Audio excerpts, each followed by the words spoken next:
me something I can work with over here. Oh, would you... Okay, here's the problem. It's just gonna apply to someone that gets knifed anyway. Why would I bother? If you actually work, you're gonna get knifed anyway. Why do you bother showing up now? You can't help me now. If you actually work, it's gonna fuck me up anyway. And then the fourth time it shows up, it would probably actually work. And it would go on this guy, and then he would get knifed.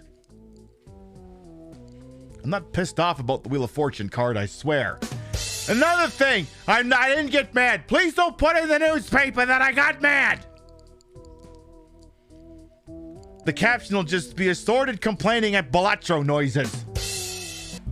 Queen Pib, in stereo where available. And where not available, it's not in stereo. There's nothing we can do about that, so don't blame us. We have no control over it. Call your internet service provider if there's some sort of a problem, or the local Twitch server. But if they're not giving you stereo and you want stereo, that's your problem, not ours. Don't bug us. Complain to your congressman or Newt Gingrich, like I'm sure he'd care. Ha! But we don't want to get any letters. Understand? Good.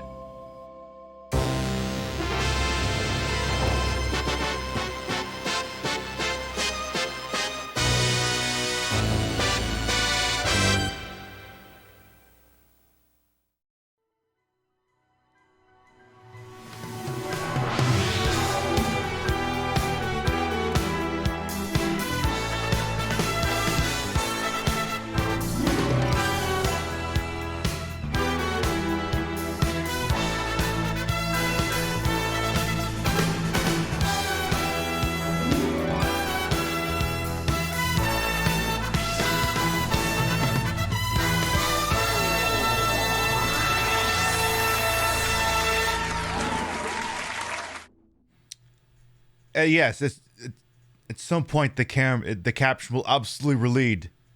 Read? What are words? Did I pregame? Yes, I did pregame a little bit. The caption will read, assorted Balatro noises! Good morning, afternoon, evening, whatever time of day it is. Welcome to the show. Hope you're having a good day so far. Yeah, it feels like it's been a hot minute since we Balatro, which means we're overdue for Balatro and other related adjacent degeneracy. You know, as is usual here on the Queen Pib freaking show. I trust you all had fun dealing with my interdimensional doppelganger on Thursday. I don't know what, she'll be back at some point, but you know, I just had to check out one of the joint shit over in her place. I just see if they had any really cool things at the new casino. Turns out they don't, it's just full of pain chambers. Turns out if you win at the 21 table, they just don't throw you in the pain chamber. I didn't spend long in there, but not a thing I would recommend for most individuals. All right. Let's start from the top and make it drop. So we got here bright and early on the Saturday night. You misread the notification saying bring me the Stuntman. It's bring me sunshine. It's coming to say and you smiled in reference to this. Is that so? Yes, bring me the Stuntman, which was something to do with this evening's festivities. Of course, people started shitposting in chat before we even live. Stare at the other room. For no reason in particular. Alright, when did the show actually start? Let's see here. Alright, now that I think I figured out where it actually began. Hello, Ravaging Marvel, Gorillas in the Mist, Tina Waffles, Gimmick Puppet, Crazy Two Shades, welcome on in. Hello, Portia, Stormy, Lightly, Handy Andy, Arthak, Vectorman, welcome on in. Hello, Shelly BK and Sailor Stopebox. You're Balatro addicted to Balatro. I love/hate that for you. You was getting such Weather Channel local on the 8's vibes in this music. That means I did a good job with the pre-show playlist. Hello, Rainbow Blob as well. Yes, we're the strip live on Twitch. The very terms of service compliance. So true, very Pink Penguin. See who else we got. I got King Monster. I got Stuffy Luffy. Duckman, you got your chips? Yay! This will technically be the first Saturday broadcast we've done since we started putting the chips for sale. We'll talk about that in a hot minute. And hello, Kami Mommy as well. Welcome on in. Gorillas in the Mist. Yes, Wales, Jazzly, and Bossa Nova. South Chiro. Did I say hi to Rio? Well, I'm gonna say it anyway. How you doing? Oh, you're good? Good. I wasn't actually expecting a response. It's fine. You can respond. Just cool. Extra thingy. I'm still scrolling. Yes, time for an evening of straights into queens. Exactly. Going Loki as well. Welcome on. Those pesky combinations the cards like to engage in slander, I'll have you know. Still scrolling here. I'm still scrolling. I see LaBombo. Good evening as well. Of course, Guy, welcome on as well. Some folks write Fashion Bureau. That is true, Display Salad. I think you were one of them as well. Hello, Dave and Individual Martinez as well. There, I think we're all caught up. So tonight we got some Balatro on the schedule for tonight. I believe it's been a hot minute since I made assorted Balatro-related noises towards the computer. Of course, it is also the first Saturday night since the Bet Pib chips, or the Bottoms chips, whatever the fuck it is I'm calling this within this week, went live.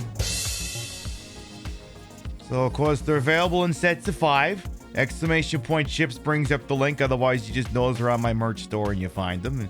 They're $9.99 plus shipping. And hey, they look like chips. Kind of like the ones in your Balatro game, except they've got the Bet Pib logo on the front and the emote that Twitch keeps banning of my butt on the back. So that's how you know they're awesome. And maybe we do another run down the line. We'll see.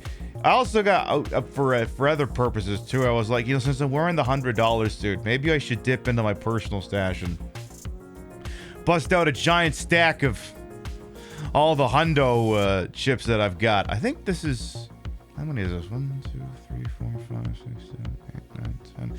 Yeah, I think this is half of the hundo chips I still have. But as you can see, a very nice big stack. You know, you've had a very good time at the casino. You walk away with a bunch of these. Unless, of course, you just slapped $2,000 down on the table. Then I suppose that's the other way to walk away with a bunch of those as well. But they're available. Limited supply. I believe at last check we were down to 19 sets out of the initial 50. I think someone put an order in today, so I have to get the label to my fulfillment individual to get that taken care of. But hey, if it's the sort of thing you've been on the fence about, especially if you know, if you're the Balatro degenerate, like, ooh, wait, I want chips, highly stylized after a stream or on the TTV. You got the ability to purchase them now. My fulfillment person wanted me to say allow 5 to 7 days for shipment processing, but he's been doing a pretty good job of getting turnaround within a couple of days. But he wanted the 5 to 7 just for liability purposes. So you know, could ship in a week, could be earlier. Who knows? Hello, Freya as well, and Chef welcome on, and Amy as well. But under the weather with a sore throat, that's okay. You could just vibe in the back. That's okay, I'll do drinking for the rest of you fine, wonderful people. Rio made me a rum and coke and she put a lime in it. That means she loves me.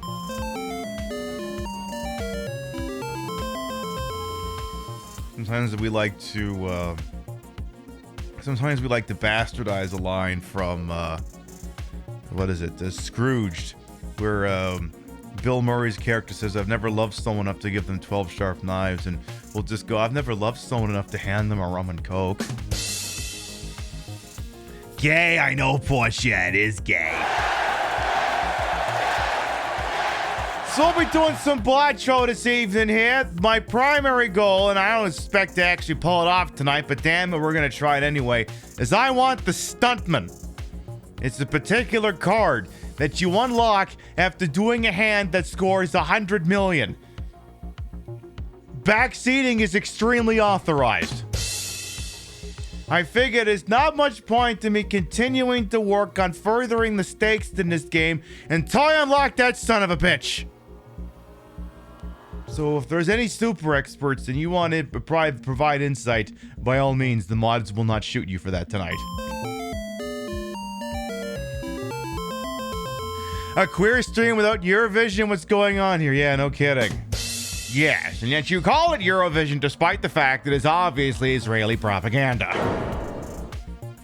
I heard it just wrapped up and then I think whoever it was broke the trophy, so I don't know. Someone on my timeline was shitposting about it, and apparently that happened, so you silly Europeans, you call it Eurovision and then you invite Israel? What, is Israel part of England now? Did I miss something? What's going on here? Why don't you invite... Hey, tell you what, why don't you invite the Americans next time? Why don't you invite everyone out of South America? Hell, why don't you get the Koreans in on this? Get all the K-pop stands involved in this. Fuck it, just make it an entire international thing. Is that the thing? You'd be like, ooh, we have to invite Israel. Why? Assorted Zionist defending noises. Okay, fine. Fair is fair. I want every other goddamn nation invited to this fucking thing. Just turn in the goddamn Olympics to music or some bullshit like that. And then be one and not fuck off Israel. I mean, apparently, I don't know. I don't know if this person's tweets are highly accurate, but they're suggesting that like Israel was like botting it or something, which would sound like the kind of thing they would do. But apparently they didn't win, so there you go. In the realm of the pointless, they do not reign supreme, apparently. So we'll be doing some Balatro. There'll also be two subplots to this evening's broadcast. We'll also be discussing the current somewhat abysmal state of sports betting in the United States, as well as a virtual trip down the strip.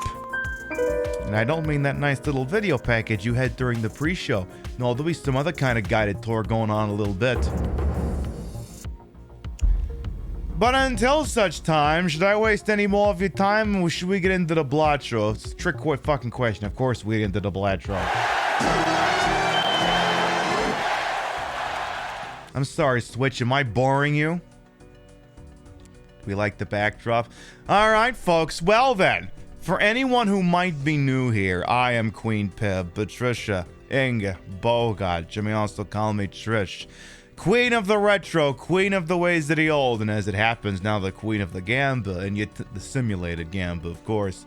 And yet time on this channel, this fat-lipped, fat-hipped, fat-boobied, fat-bootied channel is, of course, well-wasted. Welcome on in. I put the broad in broadcast to the whole and wholesome. I'm H-word from my own hubris, and though these breasts might be fake, the retro is real. That's the real Nintendo Switch. Okay, you come back next Saturday. Maybe a Super Nintendo will be hooked up. And we're playing Balatro. Now, this is the thing. Now, this is a behind-the-scenes thing I have to put out there for the Balatro degenerates. We are playing the Switch version. The Switch version has not received the rebalancing patch that the PC version has gotten. So the game is still as it was when it originally launched. So some of the minute changes they have made to some of the Jokers will not be in play this evening. Orange Steak is still stock. It doesn't have the introduction of debuffing Jokers or whatever the hell that thing is. The Hanging Chad, for instance, still only re-triggers once instead of twice. That sort of thing. So that's all the technical details for this evening's degeneracy. Since betting became legal in Florida, the ads have been super relentless and predatory. Yeah. Like I said, we'll talk about that. Spoiler alert, Queen Pib loves low stakes gambling and she loves sports. She does not like combining her low stakes gambling and her sports. That sounds like a great way to hate two things at once. It is the opinion of the Queen Pib show that sports betting is not worth your fucking time. Absolutely not. Let's see who else we... Oh, did anyone else want them in here? I haven't unlocked that particular Joker. No, I have not. What is this one up here? What is this one teasing me? Yeah, that's the one I want, actually. That's the fucker I want. Must have it. Someone said to do the vampire challenge run before the patch goes into effect. Oh my. Well, we'll see what happens. Alright, suppose we could just get going here. So if you're not familiar, Balatro is sort of a video poker meets roguelike. A roguelike. Sort of a deck building game, but you know, it uses traditional cards and traditional poker hands. Now you're gonna come up and say, hey, Pibby, I know you like casinos, right? What about the Balatro machines at the casino? Are they any fun? Not compared to this, no. If your choices are Balatro or actual proper video poker machines, just play Balatro. I guarantee you're going to have a lot more fun. Lot more fun. So, we're going to be doing basically white stake, but I have to figure out which deck I want to do. Like, there's a couple different schools of thought. Like, some people suggest you do the plasma deck. I've been doing the anal glyph deck, or whatever this thing is called. The anal deck? The anaglyph deck. How about anal gif? Actually, that's a different part of the internet.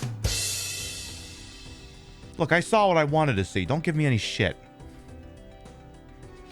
Shoot the moon, hanging Chad, mind blueprint, brainstorm, and plasma will do it. Interesting theory.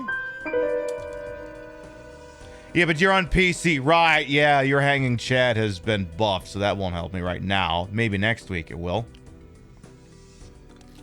Hey, well, let's just get going here. So this is the deck that grants you an extra double tag every time you defeat a blind. Now, if you stack up enough of these things, you can really do some freaking damage with it. For instance, I think I had like 6 to 7 ready to go, and then the negative tag popped up. So that was like 11 or 12 Jokers I had.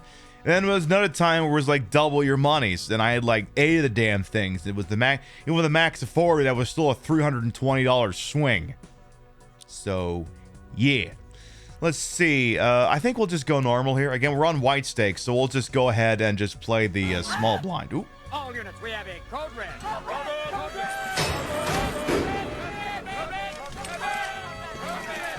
Do not Amalgamate and Raiders, hello, welcome on in. Welcome on in, Amalgamate and Raiders. I am Queen Pib, Patricia, Inga, Bogaj. You may also call me Trish. Queen of the Retro, Queen of the Ways of the Old, Queen of the Cards, apparently. And your time on this channel, fat-lipped, fat-hipped, fat-boobied, fat-booty channel, is always and forever well-wasted. Welcome on in.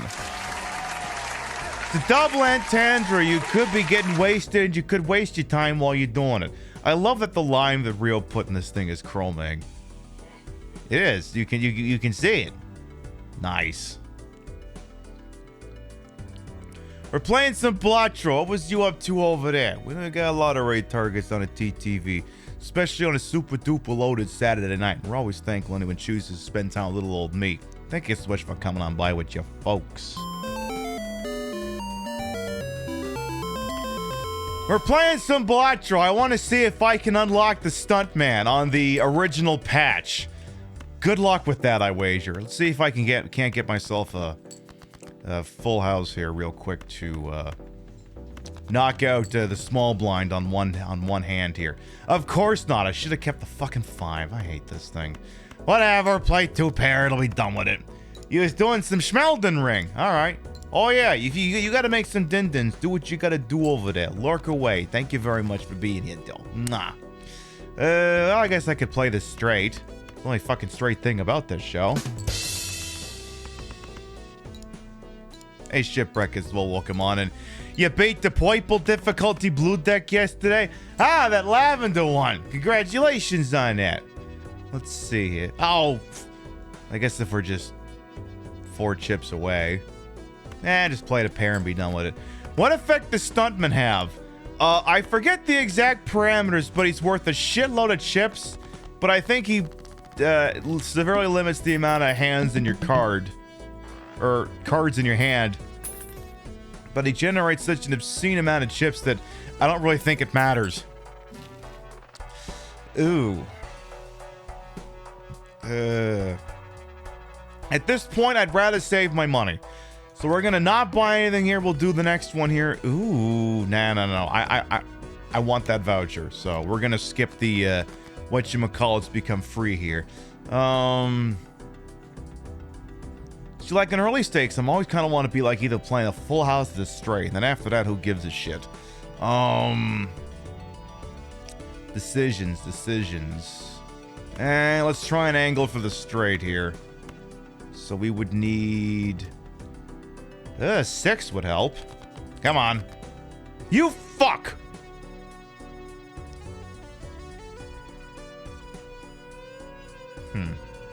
I am not impressed at the moment. Alright, just do something good.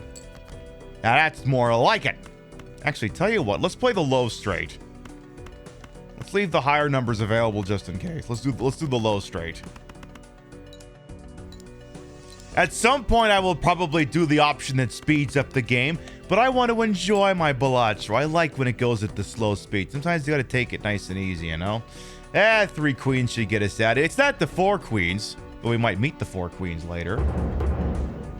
Actually, tell you what, instead of playing it like that, any chance you could give me a king or a 10?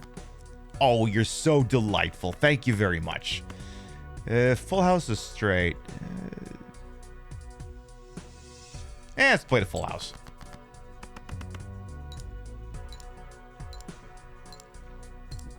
Yes, we're playing the bottom straight. I know. Alright, well, that's easy enough. That'll give me $2 for... What is it? $2 for each hand remaining. $1 in interest. The trick is, like, early on, I don't want to spend a lot of money because I want to get the ball rolling on those interest payments.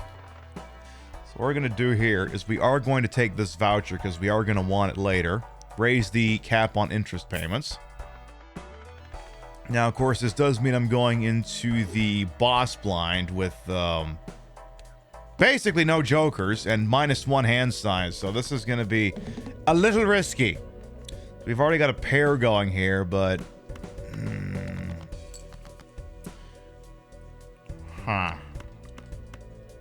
Could you give me, like... Oof. Do I want to play for the straight? Tell you what, let's play this as a glorified discard. Maybe a little bit risky just to play that as a glorified discard, but off! Well.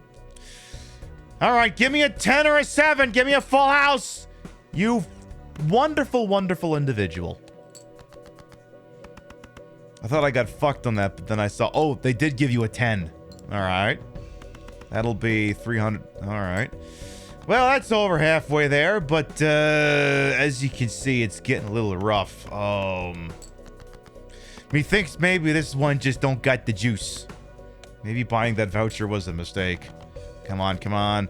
Ooh, okay. 30 times. Ah, shit. We're gonna be like 10 bucks short. That'll give us 180, and that's not gonna do it. Son of a bitch. Well, if it doesn't have the juice, I'd like to find out early. Thank you very much. I mean, who the fuck gives you -1 hand size in the first go around anyway? I should have redid the whole thing from the drop. Again, assorted screaming at Balatro noises. Tell you what, let's try for a full house here. Let's dump a few of these and hope I get something good. Come on, give me a queen. No, you're doing it wrong. Give me another face card. Thank you. Let's do threes full of kings. No, is it kings full of threes? I can never remember the nomenclature on flush full houses. You don't have the Stuntman. Are you going crazy? No. Stuntman is the one that needs you to play 100 million in one hand. All right, well, that's a shame that full house didn't finish the thing off, but this flush will. Hey, Bruce as well. Welcome on in. I saw you got your chips. I'm glad you enjoyed them. We may just have some new ones made in a couple of months here, depending. Might be a thing we do. Which, I mean, it will be a thing we do. Huh. Well, the good news is I don't want that consumable. The bad news is I'm going to break my rule about not spending early. I mean, a selection of 4 possible jokers. I can't say no. Ooh. Well, I mean, getting the green joker juiced early is not a bad idea, so let's do that. You could do worse. You could do a lot worse. So, green joker means I am essentially at this point heavily disincentivized from doing any discards. Guess you're gonna get more acquainted with the anal glyph. Love that. Yeah, the anal glyph is the one that gives you the extra double tags when you beat a boss. So I figured it'd be worth a shot. Tell you what, I'm gonna play this just as a high card here to see if maybe I can get the flush out of this. Definitely using him to bet on the ponies. Hey, that might work out for you. Might work out. So the other thing too is sometimes I deliberately take a lot longer to beat a blind than I should, because what I'm trying to do is juice any of the ones that have scalable jokers. So, for instance, I could probably just finish this by, I don't know, playing that pair and stuff, but I'm going to do it, just do a glorified high card here. So I'm going to score, what, 15 chips? But, you know, I got him some more stuff there. So instead of just going right for the kill shot, though, let's see, what are you up to? You're up to a 3. I may be flying a little bit too close to the sun with this one here. Let's see. 18 times 2 times 5. 18 times 5. Yeah, that's gonna be a little short.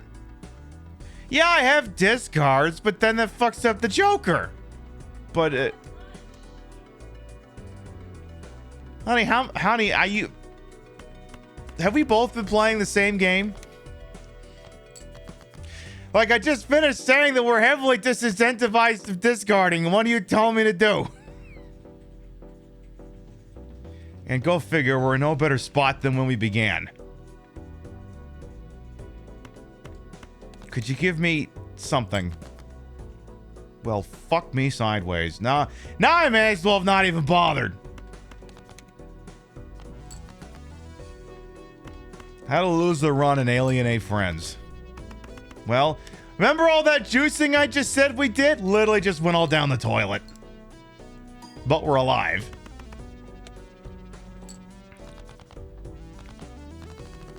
You're getting your jokers mixed up. Blech.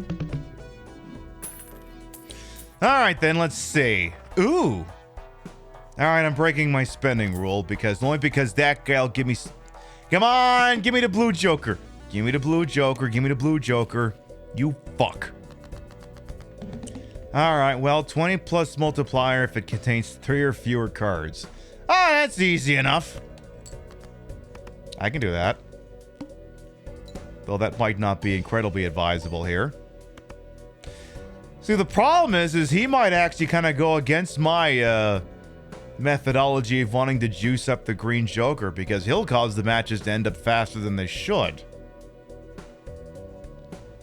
I almost might just throw him away right now. Well, hey, Pip, remember how you thought you had this in hand, and if you didn't wax all your discards, you were gonna die? Maybe don't do that. Maybe consider not doing that.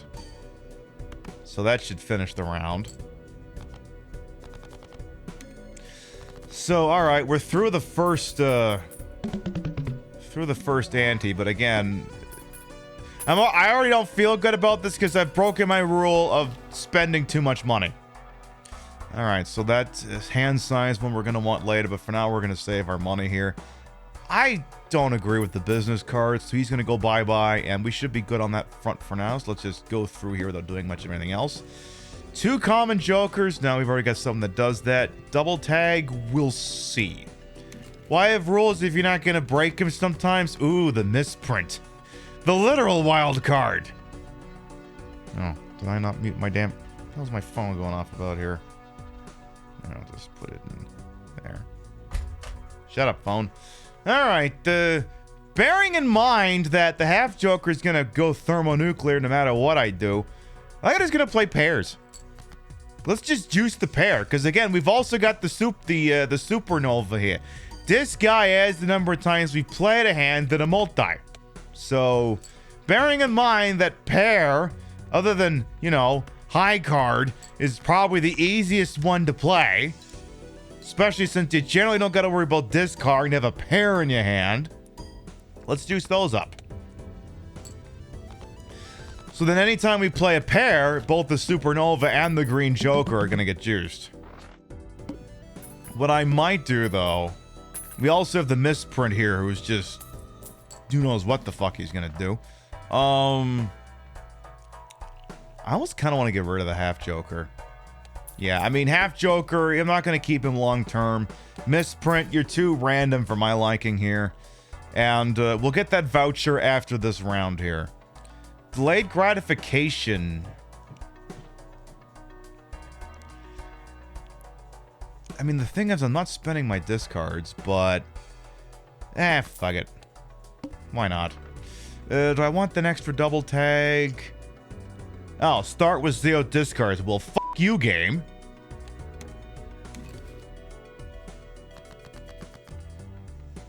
If no discards are used... well, I mean, technically no discards will be used, but there won't be any discards to, you know, hand the damn thing in over. Mad Joker, you can immediately go fornicate yourself. Bye.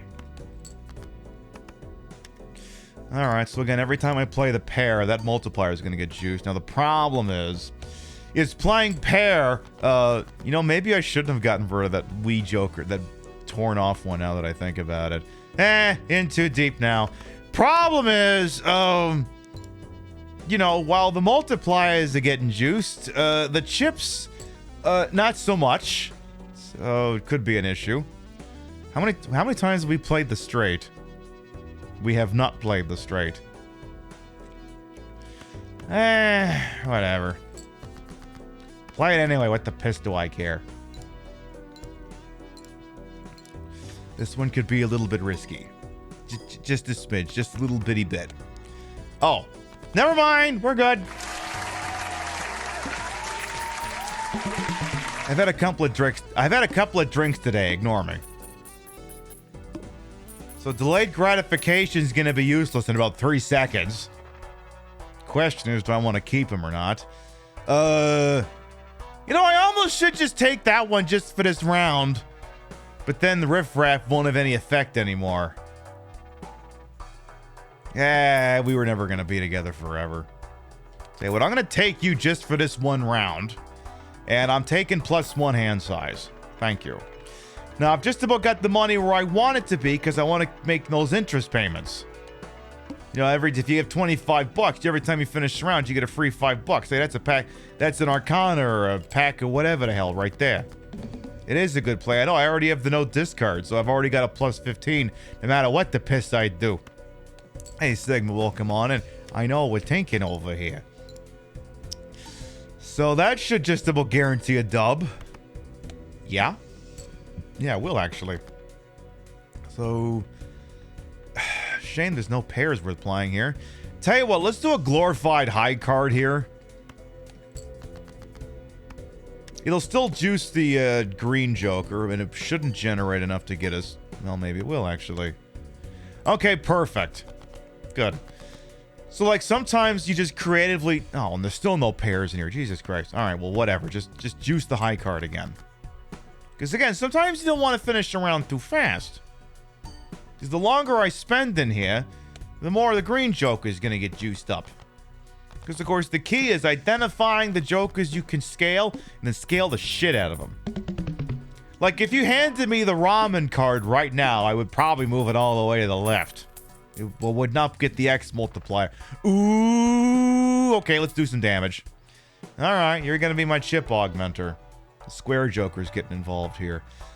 Mystic Summit, you go bye-bye. I don't want you in here anymore. Planet cards appear. Nah, we don't need to worry about that. Okay, we'll take Odd Todd, but just for now. Just for now. We're sitting on 2 double tags, and I don't see anything there worth using them on, so we'll probably continue to stack them this round here. So again, we're going to keep playing some pairs here. I know, Lux, I have a very nice set of pairs right here after all. Oh, fuck.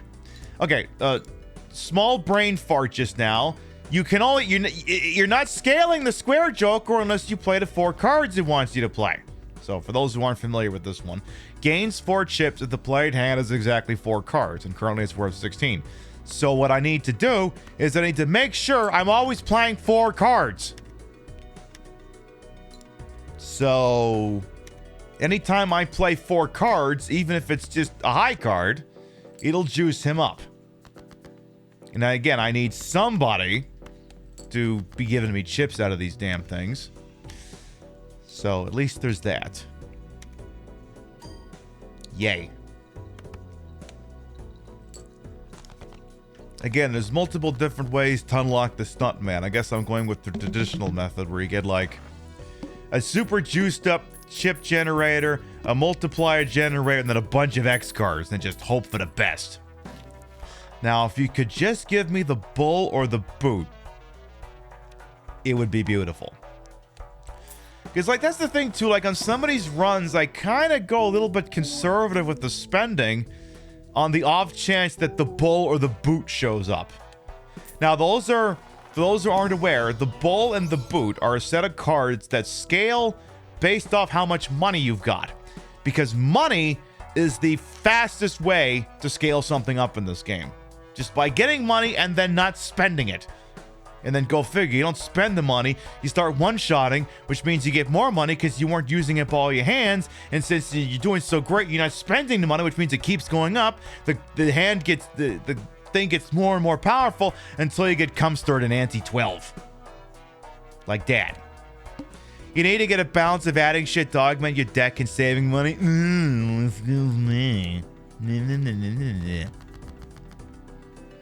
You have your methodologies and I have mine. Your methodology is getting to the one that says must play 5 cards and then not playing 5 cards and then wondering why you're not getting anywhere. I think I'm sleeping on the couch tonight. Yep, I think that just about confirms it. Yes, Balatro, shots fired. Hey, Pulp Corky, welcome on in. Alright, so... I mean, this would have been a really great hand if I wanted to play fucking full houses. Because they gave me everything I would have wanted for that. Anyway, for now, I'm not counting on the Supernova and, of course, Odd Todd being part of... Ooh. Crazy Two Shades. You bought the chippies and also did $10 of it, don't know? Why, thank you. I'll make sure the fulfillment guy knows that there's another one coming in now. We'll get he'll get those shipped out later. Thank you very much. I hope you will enjoy them. They're very nice. You hate when your mom's fought over Balatro. See, I know, it's so sad to see. Ugh.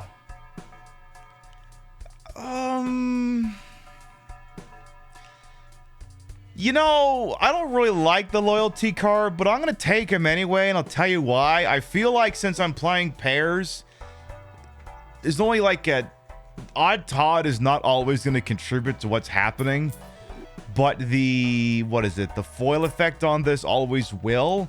So, in that case, I'll take it.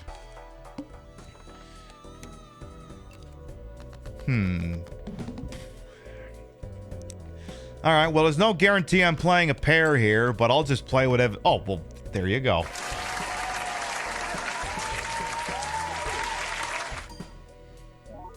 Because, yeah, no matter what, he's going to generate 50 chips of revenue, so if nothing else is useful for that... Oh, pair right there. Beautiful. The left of whatever the fuck the star one is, yeah, that's the loyalty card. And yeah, he's foiled, so he's worth 50 chips. I figured that'd be a little bit more reliable than on Todd. Especially given that I'm playing pairs. So in theory, only 2 cards can score off the Odd Todd, and even that's if I play something that, you know, Odd Todd would trip for. Whereas that thing will obviously trip for anything, even if I play a high card. I'm just playing the odds. Alright, I still don't like what I'm seeing here.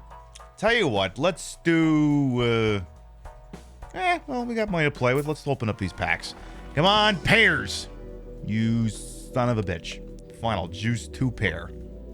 I'll do it. It's not what I want to do, but I'll do it anyway. And, come on, give me something good here. Bring me the Wheel of Fortune so you can yes!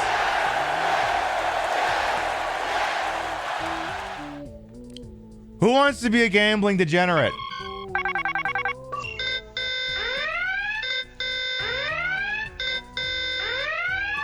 Alright, the odds on this one are basically like 4 to 1, but it'll pay out whatever it happens here. Wheel of Fortune, how go? Win, lose. Alright, anyone who wants to bet on that, you got 30 seconds.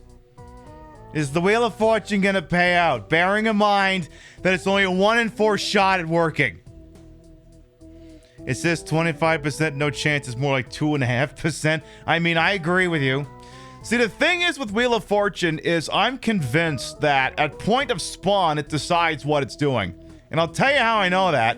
Because I have purchased the Wheel of Fortune card by itself, used it, rage quit out, load back in, use it, rage quit like 10 times in a row, and it would never pay out. So I believe it decides at point of draw whether it's going to work or not. All right, bets are in. What's happening here? Oh my God!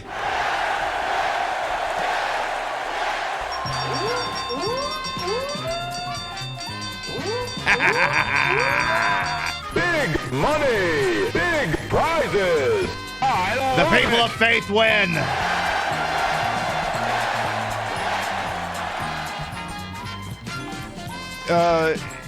Did Artifact just get dumpstered on this? What's going on here? Well, whatever. Someone won, I guess. Can I see the after action report of this? 101.8K go to Rio and a bunch of other people. Oh boy. What did we even get off of that? Oh, another foil. That's not too bad. That's not too shabby. I can work with that. Ooh, I hate these too. Alright, fine. I'll keep stacking up double tags. What the fuck do I care? Well, let's see here. We're still playing pairs, so 2 of you go. Ah, damn it! You're supposed to play 4. Your 10 chips became more than 10 chips. I love that for you. Oh. Okay, that might be a problem. While it's nice to be finishing these things without, you know, many hands being used, The problem is if we win too quickly, then we can't scale up the square joker. Ooh. Ooh. Ooh. No. I mean, I like the obelisk close to the end game, but the problem is we've been all in on pair.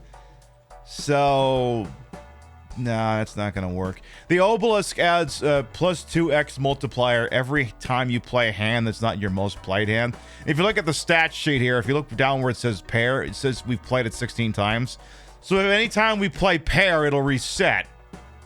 And it'd be nice if obelisk showed up at like maybe ante 6. That would have been a good spot, but nah, this wouldn't be the time for it. Tell you what I am going to do. Let's have a peek at this buffoon pack here. I might get rid of the loyalty card. Ooh. Never mind. I'll keep it. If those are my options, the hell with it. Oh, now what do we got here? Wild card, glass card. I don't like the glass cards. Give me a wild card. I don't know that I'd really use it for anything, but fuck it. We'll take it anyway. Alright, well, that'll do it for that, I suppose. I'd love to get the Overstock voucher. That'd be nice. I remember, Pib, you have to play 4 cards or else you can't choose the square to get the square guy. There, you played your 4 cards. But yeah, I might actually cut him loose, like, right now. Because we're beating these things too fast. Yeah, okay. Loyalty cards going bye-bye right now. We're winning far too quickly. If anything, I need these things to take as long as possible for now. Because, yeah, by now, I'd like if he was up to like 70 or 80. But right now, he's still languishing at 52. Because I think I've also done at least 2 hands where I failed to, you know, internalize, play the 4 cards, you dumbass.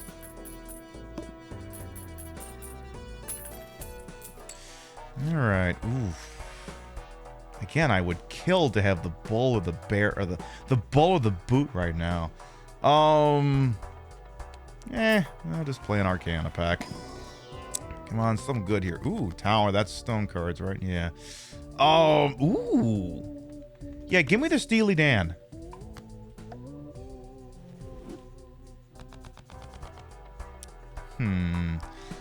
One reroll.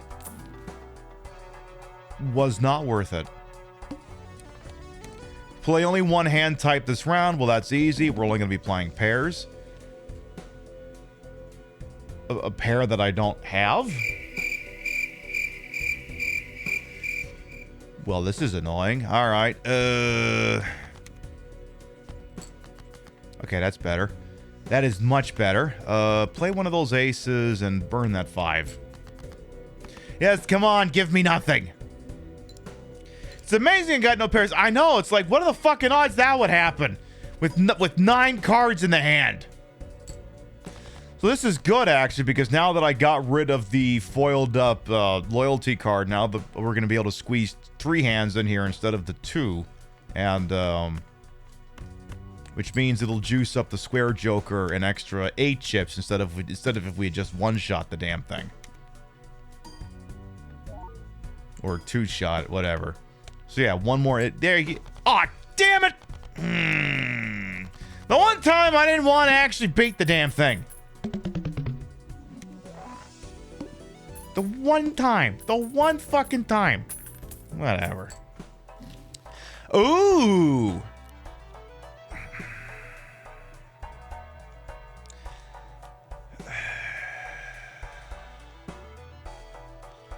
Of course you had to give me both of these at the same fucking time. I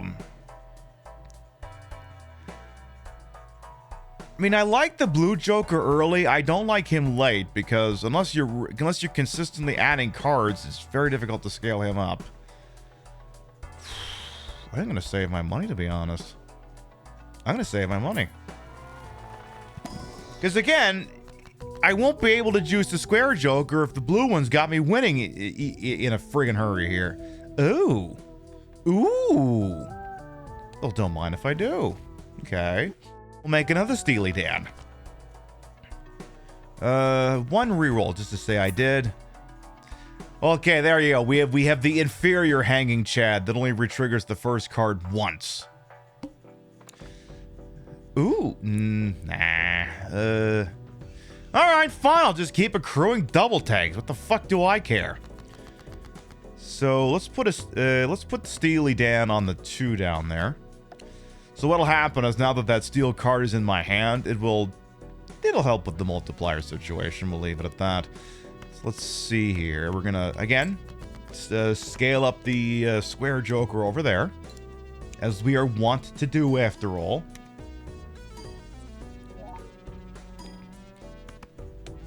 Okay, so we'll be able to get him 8 chips for this round, and that's not too bad. That's not bad at all. It's not perfect, but it'll do. So yeah, like I said, one of the key things in this game, especially if you're one of the 3 people in this chat who is not a Balatro degenerate, is to identify which jokers are fixed and can help you in the short term, and which ones scale up and can help you in the long term. As you can see, you got the square joker still scaling up. You got the green one who's still scaling up. He's worth 25 multipliers. The supernova is scaling up as well, depending on how I play it. He's worth a 22 if I do pairs, so... Ooh. Ooh. Fuck it. Alright. Let's get an X multiplier involved. So the X multiplier is nice. They take whatever you've got accumulated in the red square all the way on the left side and multiply it. So now it's time to get on those things. Which is great, because go figure, I've actually got money. So this one basically scales up with the power of money. Just not in the way that the things I actually want would. Oh boy, is there anything good in here? No, it's just trash actually. It's horrible, you don't want it. Alright, keep going. Well, there's a pair. I didn't want to play it, but I don't have any choice in the matter if I want to keep juicing that. Alright, but you better give me another pair. I'm going to be pissed. Game. The power of money. Every Advanced Wars player got trashed by C.O. Collins' ears perk up. I'm so sorry. Or... whatever. Ooh. Well, I mean, I guess I don't have to play a pair. Nothing says I legally have to. Actually, if we're being honest here, I probably should stop playing pairs. Because the thing is playing pair is, you know, we're getting extra ones off the super. If anything, I should be switching just playing high card. Because that'll make the rounds take longer and juice the square joker more. So I should be doing that, if anything. We don't even care about pairs anymore. Because again, when something scales by a particular play style, you want to keep juicing up that play style. Like for instance, a possible skipped blind is gonna have to be really beneficial, because otherwise I'm leaving perfectly good juice on the table. I hate glass cards. Let's come on, give me something for high card. You bastard. Fine, I'll do 2 pair again. But I'm not even playing 2 pair, but I'll do it anyway. You got anything good? Any good games on your phone? Ooh, I'll take a Steely Dan. All right, 1 reroll just to say I did. I hate you. All club cards are debuffed. Oh no, what am I gonna do? Oh. Of course you give me two 3 of a kinds. Why not? Why not? We haven't been playing those either. They basically would have the same weight if I was playing high card anyway. I'd as well play them. I mean, it's not like the card sharp is involved in this or anything. They just, again, make sure you're always playing 4 cards. A, B, 4, C. Always be 4 card. Just beat that into the back of your skull and you'll be fine. Now, I know there's a lot of people playing Balatro on Twitch, especially on a Saturday night, but let me tell you, I'm the one with the biggest hits. And it's not close. Not close. Without a doubt, I got the biggest bobbies anyone doing it here. That's my story, and I'm sticking to it. So yeah, this one probably would have won no matter what, so I figured, fuck it, let's do the 2-pair and get out of here. I don't usually fuck with the Constellation, because especially the problem is getting it kind of late means it's gonna take a hot minute to scale up here. Like, if anything, if we got a skip where it hands it out like the Jumbo Celestial Pack, that one I would consider. Permanently gain +1 hand per round. Yeah, sure. I'll do that. Do the grabber. Let's see if we can get the tarot card that generates planets. Come on. Ooh. I don't trust you to pull that off again. I'll make the two of you multis and I'll leave it at that. Wheel of Fortune paid out once. There's no fucking shot it does that again. And nah, one reroll. Ooh. Sure, yeah. Fuck it. Yeah, play that just to, you know, juice the Constellation guy, and then, you know, Herman will give me $20. Okay, well, it's more like 17, factoring in the cost of buying it. One reroll. Oh. Oh. Well, I'll have to think about this. Which is worth more, the delayed gratification or the astronomer? All planet and celestial packs are free. I almost think the better option would be to keep delayed gratification right now. I mean, delayed gratification is a guaranteed $6 per round, but if I get multiple packs up, you know what? Let's take a risk. Give me this guy. Get your butt in here. One more reroll. Useless! Yeah, you missed the Wheel of Fortune Paradise, Sass Pokemon, and upgrade the straight flush by 3 levels. Kiss my ass. Upgrade 2-pair by 3 levels.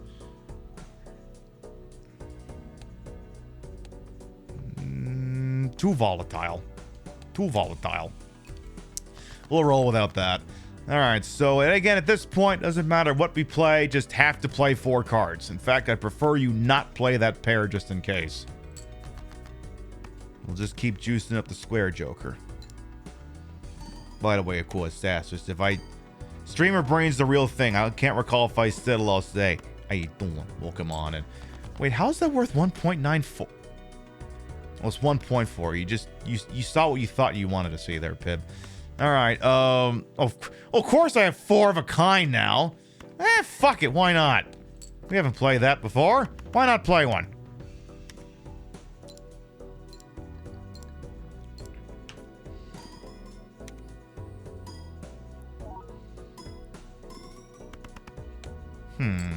Oh. No, maybe I shouldn't have done that. Whatever. What is he worth now, anyway? 100. Okay, that's a start. He's worth almost about as much as the blue Joker would have been if we'd picked him up. Alright. Ooh. Alright, as you can see, he's already paying out dividends. Because now these are free. I don't have to pay shit for these. You level up high card. So again, the Constellation will level up no matter what the hell I pick here. And, yeah, do pair as well. High card and pair. That works out. Okay. And, well, look, another one there. Beautiful.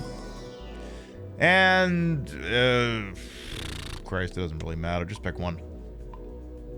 So he's going to be worth, what, 1.7? Yeah. Okay. One reroll, please. Come on! Give me the goddamn bull of the boot already! Come on! Don't fuck me like this. Again, how many of these things am I going to build up here? Alright, again, we're still juicing, so... just play high card. Do not go any more fancier than high card here. Just don't one-shot this guy, please. 2-shot with 2 or 3-shot would be great. All right, 2-shot, whatever. Fine, play whatever you want. Play the fucking pair and be done with it. Oh no, I'm just going to have to accept the victory in this one particular round. What a fucking shame that is. Ooh, excuse me. Alright. Again, so many of my strategies kind of just revolve around getting the, as I've been endlessly bitching about, getting the bull and or the boot. If only, well, that's still not happening. Nah,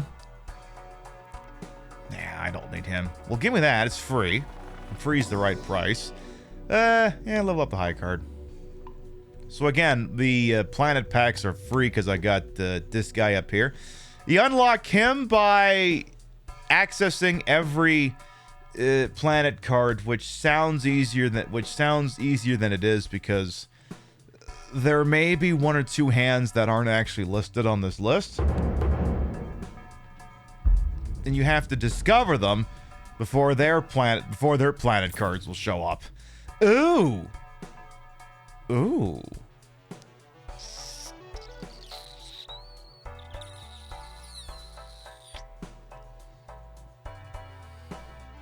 I don't know, let me see what's in here first.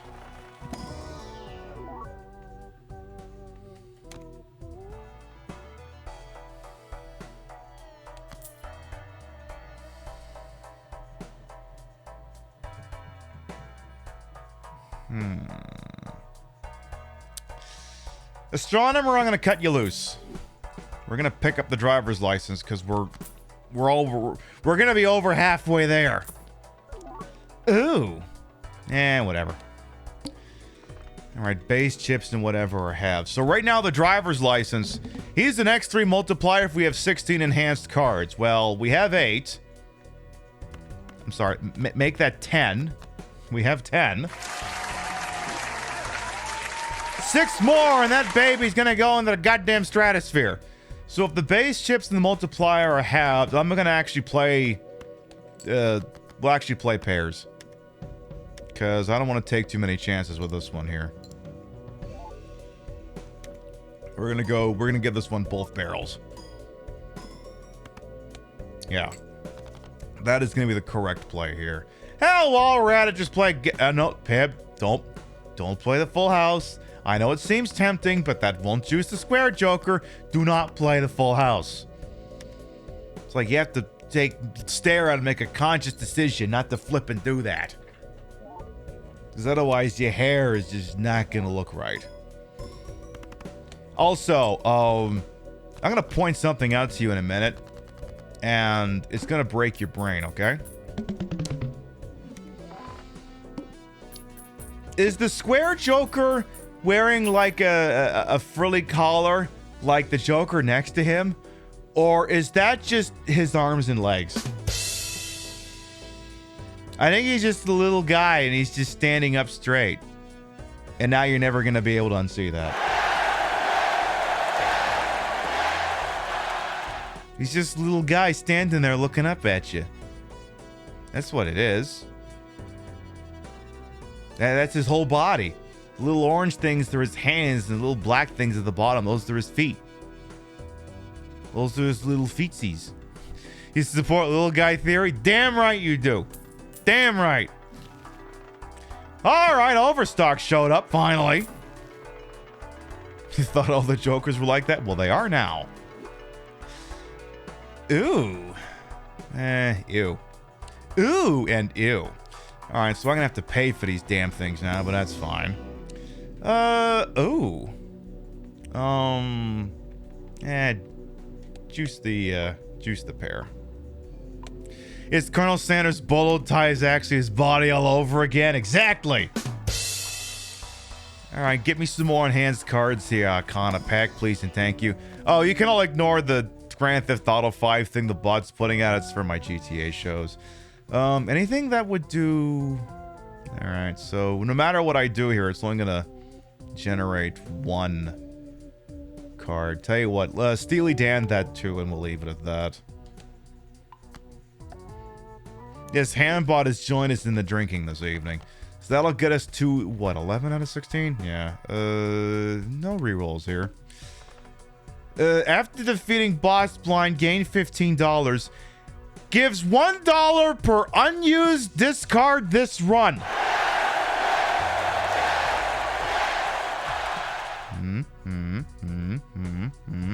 Let's see. 7 times 45. That is $315, I think. That sounds about right. I think that's where we'll cash those in. All right, so again, at this point, just run this by the book, play a pair, and play 4 cards. So that's the fun part about playing the anal glyph deck is, you know, once you find, it's like you're just perpetually edging. And I had one round, I had like 11 of the thing because I never had a fucking thing worth cashing him in on. It was the worst. It's like, it's basically the Balatro equivalent of getting blue balled. It was like, oh yeah, guess what? You can't come. Like, why not? Because I'm not letting you. And not because it's a kink thing, I'm just not letting you. And that's the end of it. It's the fucking way she goes. Alright, well, let's go cash that thing in. And please give me the... Please, for the love of fuck, give me the bull or the boot right now. Tell you what, I'll take that. Please. Bull or boot, bull or... Ah! Fuck you.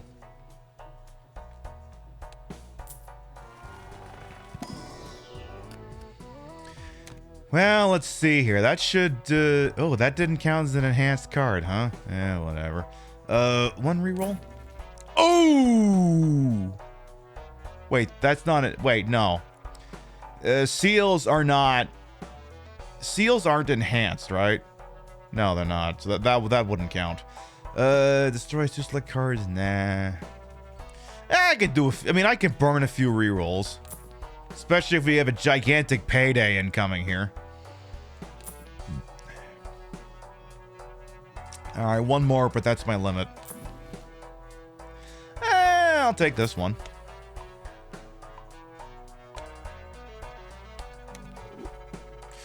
Alright, again, that's it for me on this one. Yeah, so, there you go. Oh, 48? Oh, I'm sorry, that's based off outdated information. So it's getting $48 per. Let's see, 90, 138, 186, 234, 282, 330, $378.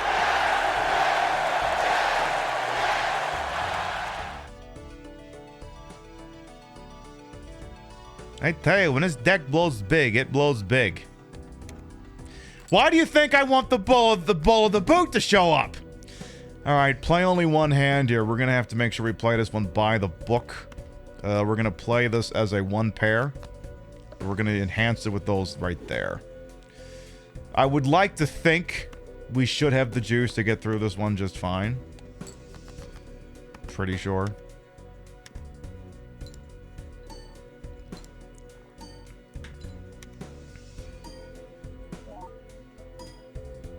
And there you have it. There, cleared it by two grand and change. Yeah, not too shabby.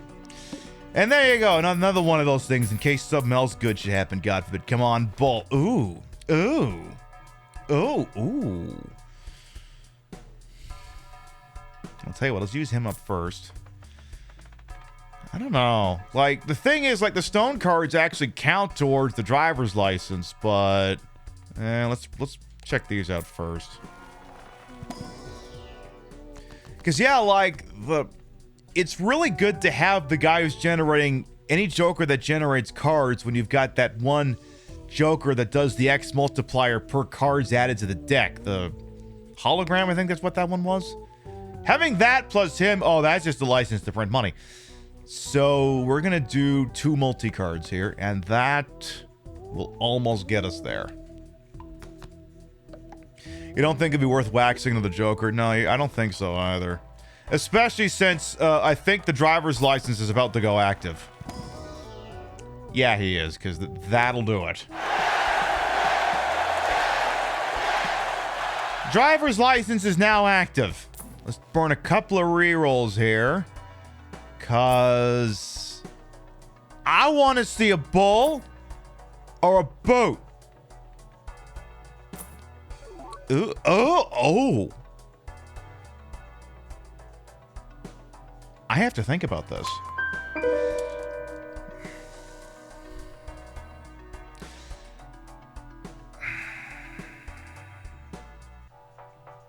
I don't know. How many X multipliers do I need?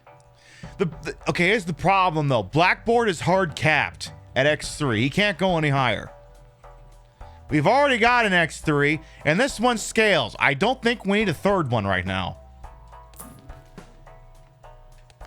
So I'll actually give him a pass. How deep in debt are we to the house? We are not. Yeah, it's tough to guarantee all the cards at hand are black too. Yeah, because in order to do that, then you got to start doing discards, and it's tricky. Well, I didn't get what I wanted, but the thing is, the ball of the boot, if they show up at any time, we got this thing made. Oh, all right, that'll generate 2 negatives. All cards debuffed until 1 joker sold seems scarier than it is. It's not. It's not scary. You can ignore that, especially we'll be fine. So again, I kind of want to drag this out as long as possible. So let's just play high card. Yeah, imagine if instead of using it to get all that money, I burned it all on that. Like, you'd have to just keep re-rolling in the shop. Jesus! I guess it doesn't matter what the hell I play now. Yeah, let's play the high card. I'll be able to juice the square joker. Yeah, that's not happening. Ooh. Well, if we had eternal jokers, I'd be all over you, but we don't, so I'm gonna have a look at these. I am gonna have a look. Yeah, give me another Steely Dan here. Just to say you did. Because the thing is, too, if the spectral card generates the one that gives you a negative but decreases the amount of cards in hand, we're playing high card from here on out. Who cares? Ooh! Okay, I hate both of these. Not happening. One reroll just to say actually, let's do a few. Ooh! You needed to show up a lot earlier. Ew. Well, you're worth it. Just to juice the constellation, but come on, it's like just problem is there's like what 150 different jokers in this game. It's like, what are the odds of getting the one you actually want? All right, so yeah, make sure you use him up. You came in to kick ass and chew bubblegum and you're all out of ass. I mean bubblegum. AM-Var86, how you doing? 2 more rerolls. Getting up to like $10 is my upper limit here. Yeah, not gonna happen here. I'll take that and we'll leave it. And yeah, give me 2 of those so that when we're done with this, I'll have 2 negatives I can pick from. All cards debuffed until 1 joker sold. Please bear in mind, the cards are debuffed, not the jokers. Don't panic. Actually, because they're debuffed, I don't think we can juice the square joker anyway.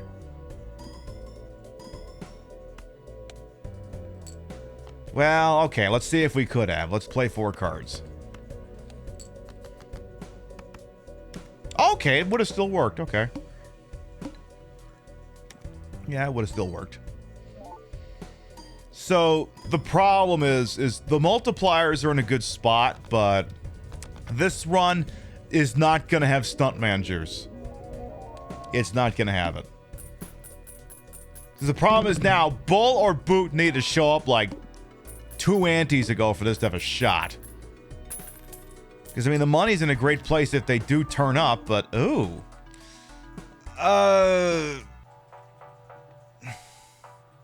I mean, there's no reason not to take it.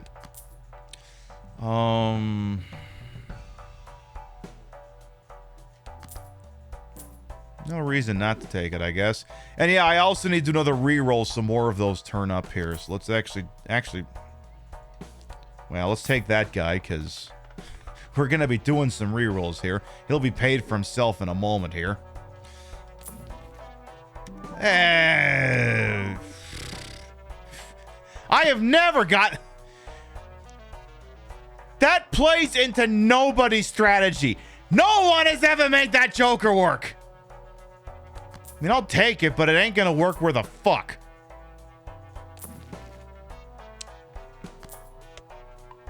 Anyone who's made the superposition work is lying. You're turning my house into a house of lies if you say that you are. Pass. Now that's one of the ones that I think the people play using that other methodology. Actually, let's... Before you spend too much money here, Pib, juice the constellation. Please and thank you. 2.6. This will get it to 2.7, I do believe. There you go. Juice the pair, why don't you?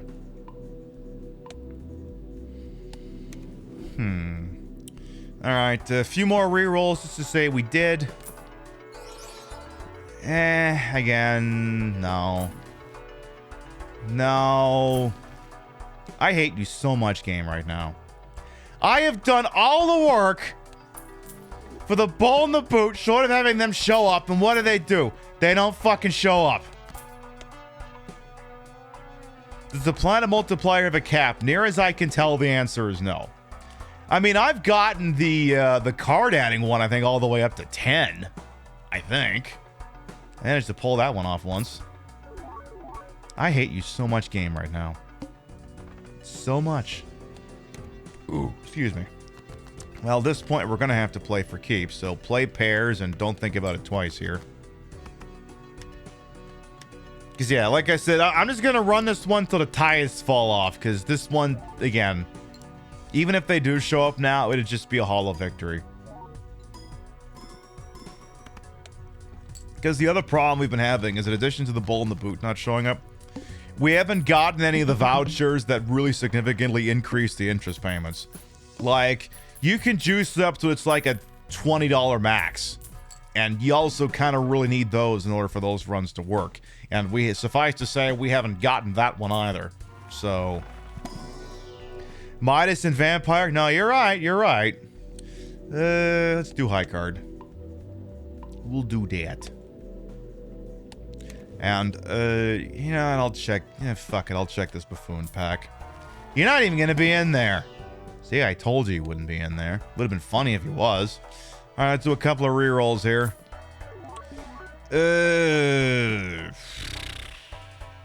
No. No. No, fuck you. I hate you so much. Eat everything. You would have been cool.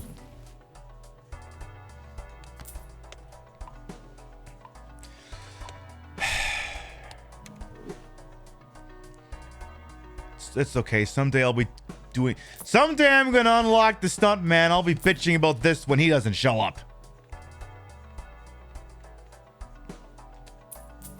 Alright, look, just use up penis and be done with it already. Remember when I had all that money? Again, now it wouldn't even matter if those cards showed up anyway. Alright, Mega Arcana. Nah. Let's just go get absolutely destroyed here. Yeah, I mean, yeah, it's a good build. I mean, you know. We're just getting through the mythical white stake. It's fine.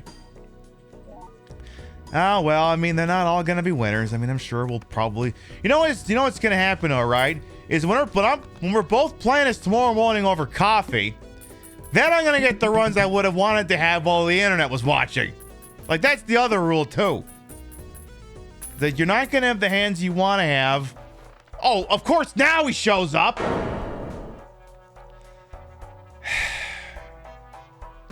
All right, +2 for every 5. Green Joker's worth 45, so math in my head. 160 divides by 5. 32 times.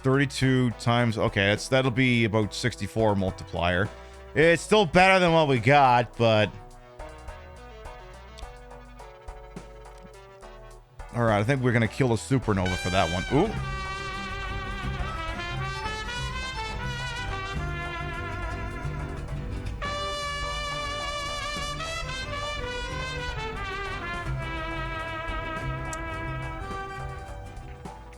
Math, 20 months is half as many as 4 tens, and that's great. I'm gonna take your word for it, Kitsune Koji. Then give it a 20 months, welcome back. Alright, Supernova's going bye-bye. We're gonna pick up the boot. Not that he's gonna do much good now, but I guess it's nice of him to finally turn up.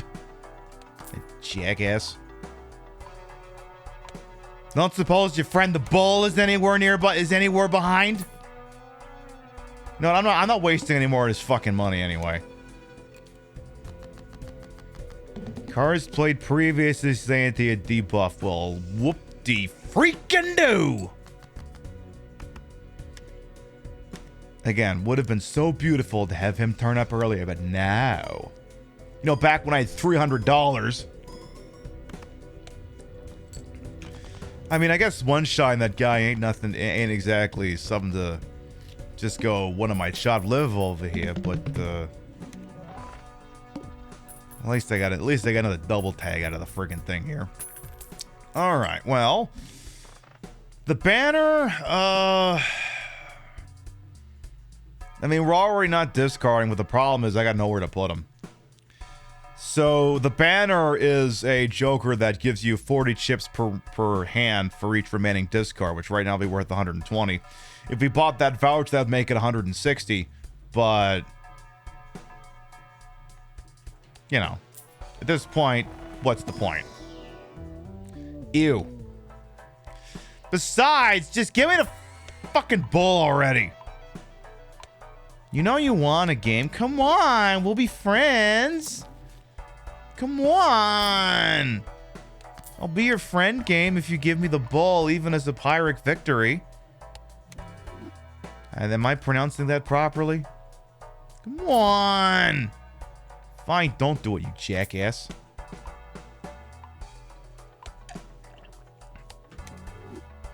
Alright, one more reroll, that's it. Assholes. Ooh. Ooh. Ooh and ew. Well, I'll have to take that one every chance at a 2.2 million wall. I heard a comment out of the other room on that one. All right, tell you what, we'll just continue to play this by the book. Pairs with 4 cards. Hey, Trashy Queen, as well, will come on in.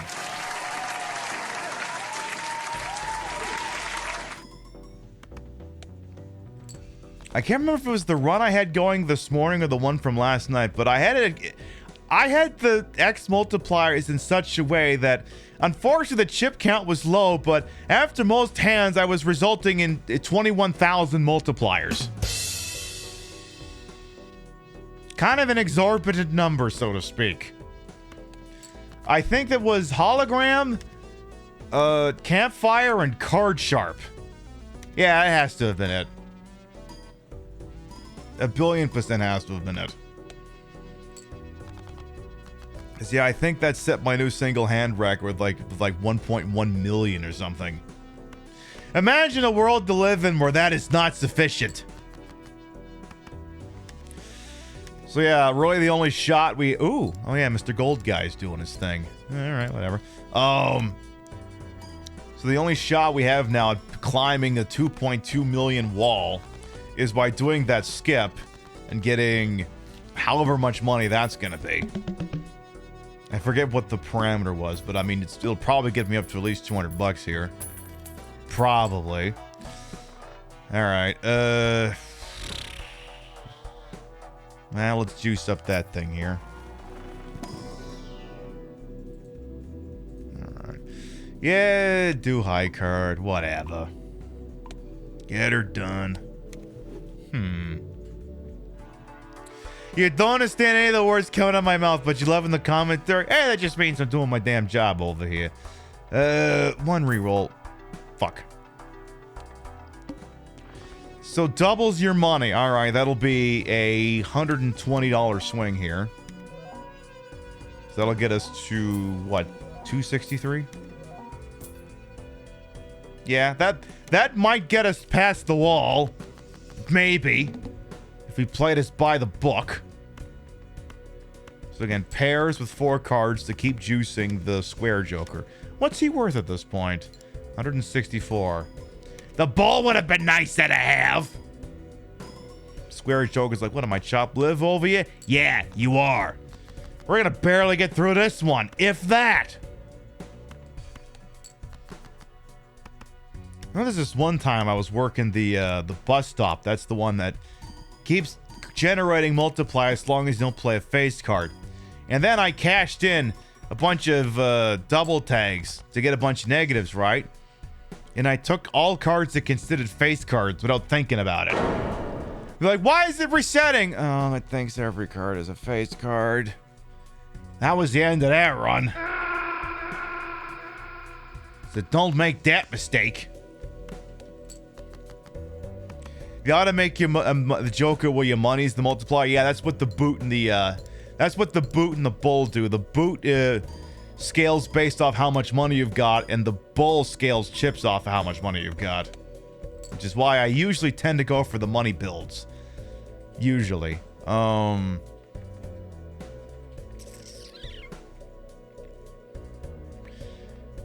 mean, I could play these pairs, but I'd almost rather have the steel cards, to be honest. But then the steel card's not really multiplying.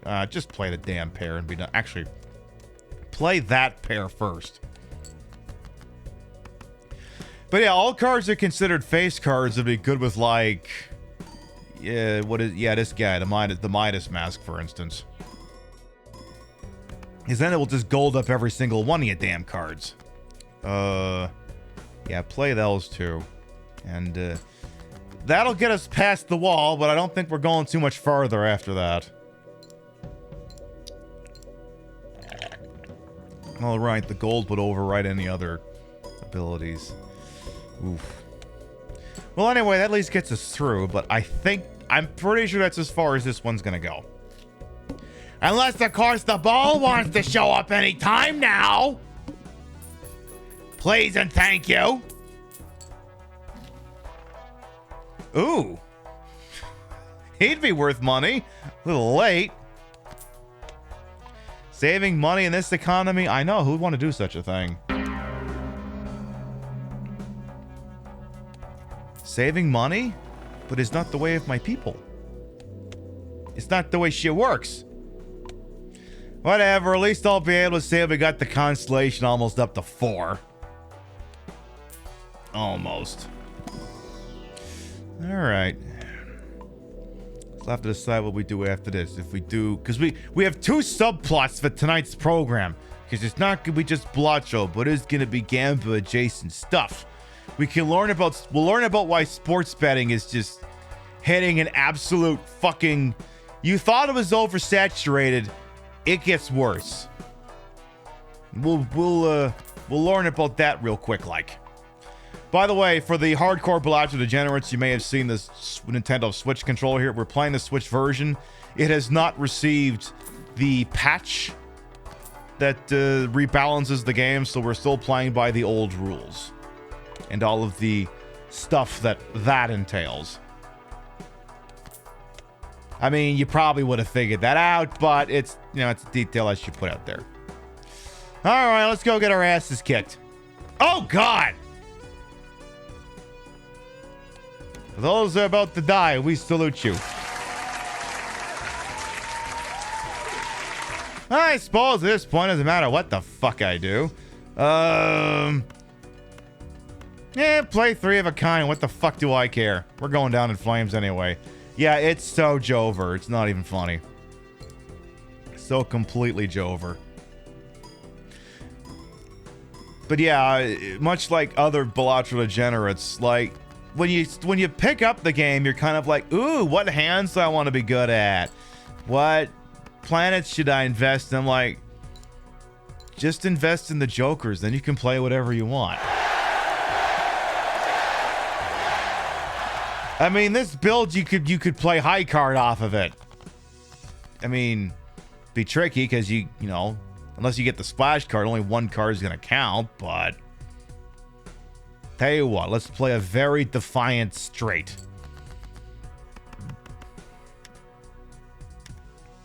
And make them all gold, because why the fuck not, I suppose. But yeah, like if we had the death card, whatever it's called, I usually call it the insurance card. I mean, that would get us through this, but we'd be dead in the next one anyway, so it wouldn't really matter.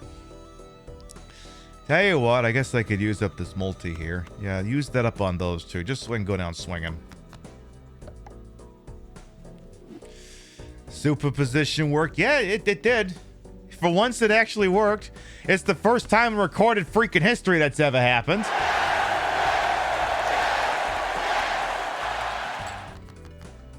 It's the first time and only time that has ever happened.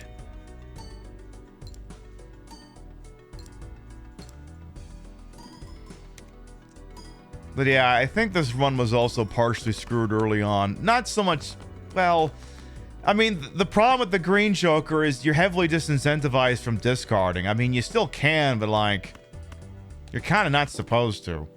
Because, you know, then he don't go up. So this one was kind of screwed for a little bit from the drop. But I mean, it went the distance, just not far enough. You feel like the green Joker scales too little? I mean, we got him on like the second round, so he showed up at the right time. It just... Again, that's why I prefer the bull and the boot, because they can scale so much faster. Alright, so here's the deal, chat. Who amongst you wants to learn why everyone's favorite breed, not favorite, sports betting is getting out of hand? That's right, I can also use a Saturday night show to teach you things. I can do that.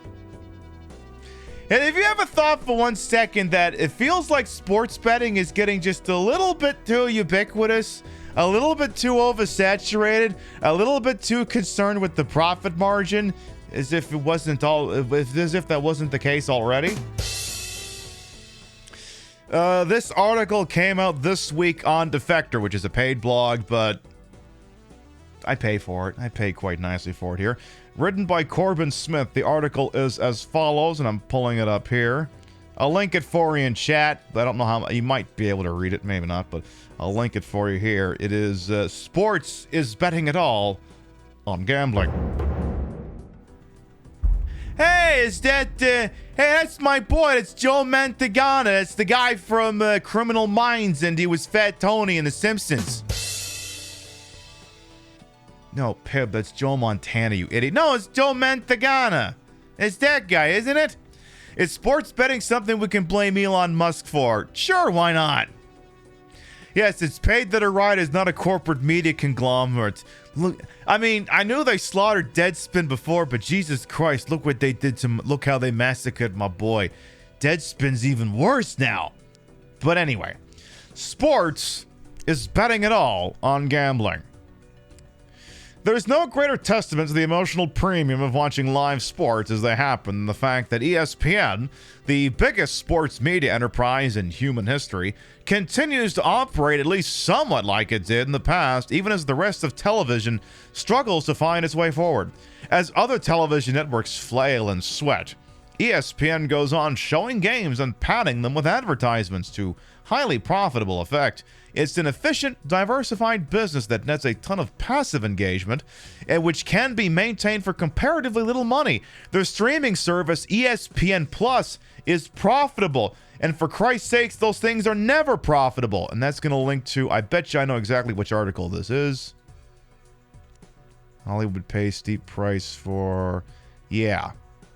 Because basically, of all the streaming apps that are out there, like Netflix and so on and so forth, they're not actually they're not generating profit. They're making money. Are they profiting? No. ESPN Plus is apparently one of the only ones that actually turns a profit among the traditional subscription-based model ones. That is why it seemed so strange late last year when ESPN's corporate parent Disney reportedly looked into selling the network. A media conglomerate was once a series of diversified interests operating on vertically integrated channels that afforded access to the places people consume media: movie theaters, broadcast networks, cable channels, retail outlets. These concerns made stuff, sold it, or put ads in it, or both, profited, and then held the money in the air while everyone cheered. Tech has altered this, as both a matter of distribution and as one of return on investment. You have cable for regional sports, ESPN, a couple of the channels. Right, exactly. Like live sports is one of the only compelling reasons why some people only even bother with traditional cable television anymore. A profitable company, and this is the kicker here, is not necessarily seen as a successful company anymore, because a company's value in the eyes of investors is no longer based on profit. It is based on the perception that the company will be more profitable in the future, which drives speculative valuation, which in turn creates more value for an investor than the piddly 5-year projection type value that normal investors have to settle for. The modern media corporation is effectively a hedge fund, a collection of speculative assets that are expected to grow and grow year after year, and to feed the dream of fully scalable infinite expansion in every direction forever. Even a good business like ESPN needs to find new revenue streams. Yes, the desire for infinite growth, much like me and those bull and boot cards. Their motivation is the same as mine, apparently. A popular family streaming service, for example, might not be profitable, but it can sell itself to investors as a future utility, something all parents will someday need to have, and also a money printer that will never run out of ink. The entire sports industry is captive to this pursuit and to the investor class fantasy of endless, boundless growth. The model they've landed on is selling you cigarettes through your phone. The ESPN Bet app launched in 17 states in November of 2023. Yeah, you can't do the endless growth. No, you cannot. The Diagnostic and Statistical Manual of Mental Disorders, 5th edition, DSMV, represents broad psychiatric consensus on what does and does not constitute a mental disorder in human beings. For the most part, that consensus has poo-pooed the idea of behavioral addictions. There is no official addictive statute for sex and love or internet use or shopping or compulsive eating. Cultural consensus might see these things as addictive in a portion of the population, but science isn't ready yet to make that call. The one exception to this is gambling, which the DSMV does recognize. About 1% of Americans have a gambling disorder. The consequences of problem gambling are terrible, doubly so in a country with a dogshit social safety net. Problem gambling devours time and money, alienates people from their family and friends, and creates debts that can take a lifetime to repair. Even after seeking treatment, a study from 2019 found that problem gamblers vote for Ralph Nader at 15 times the rate of the general population. Yeah, and Embarrass 6. Yeah, exactly. Gambling ruins your uncle. And I mean, there's psychological. I think the article kind of delved into a little bit here. Addiction by Design, the sociologist Natasha Doschul's apocalyptic treatise on machine gambling addicts living in Las Vegas, is among other things a study on how gambling addiction can wreck a person's internal reward systems. As you get further and further down the hole, Schul writes, the rewards from winning become smaller and are replaced instead by a compulsive pursuit of more risk, followed by a sunken, numbed-out state where you abandon personal effect and are absorbed into the machine's demands. What makes someone susceptible? Problem gambling is higher in men and boys and people with other kinds of addiction problems. Much of it seems to stem from neurological quirks. People with Parkinson's, for instance, are notably susceptible. Of course, if even the most susceptible person's lifestyle doesn't facilitate the hobby, this would all be moot. That is why gambling companies have worked so hard and spent so much to make gambling so hard to avoid, because there's a lot of money to be made off people with this itch, and that's what these companies are banking on. It is both factual and not quite the whole story that the Supreme Court's ruling in Murphy v. NCAA was the starting pistol for the ubiquity of sports gambling as it exists in this moment. That ruling held that the Professional and Amateur Sports Protection Act, a 1992 law that kept states from legalizing sports gambling in their borders was unconstitutional and let sports gambling apps get busy in state legislatures and on ballot initiatives. They have since managed to set up shop in 30 states, Washington, D.C., and Puerto Rico. Sports gambling and its various nasty knock-on effects had haunted American sports since the Black Sox scandal of 1919. After Arnold Rothstein and the mob fixed the World Series, sports leagues distanced themselves from gambling in the name of integrity of the game. For a long time, sports betting was shady, the stuff of Vegas sports books and various friendly neighborhood proprietors. There was always a lot of money jammed into that little niche. It was leaking out before PASPA was struck down.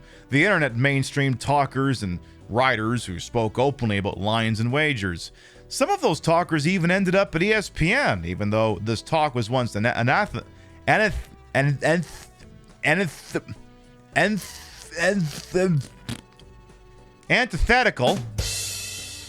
to anyone trying to be a league partner. Illegal offshore books made betting from home easier than ever before, but not as easy as it would soon become. And I had it right the first time. Anathema? All right, thank you. But after Murphy, entities like DraftKings, FanDuel, BetMGM, and BetESPN were suddenly free to go get it and to expand the pool of suckers to draw on. The products they sell cross the natural rush of gambling, the social buzz of sports discourse, and the smooth ease of use of app design. We've basically created a dynamic, ever-changing casino in our pockets, said Dr. Tim Fong, the director of the UCLA Gambling Studies Program and an addiction treatment psychiatrist. If gambling's allowed in baseball, then Pete Rose should be in the Hall of Fame now. See, that's the thing, Flounder. They've decided that individuals participating in the sports is not kosher. I think they will talk about this in this article. They will actually discuss Pete Rose shortly here. Some of the things these apps do are dumb but easy, making it easier to put money into your account than taking it out, for instance. Others are no less shady, but are leveraged on other load-bearing human frailties. Other available bets and lines update constantly, for instance, using algorithms to adjust on the fly, which lets apps function like an old-school Twitter feed. It's a second-screen experience that moves alongside the game, which keeps bettors' passive attention on the machine and all those new opportunities to bet. I now have patients who have never set foot inside a casino in their entire lives, Fong said. The only gambling they've ever known is on the phone. The only gambling they've ever known is on the internet. So yeah, you have people addicted to gambling who have never even been in a fucking casino. Standard treatment for addiction involves working with people to avoid triggering environments. A casino on the drive home, for instance, might require a gambling addict to take another route. Most states require casinos to keep a do not play list, banning anyone who comes in and confesses to a problem from the grounds. In parentheses, anyone who exhibits problem gambling tendencies but doesn't ask for help will get an occasional wellness check and a steady stream of free drinks. It's a predatory industry. I mean, I love the free drinks, but that's because I apparently do not have the kind of addictive personality that makes me sign away my entire fucking life to these things. But that's what it's there for. It's not for me, it's for the people who can't resist. The existence of a legal pocket casino that never closes makes this more difficult. If I say to you, Corbin, you gotta get rid of your phone, you gotta get rid of your access to the internet, you're gonna say, that's not treatment, it's punishment, Dr. Fong told me.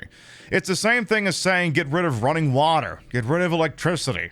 That would make no sense in the modern day. There are no federal regulations concerning problem gamblers on these apps, and state enforcement varies wildly. The companies, for their part, are feasting on whale meat.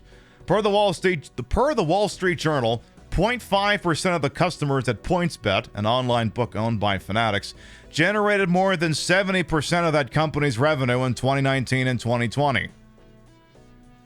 I kind of want to let that one sit in for a second.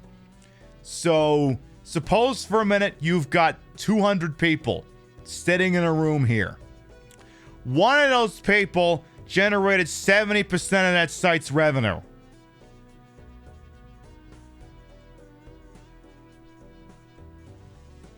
Those users were treated to free credit and special privileges up to and including Steelers tickets. Because that's the thing.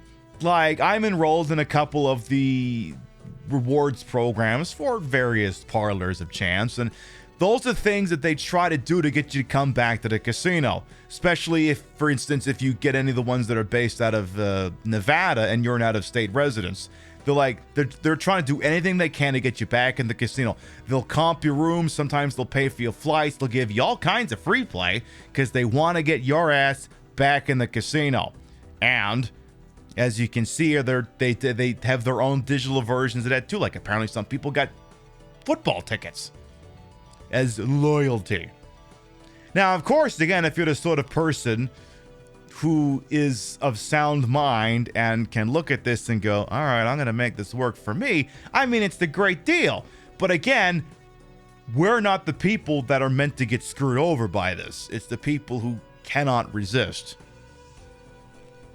The companies are only required to ask if a user is gambling outside their means if the gambler uses certain trigger phases, such as asking a customer service representative for a line of credit. All of these companies are held accountable by state legislatures, which are, if we're being nice, highly vulnerable to regulatory capture by large companies and little armies of lobbyists. Online gambling addicts don't have the casino industry helping you with recovery, said Dr. Fong. Things like self-exclusion programs, responsible gambling programs with humans inside the casino, they're designed to help people. Online, you don't have that. Voluntary self-exclusion programs in which a problem gambler requests a ban are imperfect tools in the best of circumstances. The internet, where concealing one's identity is a simple matter for anyone with moderate computer literacy, is not that. Recovery now has to be fought every minute of the day, Fong went on. In the past, it was only when you're driving past the casino. When you're inside the casino is when you're super vulnerable. Now, you're vulnerable at all times. Fong quickly moved to temper that assessment. That also means there's also an opportunity every minute of the day to do something positive. It isn't just you're living in a world where there's a constant threat, you're also living in a world where there is an opportunity for something good.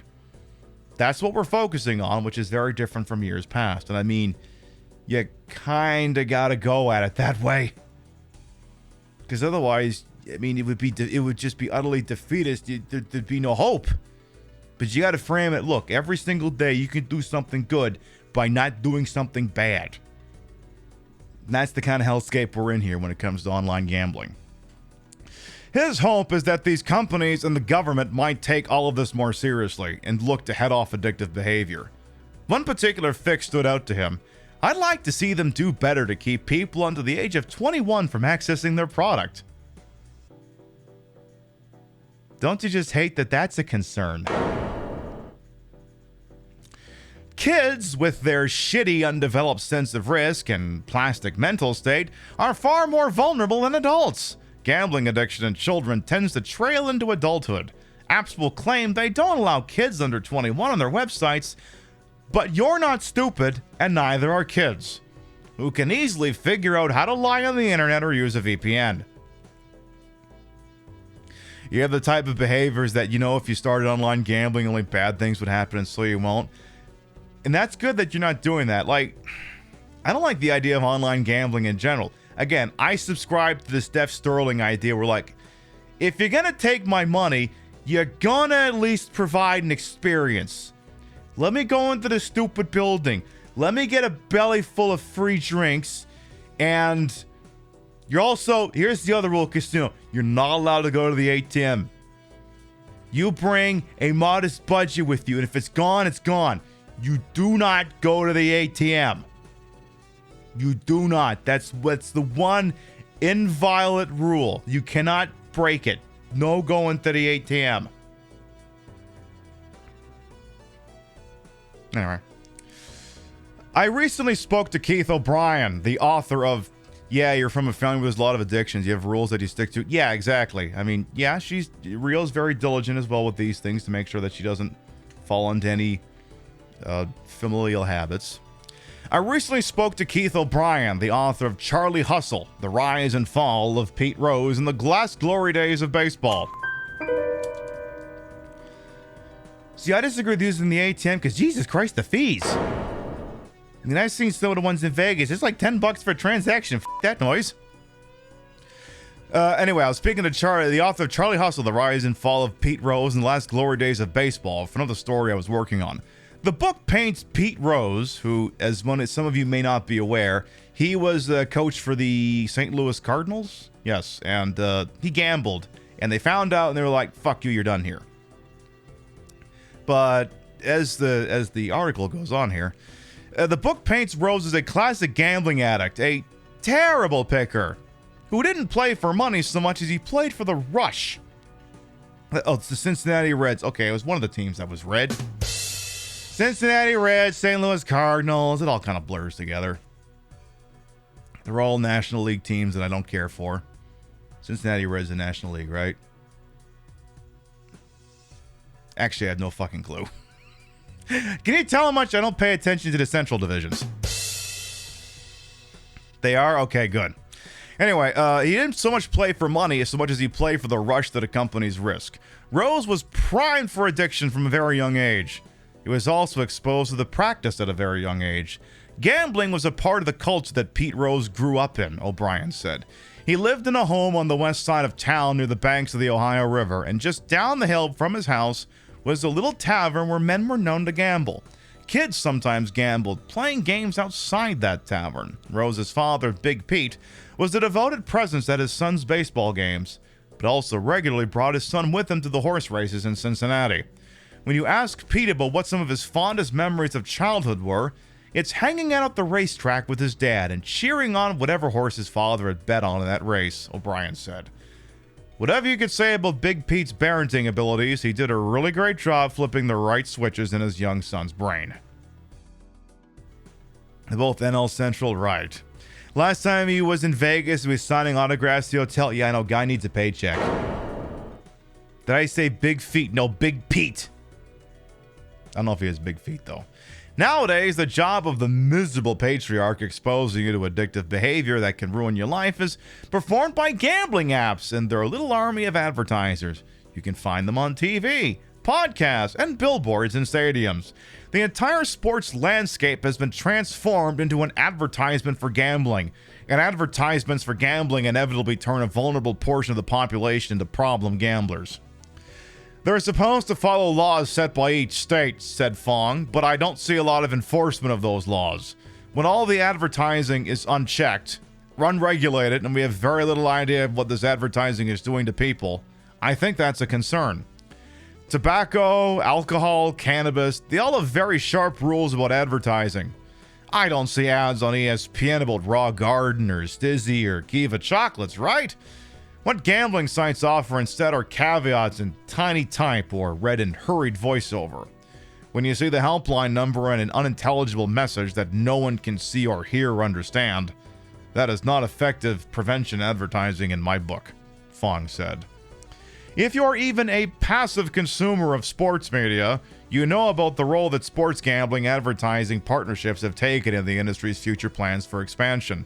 Interest in gambling drives interest in sports. An audience already interested in sports will see, alongside ESPN Plus programming, random European basketball games, Southeast Asian cricket matches, and all various college football games. Dozens of things on which they could have bet at all hours of the day. Leagues, teams, and media companies have official partnerships with gaming concerns. Theories about gamblers influencing players with the tawdry world of gambling make a notionally wholesome sports product inaccessible to children that have been... Fears about gamblers influencing players with the tawdry world of gambling making a notionally wholesome sports product inaccessible to children have been kicked down the trash chute. Gambling's relationship to pro sports is historical and habitual, yes, but the league's creating a product that depends on gambling for its very existence is new. Last year, Mark Cuban sold a majority portion of the Mavericks to the Adelson family, who are the owners of the Sands Casino and some of the worst people in America. For background here, Mark Cuban owns the Dallas Mavericks. He's also on, Dragon's Den, Shark Tank, whatever the fuck it's called in the States. The Adelson family, the owners of the Sands Casino, The Sands Casino used to be a thing in both Las Vegas and in Atlantic City. They have since turned into an online casino, and that is who Mark Cuban sold a majority stake of his basketball team to. The play was not just a cash flow move for a leveraged billionaire, it was part of a new vision for the Dallas Mavericks, one in which the team's new home arena, they're angling for one now, is inextricable from a casino, where sports betting and watching the game were happily cuddled up together. Cuban made the sale because he thinks the Sands Corporation's involvement will make his remaining chunk of the team that much more valuable. The idea there is that the new world of sports gambling will make owners rich in more or less the way that tech IPOs made people rich. You learned your lesson on sports after you lost $200 betting on Conor McGregor for Mayweather versus McGregor. Why the fuck would you take that bet? Seriously. I mean, yes, it's good you learn the lesson too. Also, why the fuck would you bet against Mayweather in that? You know he's just going to take the Homer Simpson approach, let McGregor gas himself, and then beat the shit out of him the rest of the thing. And I watched that fight. This is end-stage capitalism. You're right, M-Bear. Betting, yeah, it's like betting on the Washington Generals. I thought the Generals were due! Fucking Krusty over here. If you are a sports writer or fan and your point of view is fixed on the stuff of sports, the winning and the losing and the roster construction, a never-ending barrage of threats to outcomes might seem unbearably chaotic to you, an untenable state of affairs. Such a person can look at the torrent of speculation surrounding Shohei Ohtani's gambling interpreter or the tragicomic Jonte Porter gambling and ban in the NBA and taste the future. Team owners, though, are capitalists, the most rapacious and valuation-oriented group ever to dump their money into the pocket of a 20-year-old, and as such, have different interests and concerns. There is no reason to believe that even a steady stream of scandals would deter them until or unless it threatened their profitability. The safer option is to enforce the rules to the best of your abilities, act shocked and offended when the public expresses suspicion about the vagaries that plague the league, and keep the revenue pumping. Play it right, and the extra suspicion that clouds people's perceptions will just give the audience another fun variable to speculate about. In short, well, if we make it seem like it's rigged, it'll be more interesting. And people will pay more attention. But the shit is not consequence-free. Apps have no incentive to prevent addiction, and gambling addiction fucks people up. If it fucks enough people up bad enough, the gambling app economy could become something more akin to a public health crisis. If the federal government finally, belatedly, comes calling on that front, how will a sports industry increasingly reliant on all those partnerships and gambling revenue respond?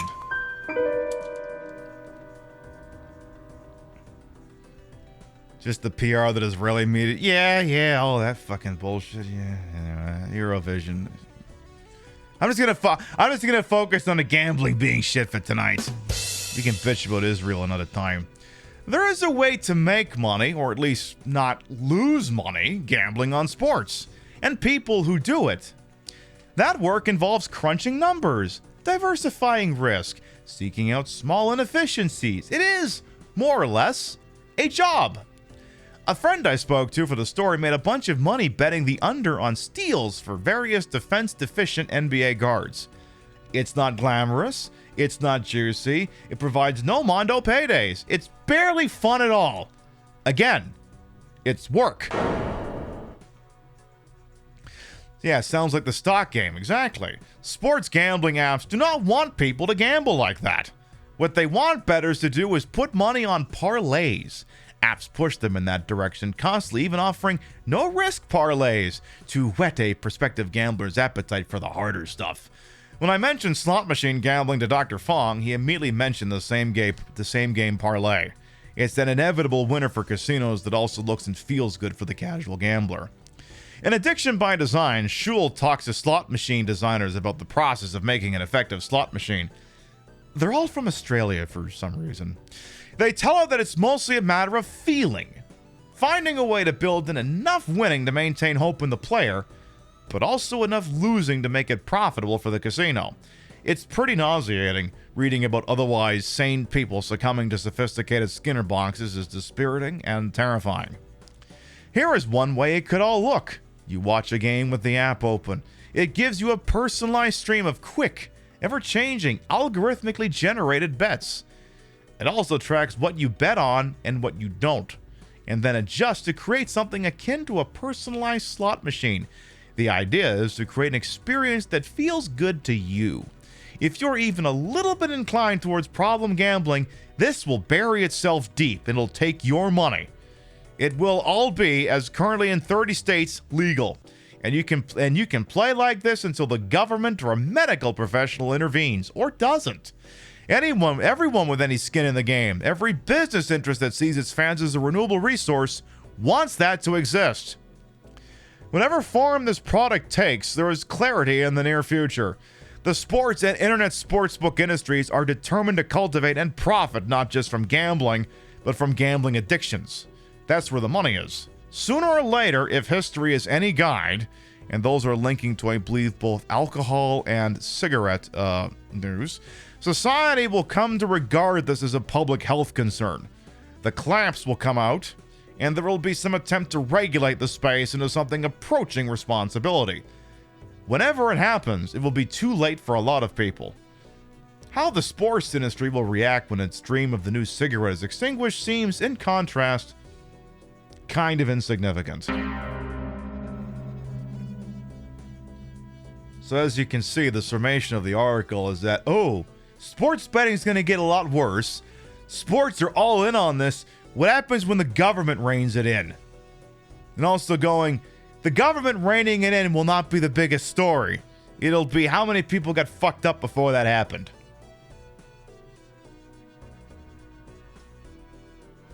Like, again, I'm telling you right now, I love low-stakes gambling. I love going to casinos. I love going to Vegas. I love sports.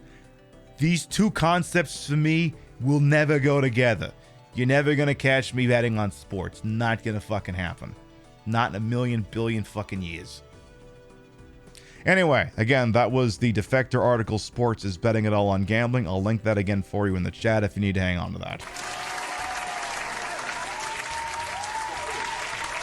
Here's what we're going to do. That was enough doom and gloom for now. We're going to take a little BRB. We come back. It's time for this show's slightly peppier other subplot. We're going to go on a little tour of the strip. We'll be right back. Whether I explained anything in this game or not, this would just be the fastest sell. That you can just sit in a cannon, spin in a circle, and blow up Nazi airships. Nothing I could say is going to sell the game faster than that. This is going to make her so mad. So mad. You want to talk to Saria, right? Yes. Twink, this is Saria. Can you hear me? I don't mind talking to you using the ocarina's magic, but why the fuck are you just standing right behind me? So I can annoy the hell out of you. Why else?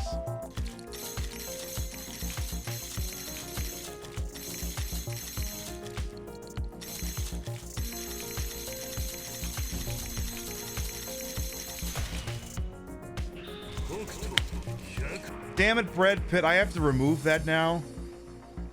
But it was nestled in there so nicely. Wait, can I play? Maybe I can do this. Hang on a second here. Oh, shit. I gotta get at the B button. Okay,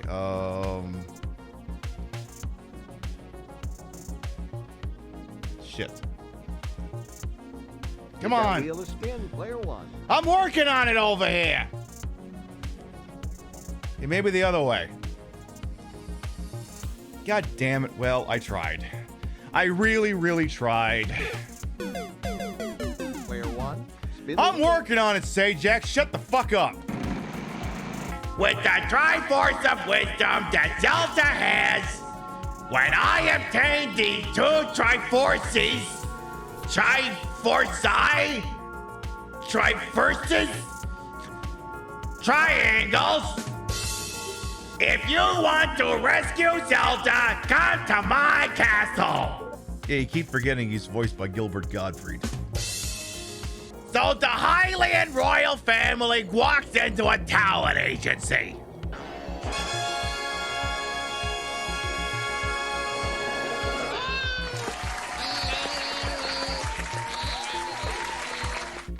I don't know what the that was, but it sure was something, wasn't it? Turn that goddamn infernal thing off and go wash the fucking dishes. Mama's pissed. All right, we're back. Everyone's doing all right over there. I poured myself a little drinky poo, just a little one. I used up all the ice down here, so I'm like, don't pour that thing up to the top. Pour up to what you think would be in there before you added the ice. Oh, come on in, Jamie. How you doing? All right, so the other subplot for tonight's show here. We will get back to Balatro. Do I want you to get... Yeah, I mean, it's your call. If you want, you can do that. We have more ice in the house? Really? If you want, you can get me some ice. Yeah, as it happens, we're switching titles briefly. We are going to go back to Balatro, I promise. We are going to go back to Balatro. But it's time for us to do a little sideshow here. We're going over to Grand Theft Auto San Andreas. Eye surgery? Yeesh. Well, fingers crossed for you. All right, so why would we be going to Grand Theft Auto San Andreas? Don't we play enough Grand Theft Auto in the other fucking time slots of this show? Yes, but here's the thing about Grand Theft Auto San Andreas. It's not just encompassing the city of Los Santos. It also has San Fierro and Las Venturas, which is their in-universe version of Las Vegas. Let's go for a little ride. Pib, have you been offline playing San Andreas Definitive Edition on Switch just so you could do a tour of Las Venturas on Twitch without getting shot at by the cops all the time? Maybe. It's possible. Oh, why, thank you. So we just actually unlocked this side of the map here. So some of the things actually inside is that airplane going to crash? Those planes usually crash. So a lot of the things inside Las Venturas are not actually accessible yet, but we can still drive around without getting murdered by the cops. Let me just turn off the in-game radio and use our usual Grand Theft Auto playlist here. Let's see. Give me a vector that gets me right into the strip here. Let's see. Las Venturas Boulevard probably starts right down there. Let's do that. Now, I have this for Switch just because it was on sale. This is from the Definitive Edition trilogy. It's fine. I don't know if it runs at 60 frames per second on other versions.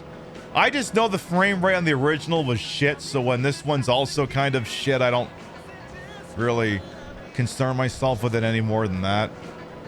Your trick on this is once you hit 1 million, you go to the casino, unlock the 1 million table, and keep putting on number 1 till you win. I mean, that would work. Yeah, this is older, but dang, does it just remind you of a mobile game? I mean, yeah, I think they kind of did the same thing with Liberty City and Liberty City Stories and Vice City Stories. I think there's like mobile and Amazon Fire versions of that, weird enough. You had to use mods to get your PC copies of the original run on 60. Yeah, you'd have to do like some weird mods because sometimes just putting it on 60 just breaks a million things. All right, so South Las Venturas Boulevard should be coming up in just a moment here.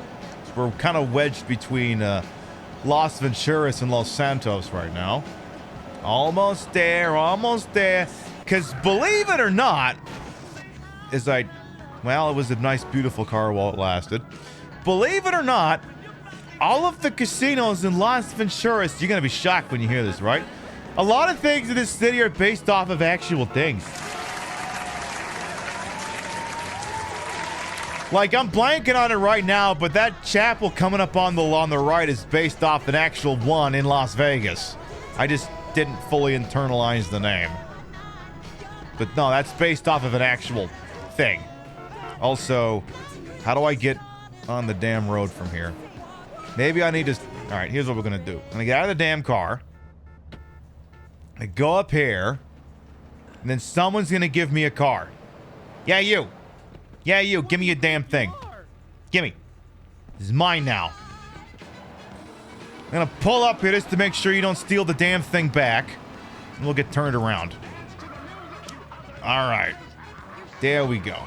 So, again, many of the landmarks in Las Venturas, and indeed on the Las Venturas Strip, are based off of actual real-world locations.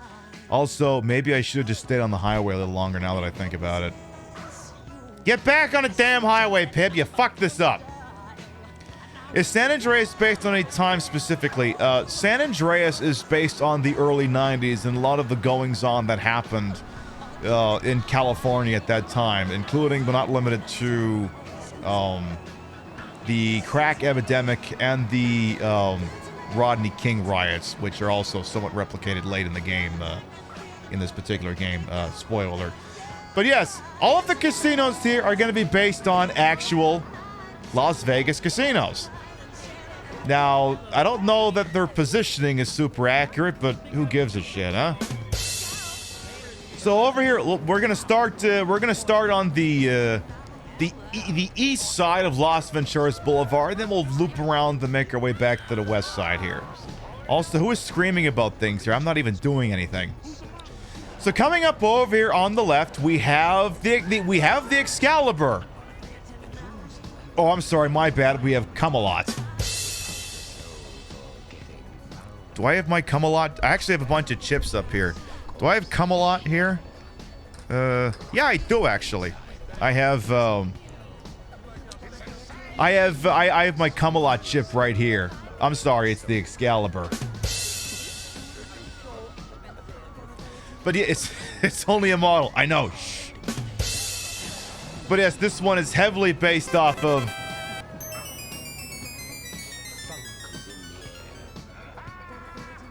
Hit me. Ow. I didn't mean it literally. I'll take you 100 bits anyway. So then, yeah, the Excalibur, aka Camelot, has a very Arthurian theme to it. Was built, I believe, late 80s, early 90s, somewhere thereabouts. It is a property owned by Caesars. It's not Caesars, MGM. It's kind of a more family-oriented property. You go inside, and it's all very silly-looking, very, you know, just like Camelot is. See, it says Camelot, and there's all the little silly little fake castle shit they got on the outside there. I don't see the statue of Merlin though. Where the hell's that at? Know where the hell that thing went. But yes, that's Camelot. And next to that, ooh, this one I think we can actually drive up. And right next to it is the Luxor. Okay, it's not actually the Luxor. What is it? Get out of the damn way! I'm joyriding over here! What is this one called again? Maybe they just call it this... Okay, it's like I was hoping there'd be like a sign or something here. Of course, I'm probably also covering the nameplate here. Hey, could you guys... Hey, I'm driving on a sidewalk over here. Do you fucking mind? Do what you gotta do, Jamie. Thanks for popping in. So yeah, this one's based off the... Oh, it's called the Camel's Toe. What an insightful name there, Rockstar. Anyway, that's based off the Luxor. Of course, they got a chip for that here too. I'm being a show-off bitch here. Yes, very Giga Brain named right there. The Luxor also built in the late 80s, 90s, somewhere thereabouts. I think, yeah, okay, that's the actual lot. It's, again, based off the city in Egypt. It has its own little, you know, it's got the Sphinx, it's got the big silly pyramid, and you can stand there too. It's interesting because the Luxor is part of one of the early parts of the mega resort era of Las Vegas. And they went very in on the theme. To the point where it was like almost more like a museum, and they went, oh, we fucked up. because pretty much all of the Las Vegas casinos have a theme to some extent. And the problem with theming, either it be a casino or... I was really hoping I could drive up that. The problem with theming a casino or a restaurant or bar too much is if you go too far in on the theme, then it's like it becomes a sideshow attraction. You wouldn't go there all the time. Like you see it, reverse up. Yeah, let's try reversing. Excuse me! I'm gonna try reversing up the Luxor here. Give me a second. Well, we made it further, but... Well, it was worth a shot anyway. But yeah, this and TI, they went, oh, we went too in on the themes. They kind of re-renovated the casinos to strip down some of the Egyptian theme. I mean, you know, it's still a fucking pyramid with a giant light on it that pierces the sky, but, you know, they're not as gung-ho about the theme as they used to be. They fixed it from the OG version, those bastards. The elevators go diagonally. Yeah, they do, because those of you who aren't aware, the hotel is inside that pyramid. I don't know why I'm pointing at it. If anything, I should be pointing like this. Yeah, the actual hotel rooms are inside that pyramid, and yes, the elevators have to go basically diagonally or sideways in order to ascend. At least it's nice and nighttime here. Now you can actually see all the proper lights. You would have loved the over-the-top? Yeah. All right, what are we up to next here? Let's keep going. Pardon me, I'm still driving on a goddamn sidewalk here. Oh, this one's easy. This one's going to be a little low-key. The Royal Casino.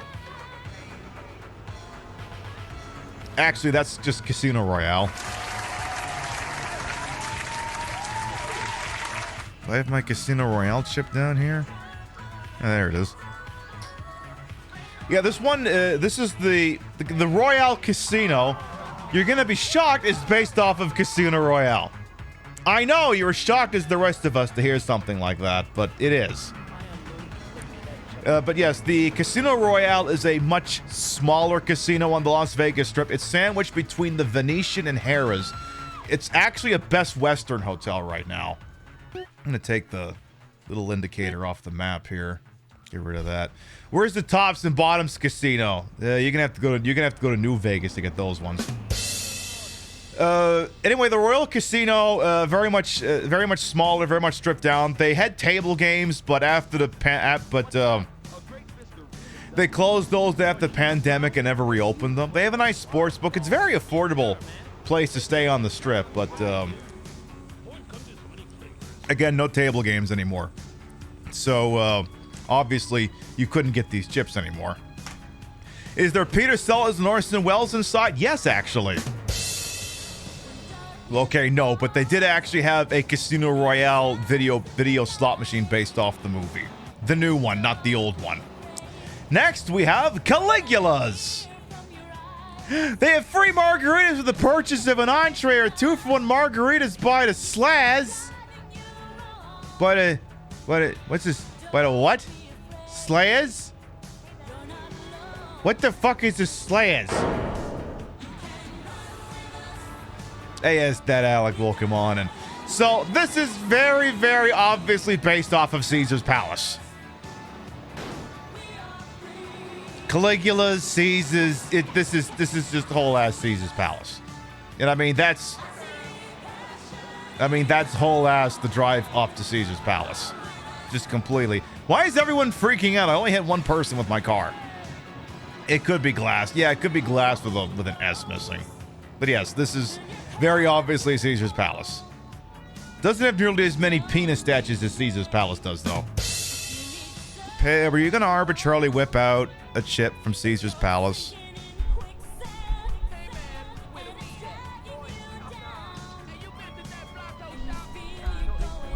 Of course I am. Who do you think you're dealing with here? Of course I'm going to hit you up with one from Caesar's. I got to do that. Did I have a nice time at that new casino the other night? I sure did. Hope that broad looked after you all pretty well here. So yeah, that's... I believe I think this is one of the ones you actually heist in this game, now that I think about it. Yeah.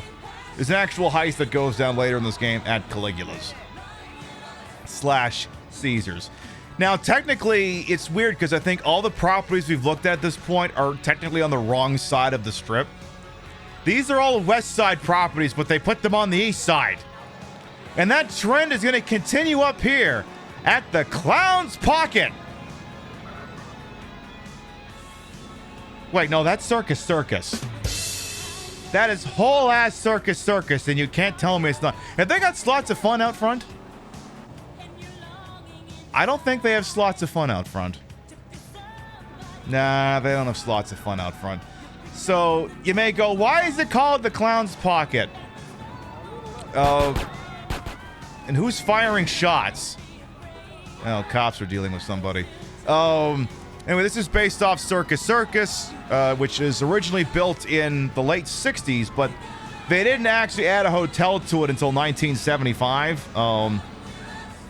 This property's on the west side of the strip, and it's one of the further up north ones, and it's kind of got a reputation for being a little greasy, but our Clown's Pocket is supposedly a term to refer to, again, this is just the Rockstar naming people here.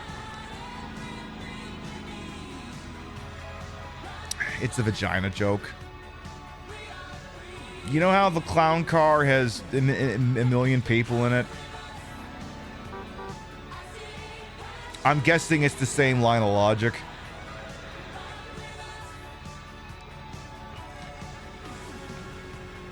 So, yes, as you can see, it's clearly a very intelligent name.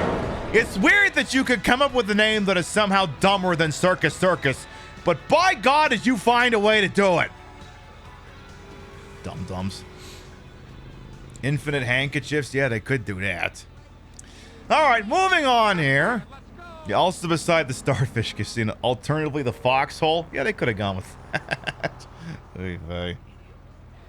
All right, moving right along here. You enjoyed Thompson's take on Circus Circus and Fear and Loathing? No, you're right. Yeah, he had some very good comments about that. All right, now for something a little bit less degenerate here. We're coming up on the... Actually, I can't really get a good shot of this one, so we're going to go to the other side of the road here. It's too close to the street. We have the Starfish Casino.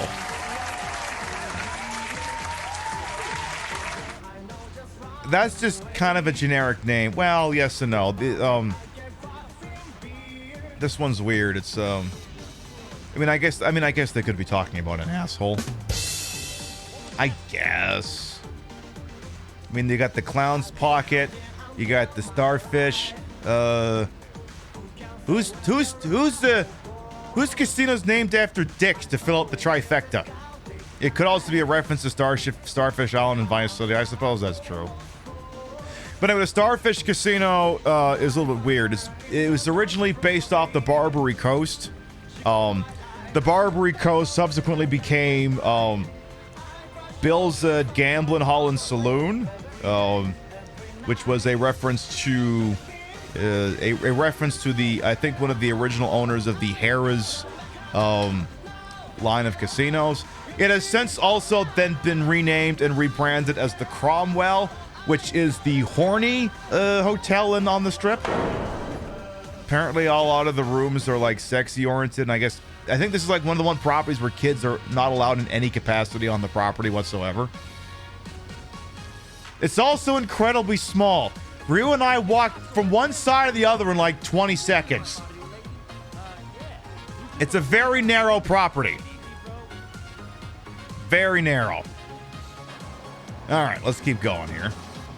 Because I think we're reaching a point where we actually be coming up on Fremont here. Then there's just kind of generic branding here. And then Fremont starts. We'll come back there. We're going to circle on over to the other side of the road here. So now... you get to some of the more obvious ones as well. So you've got, we have the Mirage. Oh, wait, I'm sorry. The Visage. Pib, do you have a Mirage chip here? Of course I have a Mirage chip here. Of course I have one. It's right here. Boom, Mirage. Why did I throw that over there? Back over here. So yeah, the Visage, one of the first Steve Wynn properties in Las Vegas. Again, this one's pretty straightforward. Like, that's literally the Mirage. They just, you know, changed the name slightly. And in fact, the main marquee of the Mirage is kind of here. I don't know that it has the full volcano per se, but I mean, that looks the part. That definitely looks the part of the front of the Mirage. Visage, like the horror video game that fell off after a couple chapters. Yeah, that one. And this is actually on the correct side of the strip, actually, because that's the West Side Strip property. Can you go in any of the casinos? Some of them, yes, but not right now. I haven't technically unlocked them yet. So if we keep going south down here, if it's anything like real life, next to the Mirage is Treasure Island, and wouldn't you know it, right next to this one, too, is... Okay, it's a little bit further drive than it would be in real life, but would you look at that? There's a... Oh, that's just another sign for the... Okay, that's just the bigger sign for the Mirage. We have Treasure Island! Wait, yeah, you can see it. That's Treasure Island right there. Oh, wait, no, what does it say it is? Pirates in men's pants? I love how they literally jacked the old TI sign. Like, it's supposed to say, if that was the actual TI sign, right where, like, you see, like, there's, like, a top part on it that's curved that doesn't have anything written on it. That's where it should say Treasure Island. But they obviously couldn't call it Treasure Island because, yeah, as Dr. Pepper pointed out, it's a play on Pirates of Penzance, which is an unusually classier pun given the subject matter and the people writing it. But yes, I actually have a bunch of Treasure Island chips, but this would be from this iteration of the science design. Remember when I told you when they were designing the Luxor, they realized after they made it, we fucked up. We went too big on the theme. The same thing happened with Treasure Island, where the minute they launched it and they had the show with the pirate ship and everything, they went, oh, we fucked up. We got to start toning this down immediately. About 5 years later, it's sort of rebranded, a little bit still on the pirate theme, but toned down. And now it's somewhat more colloquially referred to as TI, not Treasure Island. Now, if we keep going here, we have another, it's another one here. We have the High Roller. This one is based off of Bally's. It's just, I don't have much to say. It's just based off of Bally's. Or it was based off of Bally's. I believe it's now... Yeah, it's now the Horseshoe. So, Pib, do you have a chip for that too? Of course I do. Of course I have a chip from the Horseshoe. But yes, that is the Horseshoe. I believe that's nestled between... I think between Planet Hollywood and... I forget which other one at that point. I lived in Vegas. No, I've been there a couple of times. You stay at the Imperial Palace, now the Link. I mean, I think last time we were between either the Flamingo or the Link, and the Flamingo won out. Just because we knew we were going to be there, we thought it'd be quieter. Hey, it's a funny thing that we mentioned the Flamingo and the Link, because guess what we're coming up on now? If that's not the marquee for the Flamingo, I don't know what the hell it is. It's a little bit disappointing because they didn't actually put like a naming marquee on it anywhere. But this is the Flamingo, or as they call it in universe, the Pink Swan. It looks kind of like the lotus flower, right? But that's the same marquee they have on the front and the sides of the Flamingo. And actually, I actually got two chips from that joint, the one in the fiver. But I gotta throw another couple ones on my pile here. But yeah, this would be the Bugsy Siegel property. And we stayed there. It was very nice. Very nice. I have no complaints. I would stay there again, except, the thing is, I can't keep staying at the same place in Vegas because the problem is it's an operational security problem. If I go to Vegas and I keep saying I'm staying at the same place, then I go to Vegas and someone's looking for me, they're going to know where to find me, So yeah, that is the Flamingo. And then the last one here on the strip it's kind of a weird example. This is the one that belongs in universe to Woozy Moo. This is the Four Dragons. It's a little bit, it's weird. I mean, the thing is, it's very much playing into sort of Chinese and such design cues. And the closest thing we would have to it at the time would have been, as MSK pointed out, the Imperial Palace, which is now... Pib, do you have a chip for that too? Yes, which is now the Link. They have chips that are... Shut the fuck up! I'm showing off things to chat, you fuckers. But yeah, this is now the Link. True story about the original Imperial Palace. The original owner was a huge Nazi. Actually, you know what? Let me pull up the Wikipedia page here. Let me look this one up here.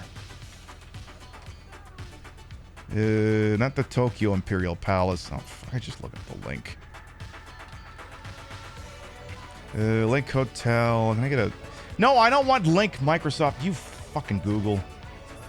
Give me the link on Wikipedia. Yes, that one. Thank you. All right, so... Again, this is a casino. Casinos, you know, they change owners, they change names. Again, this was previously the Imperial Palace, then briefly the Quad, and now the Link. It's a perfectly cromulent sort of entry-level casino on the strip. It's very nice. I have no major complaints about it. What's the story here? Yeah, lawsuits and controversies.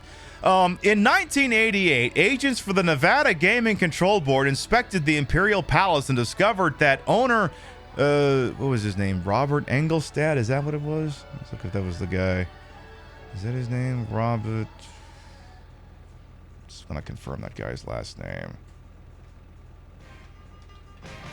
Come on. Okay, no, Ralph. Okay, his name was Ralph. Okay, all right. And again, let me try that again here. In 1988, agents of the Nevada Gaming Control Board inspected the Imperial Palace and discovered that Ralph Engelstad, the owner, had a war room there containing a large collection of World War II Nazi memorabilia. Among the items was a portrait of Engelstad in the likeness of Adolf Hitler. The control board also found that Engelstad had hosted Nazi-themed parties in the war room in 1986 and 1988, celebrating Hitler's birthday. Following these revelations, state officials accused Engelstad of bringing discredit to Nevada and its gaming industry. He apologized for the parties and stated that the collection was purely of historical interest. Engelstad faced a possible revocation of his gaming license, but eventually agreed to pay a $1.5 million fine to the state, settling issues related to the Nazi controversy and the destruction of records. It was the second largest fine in Nevada gaming history. Yeah, why is it always Nazi memorabilia that these guys collect if they're such World War II fans? Why is it suspiciously always the losing side that they want to get the things from, you know? Do you know any Supreme Court justices? You know, I would have to look that up. To be clear, that guy has nothing to do with this property anymore. I'm pretty sure, one, he's long dead. Two, the property belongs to basically Caesars. So that is the strip, but we're not done. We're not done because there's a couple more properties to look at as well. Couple more. Let's take a little drive up north here. Little bitty drive up north here. Did we pass? I have to see if there's another one I missed around here somewhere. There's a few more that are kind of off strip, but let's go up to Fremont, aka downtown. If you played Fallout New Vegas, you'll know it as Freeside. There's Circus again. He's long dead. Well, that's a happy ending for us, not him. No kidding. Anyway, the Emerald Coast is around here somewhere, but I'm actually not 100% sure where it is. Maybe that's it. Up there, maybe? Maybe that's it. Okay, that is actually it. We're gonna stop up here for a second. So up here is the Emerald Coast. This one's kind of in the wrong place. It should be over in the downtown section, but whatever. So this property here is the Emerald Isle. You can kind of carefully make out the shamrock and that it says Emerald up there, that is originally based off of Fitzgerald's, which was an Irish-themed casino in downtown Las Vegas, which has since subsequently become the D. Y'all remember, any of you who were here for my last Las Vegas slideshow? You remember the pissing mannequin, which was called had the extremely scientific name of Mannequin Piss? That's the casino that it was outside of. That one right there. That was the one that had Mannequin Piss. Oh, actually, hang on. There's a sign right there, stupid. Oh, damn it. Who shoved someone in front of my car? Who did that? Very Pink Penguin says when this is done, it's Morbin time. So yeah, this would have been Fitzgerald's at the time, now the D. You thought Mannequin Piss was like in Belgium. That too, it is a reproduction of Mannequin Piss. Actually, before we head to downtown here, there's one more joint I want to look for here. I think it's somewhere in this area. It's another one of these kind of off-strip locations. I think it's somewhere up here. I don't think it's much... The problem is we go any farther north, I think we kind of hit Nellis Air Force Base. So I might be a little bit out of pocket here. But I think the one that's the parody of the Hard Rock is... Oh, actually, it's right there, actually. Is there a parody of the former Hard Rock Hotel and Casino in Vegas? Of course there is. The V-Rock Hotel. Yeah. You know that station that Laszlo was a DJ for once? Even has the guitar out front, too. Can we meet Laszlo? I think Laszlo is on one of the radio stations, but I don't think he's a character in this game. Pib, do you have a casino chip from the original Hard Rock Hotel and Casino? Yes. Of course I do. It's very difficult to make out the text because you're not going to be able to read that, but that's what it is. Now, the interesting thing is the original Hard Rock Cafe Casino in Vegas, Hotel and Casino in Vegas, closed down. But what's happening now is... they actually bought the Mirage. Remember that Visage place we were looking at? The Seminole tribe of Florida bought it out. They own the Hard Rock Cafe. So the Mirage is going to become the Hard Rock Casino and Hotel on the Las Vegas Strip. Yes, I'm showing off my chips like trading cards. Exactly.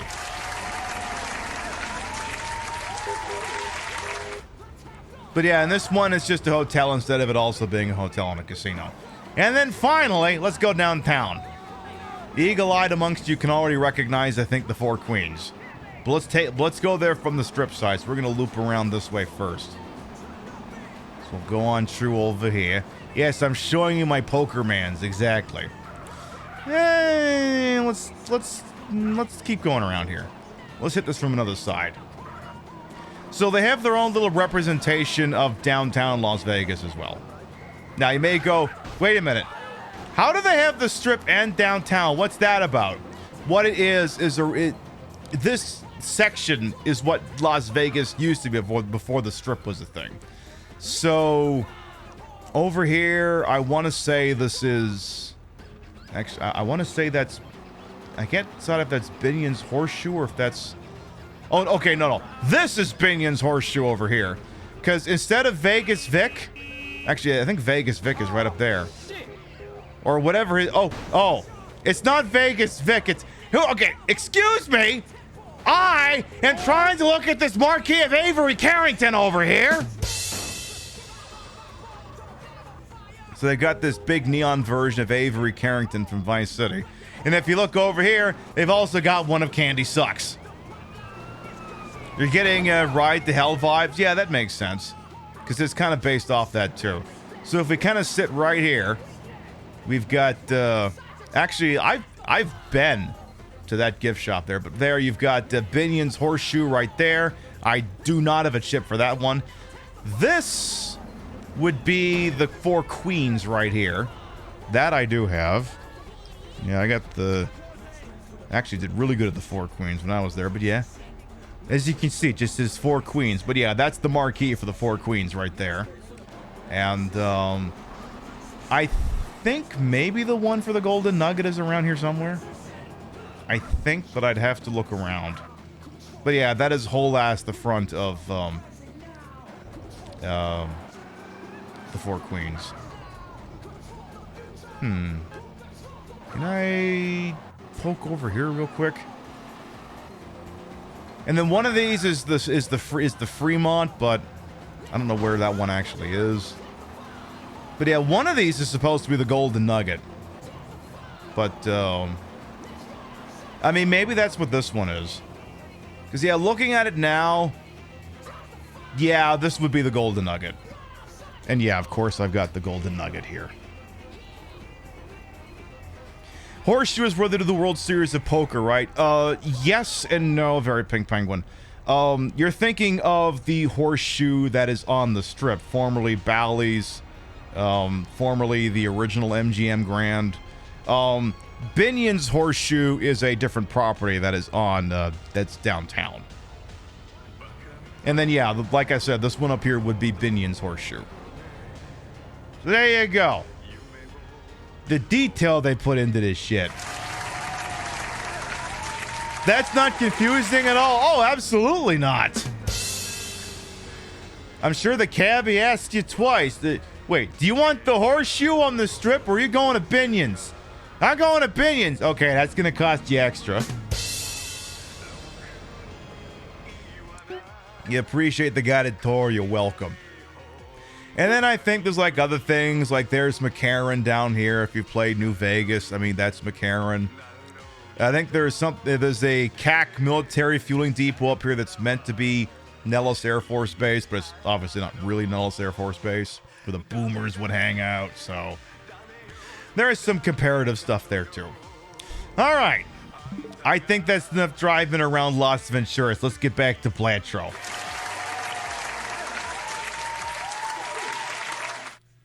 Let's do that. I'll put us back in the Balatro category here. I'm glad you all liked that I took you on a nice little trippy here. We now return to regularly scheduled programming. Beautiful. Alright, so once again, the battle for the Stuntman continues. Do I dare to go with the anal glyph deck again, or do I want to try the fusion? Oh, wait. Actually, before we do any of that, am I forgetting something? Yes! You don't have to remind me. Very Pink Penguin called in 52,000 tokens for Around the Mubbles. I'd have figured it out eventually. Rio probably would have thrown something at me. Let me get that launched up here real quick. You're slapping 52,000 chips on a table. We got to gamble over here. All right. If you're feeling brave, if you're feeling cocky, we can do a thing like that. Well, let's see. Nah, not that one. Nah, not that one. I hate that one. Nah, not that one. Nah, not that one. Actually, yeah, I do want you to do that. Yeah, I do want to do that one because you fine, wonderful people need to break the record that's being held on this one. And I will not accept anything less than total victory in that regard. Exclamation mark play!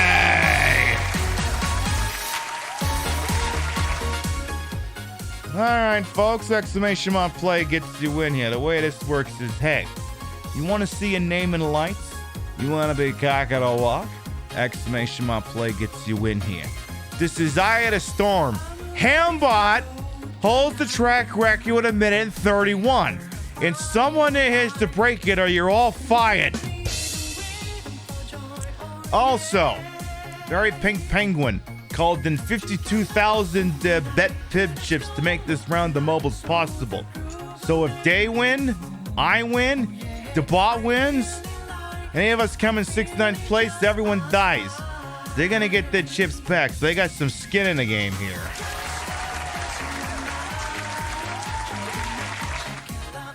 course, Hambot holds the wreck in the map with the sky pissing on everything. I know. I fucking know. You ran back in here to get it from Bubbles and did the splits because your floor was wet. Oh, please nobody injure yourselves running in here when you hear the music. Please don't do that, people. All right, as it stands here, we've got 43 brave souls entered into Eye of the Storm. Exclamation mark play. Going once. Exclamation mark play. Going twice. I've said it before and I'll say it again. If I had to go permanent VTuber, this would be the model. This is, I think, my most favorite look in the whole wide world. If you told me, Pib, we think you're going to be permanently injured if you ever do any other look besides one. You got to pick one for the rest of your life. This would be the winner. This would 1,000,000,000% be the winner. All right, folks, I think we are cocked. We are locked. We are ready to go. Let's do this! 10, 9, 8, 7, 6, 5, 4, 3, 2, 1. Boogity, boogity, boogity, let's go ballin'! All right, let's see what kind of action we got here. Again, somebody needs to beat Hambot, or I'll be very disappointed. Very, very, very disappointed. Please don't make me disappointed, because I do not point well. And I can point with this, I can point with that, it doesn't help. Does not help at all. All right, so Hambot Ghost is provisionally in the lead at the moment, but I see a couple people trying to give that bot some trouble over here. But let's see if maybe someone can get out of here in a jiffy. I see MBear6 trying to see if they can do something here, but you got to get dropped down, which unfortunately the Ghost of Hambot did here. But let's see, we got some people trying to jockey for position here. Are they going to get favorable drops around here? Okay, Amalgamane's trying to go into the lead here. Okay. Of course, the problem is there's a lot of funnels and a lot of choke points, and the problem is Hambot's got a couple of those on lockdown. So anyone who wants the record is going to have to nail a couple of these next few things. For example, we got some debris on the field, but a couple of people are trying to make it through. But let's see, you still got quite a ways to go. You got to nail it through the Eye of the Storm here and stick the landing, which it seems King Monster did not. Uh-oh. Yeah, see, Hambot gets out of there pretty seamlessly. Sastrus is going to try, but you're going to have to get in there in the next 3 seconds. And you tried, but it's not going to be a thing. But are you still going to take the victory here? Well, I don't see anyone catching up with you, so the answer is yes. I'm Luigi, #1. Congratulations. Sassarus wins, followed by Lightling, Dr. Peppa, Chef, Cat Dad, Ravaging Marvel, Gwendolyn, McBonas, Yes Dad Alec, and Justice to round out the top 10. If you disappoint me, will I hand you over to Empress Pip? I haven't decided yet. Jerry's still out on that one. All right, let's see. It's going to be the last one. I'll turn out the lights here. It's either going to be me or Celeste, depending on how the Void treats us here. I mean, oh no, that paddle's going to hit my marble's bottom. Oh no, but God, I'd hate that. Oh wait, Ryu and I are both getting paddled, it seems. It's fun. I can't really complain about it. I mean, she drums on my butt sometimes. It happens. Have you seen this Dumpy? If you cohabitated with it, you drum on it too. Sassarus wins the race. Hambot, however, will retain the track record by a margin of about 7 seconds. Exactly normal Saturday behavior. I'd show you, but, Twitch is run by prudes. All right. Here's the deal, very Pink Penguin. You've been here long enough, so you know how the speech goes, but for liability purposes, I do have to give it anyway. You did not win. I did not win. The bot did not win. So... Oh, and not everyone died. So... Unfortunately, I regret to inform you that your chips are mine. But make sure that everyone thanks Very Pink Penguin for making that round of Mubbles possible. You're at the Marbles gaming board. You got an anonymous tip that Hambot was using an illegal marble polish in the process of removing Hambot's record. Yeah, good luck with that. Yeah, it is the typical Saturday night drumming session. Exactly, Vintage Vixen Shop. You got the idea. All right, let's do some let's get back to doing some Blattroing.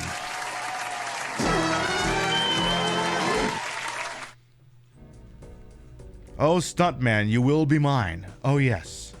You will be mine. All right. So do I want to do the anal glyph deck again, or do I want to try the fusion deck? Or plasma deck, whatever. Plasma fusion, same fucking difference. No, I'm going to try the plasma deck again. Or anal glyph. Oh. Okay, never mind. I picked the plasma one anyway. No. I want the anal glyph one. Give me the anal glyph. So again, this deck generates a double tag after each boss. A double tag basically allows you to, if you skip something, to double the reward. So for instance, if I had 3 double tags and then I skip this one here, it would give me 3 of those plus that, so 4 of them. So after defeating the boss blind, I'd get $60 instead of 15. But for now, we're not going to fuck with any of that. Your daddy taught you not to be ashamed of your decks, especially since they're such good size and all? Yeah, no kidding. Let's see. I want to play first. You know what? Just give me some more face cards, why don't you? Thank you. Now, give me more. Give me more. That'll do. Surprised it's not already catching fire. Well, that'll be a victory right about... Nah, right there.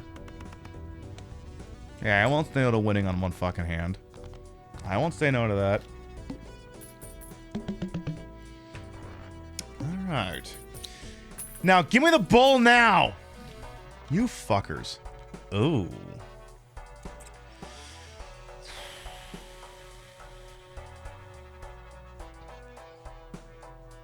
Nah, I'm not riding the bus. Not doing it. Not doing it. Not riding the bus. Not gonna do it. Look, we already made that play last time with a green Joker. It didn't work with a shit, so why would I look into it now? Give me more face cards, you miserable bastards. Now give me some more. Beautiful, thank you. I'll take another full house. Suppose I could have played the straight, but the full house is worth more. Regrettably, that's not going to be a GG easy, but at least we're only 90 chips away at that point.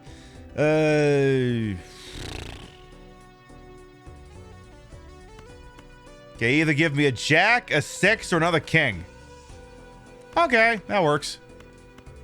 And we'll perceive the straights.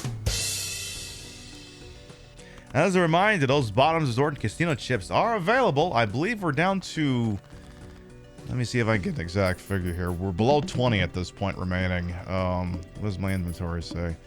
Says... Ooh, we're down to 18 sets. Oh, boy. Limited time. It's not limited time. Limited supply. Act now if that's the sort of thing you're interested in. Do I want playing cards to be purchased from the shop? Not until Overstock shows up, I don't. I am not taking superposition. Not happening. Oh.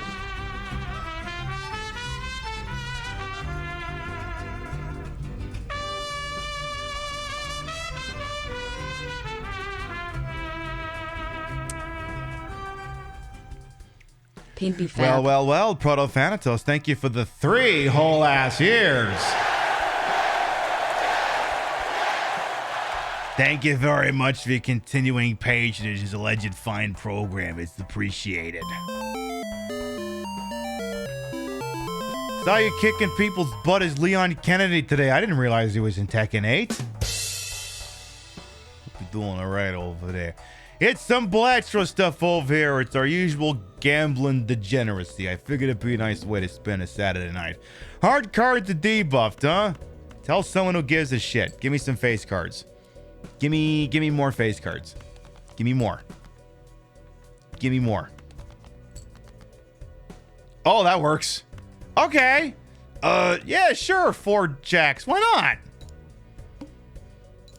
Sure. Okay, well, that's GG's. I was expecting a full house, not four of a kind. All right, we got our first double tag. Now we're just going to find something worth using it on. Hey, V-Gross as well will come on in. E-rolls cost 2 less. No. I'm going to pick up popcorn here just to juice us in the near term here. Popcorn is a degenerating joker. As you can see, it provides 20 multipliers, but every round 4 get removed until it runs out. But it'll juice us in the near term. Polychrome, reroll boss blind. Hey, look, it's Rio's favorite boss blind. Do I dare better twice in one show on this? If I do it a third time, I'm definitely sleeping on the couch. Hey, Rio, how many cards do I have to play in that one? Girl bye, she says. Ah! Alright, let's see what our options are here. Well, we could play for the straight. Could play for the flush. And let's play for a flush. Let's play for a club flush. And that works. You, and you. That should do it. See, at least the upside with playing a hand that's got 5 cards in it is, you know, the multipliers will actually have something worth multiplying. So there's that at least. So as you can see, now popcorn is down to 16. You know, the implication being that it is, of course, being eaten. Because I don't know what else to do with popcorn. I don't know. That's why I'm staring at you. What do you do? Ooh. Now, he's interesting. He increases his multiplier by 0.25. It's an X multiplier for every skipped run. Problem is I don't usually skip a lot. But let's see. What does this spectral pack have to say for itself? Is this one of the ones that I could dupe the damn thing? Oh, of course they don't do that now. Destroy 1 card, add 4 random enhanced numbered cards. Sure, fuck it. Thank you. And, let's do delayed gratification just for now. I don't want to reroll the boss blind. So right now, Mr. Throwback technically isn't worth shit right now. So the problem is now that I have delayed gratification, I'm somewhat incentivized to not actually do any discards here. So yeah, I guess we could just play 2 pair. The shame of it is if I could, you know, discard, not have consequences, I could try for a heart flush because we got Mr. Wildcard over here, but I'm gonna have to kind of play him as a 2 pair instead.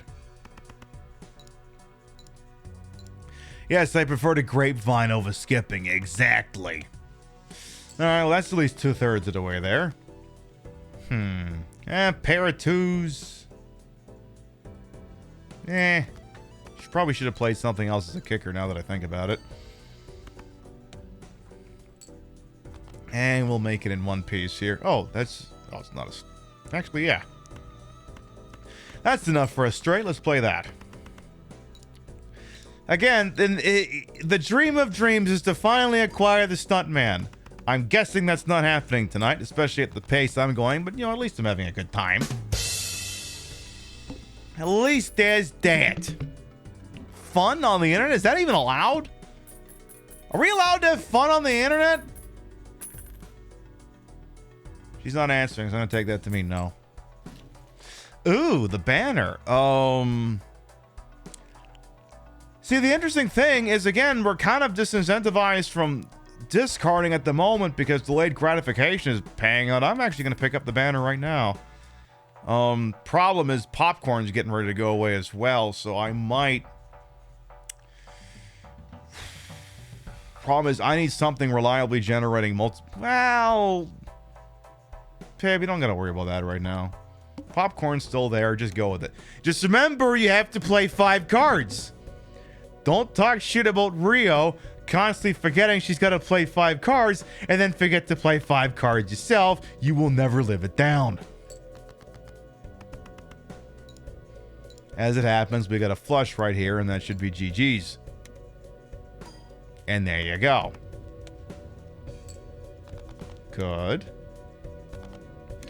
So again, we're okay from a chip perspective, but again, it's very difficult to scale the banner without increasing your discards. And Mr. Popcorn is going tits up in 2 rounds here. So we need to find a suitable replacement for him. That's a start. I have a love-hate relationship with Raised Fist, but at least he's something. So I'll pick him up, and we'll just leave it at that for now. Now, at some point, we do need to consider a skip so that Mr. Throwback here can have some value. I mean, I guess we could do that one. I guess. I'd feel better about it if a monetary Joker showed up. But we'll see what we can do here. So, I think we're just going to play pair here. Yeah, pair, and just kind of just do a glorified discard at the same time. So this should not... Well... Oh, well, okay. Oh, so this shouldn't GG easy, but there it goes. So yeah, I could, if I do a skip now, he'll at least be 125, but I don't know. I kind of feel like $45 ain't really. Ooh.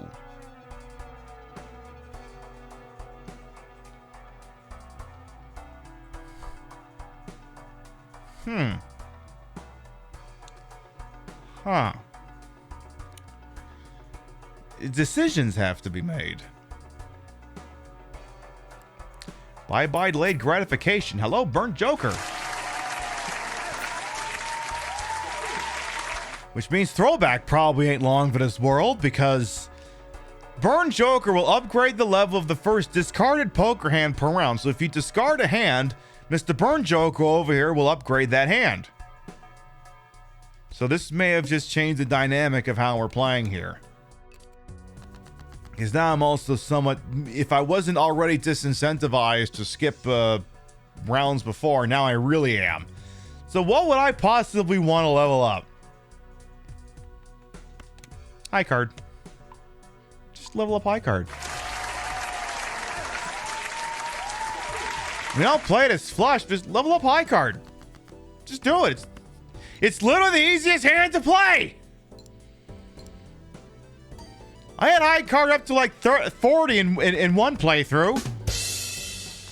Because I had the Burn Joker and then I had the Blueprint.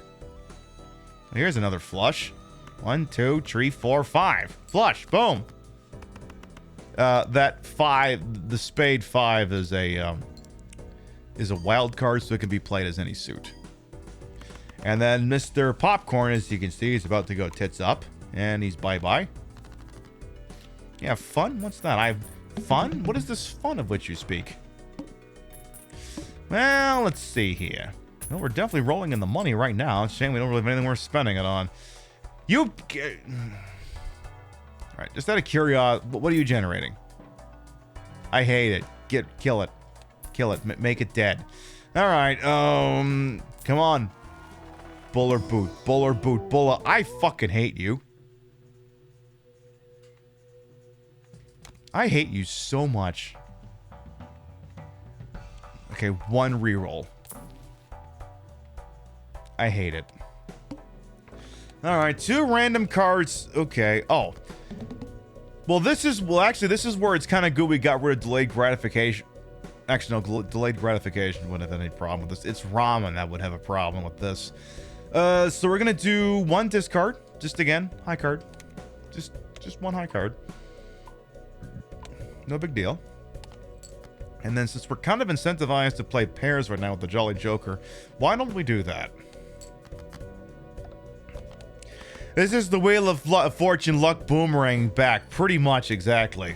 We're getting rotten luck.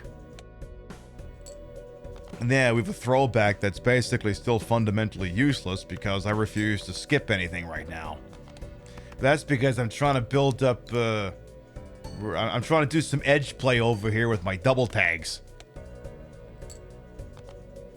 Maybe I should just play... Nah, keep playing the pair. If only because the pair is generating 8 multipliers. Probably didn't need to play the 2s, but... Oh yeah, Pib, the Raised Fist, you kind of need to start playing kickers with that, because the Raised Fist is doubling your lowest card. If your lowest card's a 3, you're not accomplishing shit. So yeah, play those 2 jacks and get rid of the 2, 3, and the 4. So that it dubs the 10 in this case. To generate 20 multipliers. Beautiful. Much better. And there you go. Now the problem is, again, right now, the only card in our hand that's scaling right now is the Burn Joker, and technically he's not scaling, he's making the hand scale.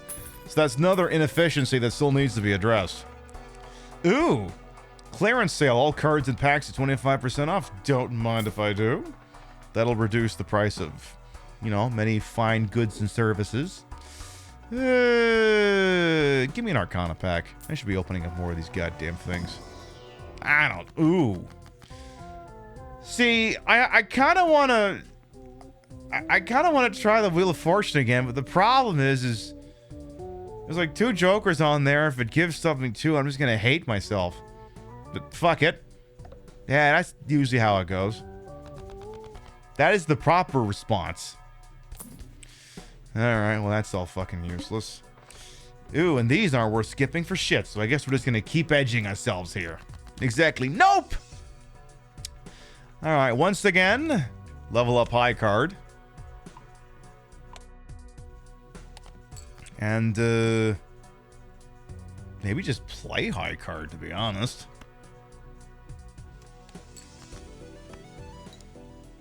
I mean, it's 4 multipliers.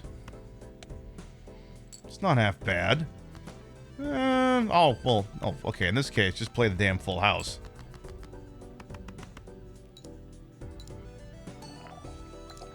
But I believe in scaling up the high card. Because you just get, like, the right fucking jokers, and you don't have to play big hands. You just win. Okay, play the 2 pair with the 2 as the kicker, just for funsies. Your brain heard you believe in scalies. I do not believe that's what I said. I'm pretty sure that's not what you heard what you wanted to hear. I mean, I support you in that endeavor. It's just, I'm pretty sure it's not what... I mean, I have had... This is like, what, my 5th drink today? No. 4th or 5th. Scaling, scaly, same difference. Whatever you say, pal. 1 reroll. Alright, yeah, use that one.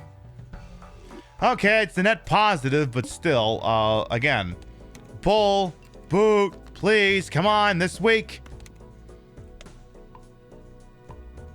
I demand to have your presence here. Alright, let's do 2 pair with the 3 as a kicker so that the raised fist dupes the 4. Though technically at this point, I probably should just be playing the high card. I may as well play the damn thing I'm augmenting. So yeah, do that. Play... Ugh. Alright, look, play the queen, it'll dupe the 4. I mean, the high card will really start to sing once the generated amount of base chips is at least 100. Then it'll be really nice. But it seems until then, I'm stuck with this bullshit, so I'll play a 2 pair, just so that the 10 gets duped for the raised fist. So at least there's that. You know, there's another thought I just had, and it's not an incorrect thought. Maybe I shouldn't do the discard right at the start of the round? Maybe wait a hand or 2 first? Because the problem is I am taking 40 chips away from the banner every time I do that. Maybe get a hand or 2 in first. Because there's nothing stopping you from doing it later in the round, as long as, you know, you're careful. Again. Come on. Ooh. Sure. Fuck it. Yeah, get him in here. I'll take the blue joker for now. He's plus 2 chips for every card remaining in the deck. Now, that number fluctuates based off of, you know, how many cards are in the deck. And, you know, as the round goes on, that number obviously goes down. So technically it scales by adding more cards reliably. The trick is doing it reliably, which is not a thing I do. Ooh, do I want... Yeah, go... Okay, go ahead, Wheel of Fortune. Break my heart again, why don't you? See? I used up all my Wheel of Fortune luck for the next week. I got no business making any attempts on that. And yet here we are. Alright, so tell you what, let's play a 2-pair. Then we'll do the discard. Yeah, 1 and 4 my ass.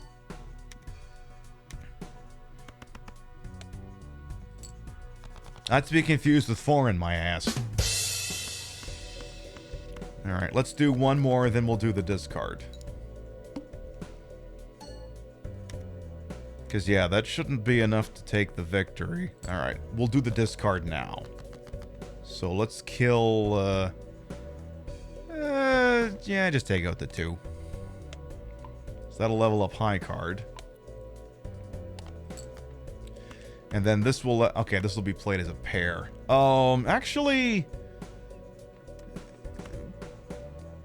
Ew.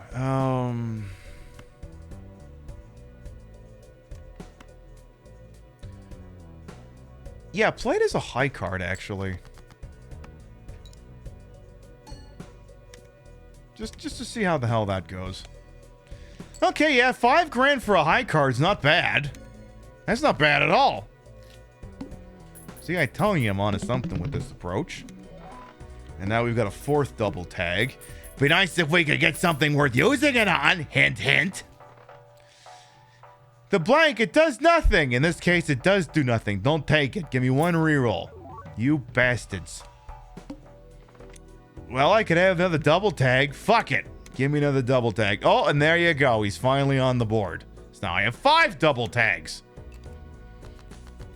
Congratulations, Throwback. You're finally starting to pull your weight around here. Tell you what, let's play this as a pair. Just to see what he does for this. Yeah, it's funny, because, yeah, playing that as a pair is worth less than me playing it as a high card.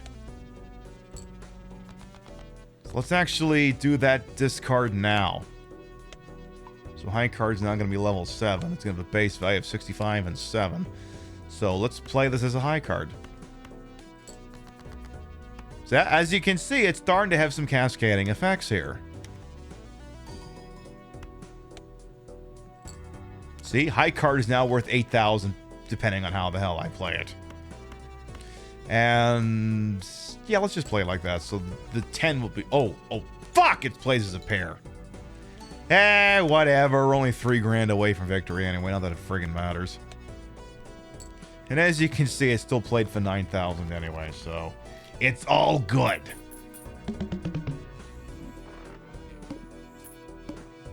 Come on, bull. Boo, let's go. The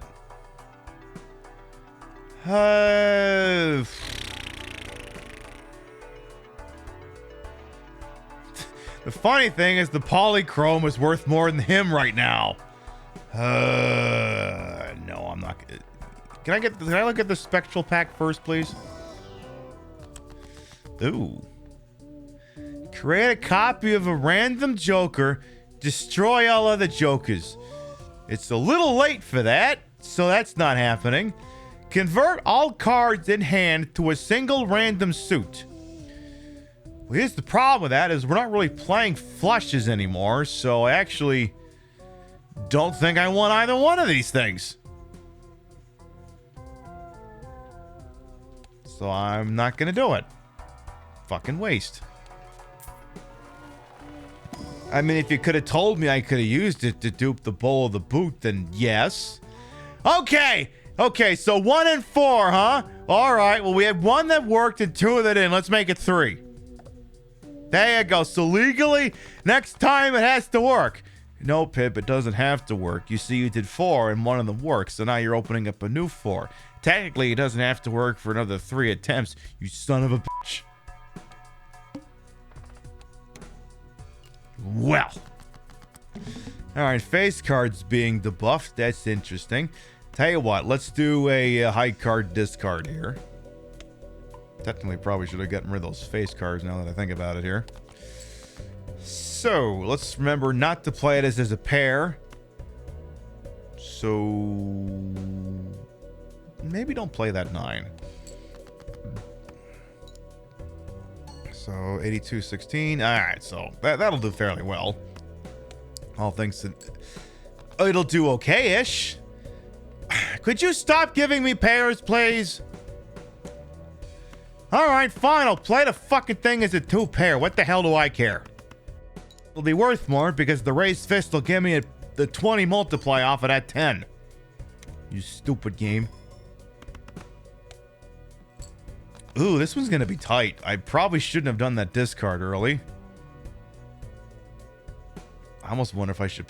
So the problem is if I play that straight, then the 3's the multiplier. Ew.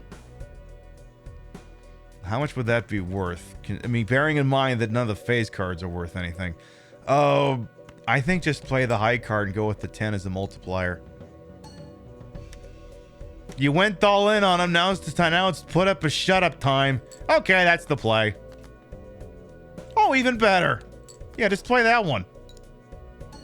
Because you'll get a 20 off of that, and bada bing, bada boom, and the rest of it's fairly academic from there. Hey, fuck you, game. You're not getting me that easy. Phase card to debuff. Why don't you debuff these nuts in your face while you're goddamn at it? Who even says these nuts anymore? Who even does that? Unironically. Is that still a thing? Ooh. The super discount. Everything's now 50% off. So that means a $4 thing is now $2. Speaking of which, come on. Bull, boot, bull, boot. Ooh. Ooh. Okay.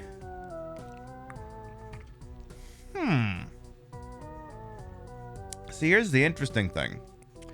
The blueprint can dupe the burnt Joker. Question is, who do I kill to make that happen? Do I kill the banner or the blue Joker? Technically, neither of these. I think you kill the banner for this one, to be honest. Because the thing is with the blueprint is you can move him around in a hot session. So technically that means the banner has to go, because after we do the discard, he's only worth 80.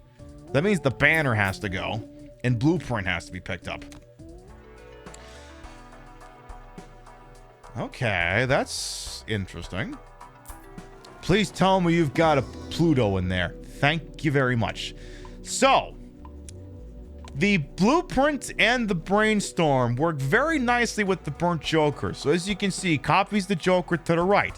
The Joker to the right now is the burnt Joker. So if we go into this damn thing here, right? Ooh.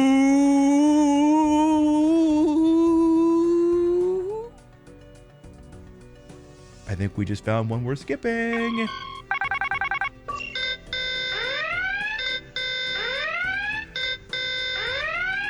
How does 7 negative Jokers grab you?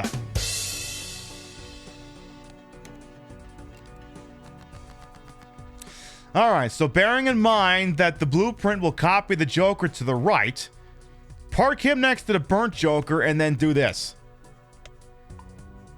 So as you can see, now high card is upgrading twice. Now, you just move him next to the blue Joker. And then you just do, just play some cards. Ooh, needs to be an emote. I'll leave a marker. We'll see if I can get around to that. So then, yeah, now Blueprint will dupe the blue Joker. If I want, I could also have him dupe the raised fist instead. In fact, why? Let's see.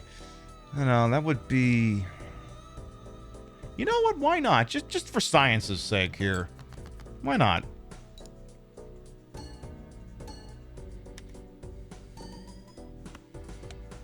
Okay, that actually slightly increased the takes. We'll actually leave it on raised fist right now. Because, yeah, we'll get a good healthy base of chips, then a whole bunch of multis to go with it. Okay, yeah, having him dupe raised fist right now is the play. Now we're going to move him right back there. Now, the interesting thing is there was one round where I had basically... I don't remember which chip card it was. It was probably that or the banner. So I had that. I had the burnt Joker and then the one that had stone cards. So what you would do is you would park blueprint next to stone before the round started, would generate 2 stone cards, then you move them next to the burnt Joker, upgrade the high card twice, and then move them next to your chip multiplier or your X multiplier or something. In fact, if anything, I should be moving him next to the throwback now that I think about it. So, let's see. Bearing in mind that shit's about to pop the fuck off here, just want to see if there was anything in there that might have been considered interesting. So, how we like to have possible 7 Jokers worth purchasing?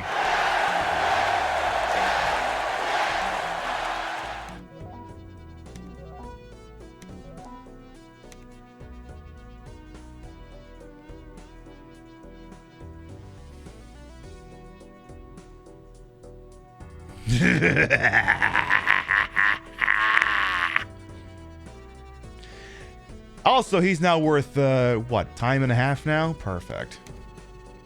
So what is this? Cards played previously to Zanti. Well, that's not many of them now, is it? All right, so let's get our double high card buff going here. So again, it's going to level high card up twice now. So as you can see, high card is now definitely a very respectable hand to play. Now I'm actually going to move him next to throwback just to see what the hell happens. All right, so yeah, I'll have, because I can't play this as a pair. Well, wait a minute, Pib. You don't have the banner anymore. You can discard for funsies. You can do that now. You have the technology. So let's see what the hell that does. Ooh. Okay, that's a little bit better than Raised Fist. Yeah, a little bit better. Let's keep going with that. I think that's definitely not half bad. I mean, that'll get us through this one pretty easy. Yeah, because we'll win on the next one anyway. So, boom, there you go. I love the very pink penguins picking up when I'm throwing down over here.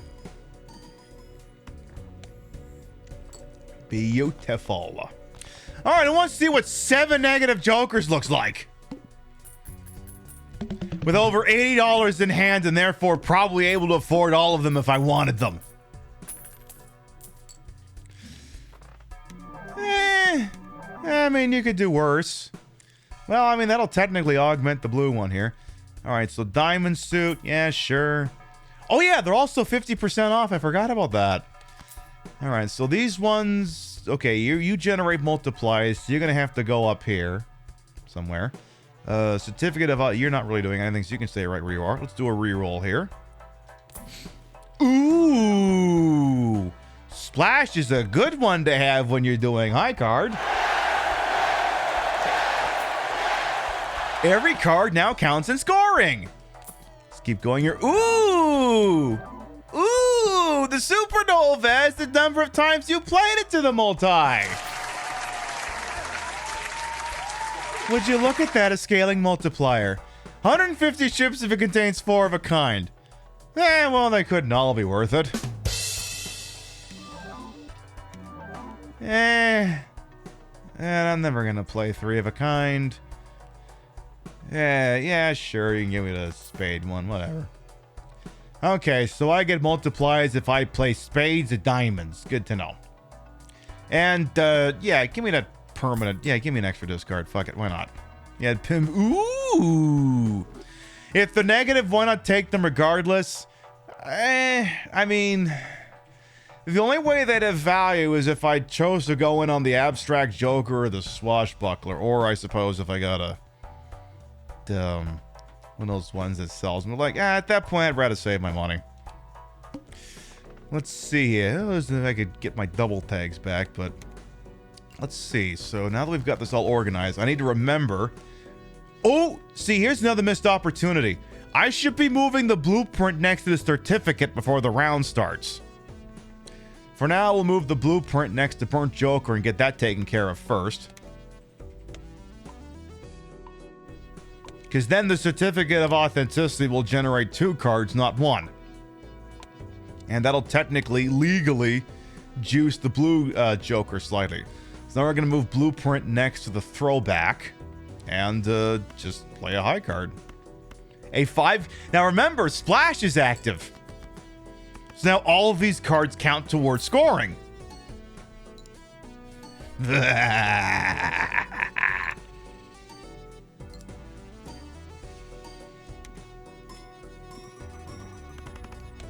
Oh, would you look at that? We one-shotted it. Gonna move this over here before I forget. Beautiful. Alright. I'm just gonna save my money, to be honest. Another double tag. Well, see, at this point, I'm gonna need to see something really good to be worth skipping around because, again, I want to use the blueprint to... Oh, wait, no. You moved that wrong, Pib. There you go. You got confused and moved the throwback around. I kind of want to juice the certificate and the burnt joker, so... I'm going to have to... If I skip things, it's going to have to be for a very good reason. So there you go. And the best thing is the cards it adds go right in your hand. Which is nice. All right, we're going to move Blueprint next to the blue joker and just discard. Generates a planet card if held. Huh? Well, that's not going to friggin' happen. So the high card's now level 17. We'll move Blueprint next to throwback and then just do what we do here.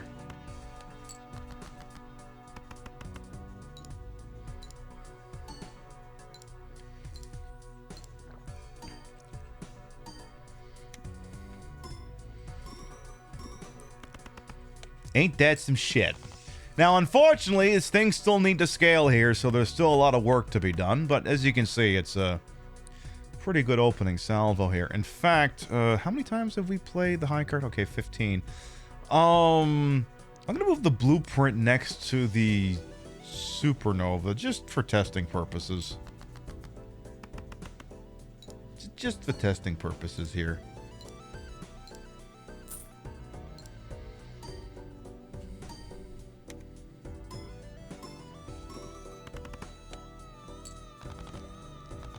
Okay, I think that generated kind of about the same, more or less.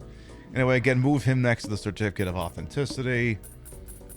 But as you can see, we now have 59 cards and a 52 card deck. Now, the banner's back if I want them, but I think I'm good, actually. Tell you what, Spectral, wouldn't you love to put a negative on one of my things right about now? Wouldn't you love to do that? No, you wouldn't. You're being a jerk. Destroy one random card in your hand. Add 2 enhanced aces of 4 enhanced numbered cards. Well, I want more, obviously. Hey! You destroyed a perfectly good enhanced one, you fuck! Eh, whatever. Let's save our money. -1 hand size. Oh no! What are you gonna do? Oh, would you look at that? I just yeeted 2 more into the hand anyway. F you, asshole. Alright, again, we go by the book here. Move him next to the burnt joker and do what we do. So then high card becomes level 19, and again you can see where this is scaling quite nicely here. Again, bull and boot. Come on, give me the bull and give me the boot, you fucks. Also move him to, yeah, that's the spot. That's the spot right there. Oh yeah, we have 10 jokers. It's a lot of jokers to be caught in possession of, you know. Like a lot. Now, a really good X multiply would really set this up. If we could just get the one. What is it? The hologram. If the hologram showed up, I think we would uncontrollably nut everywhere. If the hologram turned up. Because, I mean, we're generating at least 2 cards around.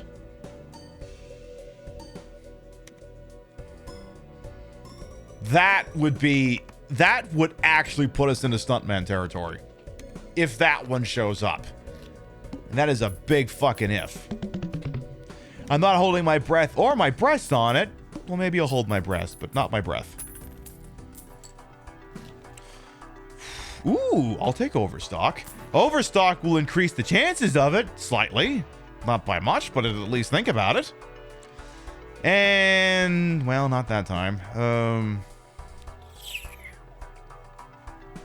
And whatever, let's add a card just to say we did. Add that one. Oh, I can add 2 of them. Then add that one too. All right, move him back to this certificate of authenticity. And we're sitting on 2 double tags right now. Anything up here worth using them on? Nope. And not really. All right. Flips and shuffles all Joker cards. Now, that one's going to be interesting. I'll have to see if I can identify. Yeah, that one's going to be weird. It's going to be basically it's going to be almost virtually impossible to pinpoint where the blueprint is, but I'll have to keep my eyes open all the same here. Because, yeah, I mean, it's only going to matter so much because our X multiplier game isn't particularly strong. I mean, we'll figure out where that is in a hurry. It's just not going to be as ideal as it could have been. But, you know, that's the problem 2 rounds from now. That's the problem for Pibby 2 rounds from now. That is not a problem for Pibby right now.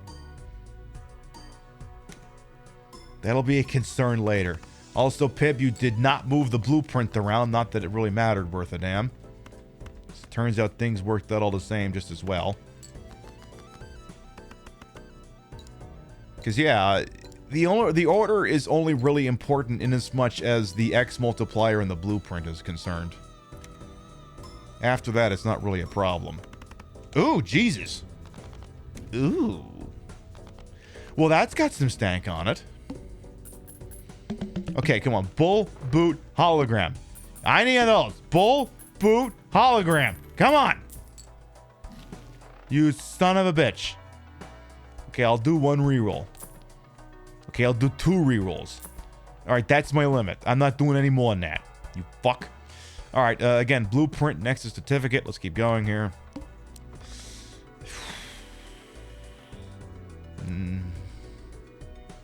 Nah, I'm not doing it. Not doing it. Not taking that risk. All right, again, move him next to Burn Joker. Do what you do, which is that. Let's get high card up to level 23. I mean, if only, I mean, even Brainstorm showing up would be great because you could cheat. Because here's the deal, and some of you may not know this. So there's 2 cards that can dupe other Jokers. So you have Blueprint. It copies the Joker to the right. There's also one called Brainstorm. It duplicates the leftmost Joker. Brainstorm can dupe the Blueprint. Do you see where this is going? Blueprint can be duped by the Brainstorm. So basically, Blueprint dupes whatever's there, and then Brainstorm dupes whatever Blueprint is duping. Hopefully they don't patch that out, because that would have really pissed me off. It would really just grind my gears.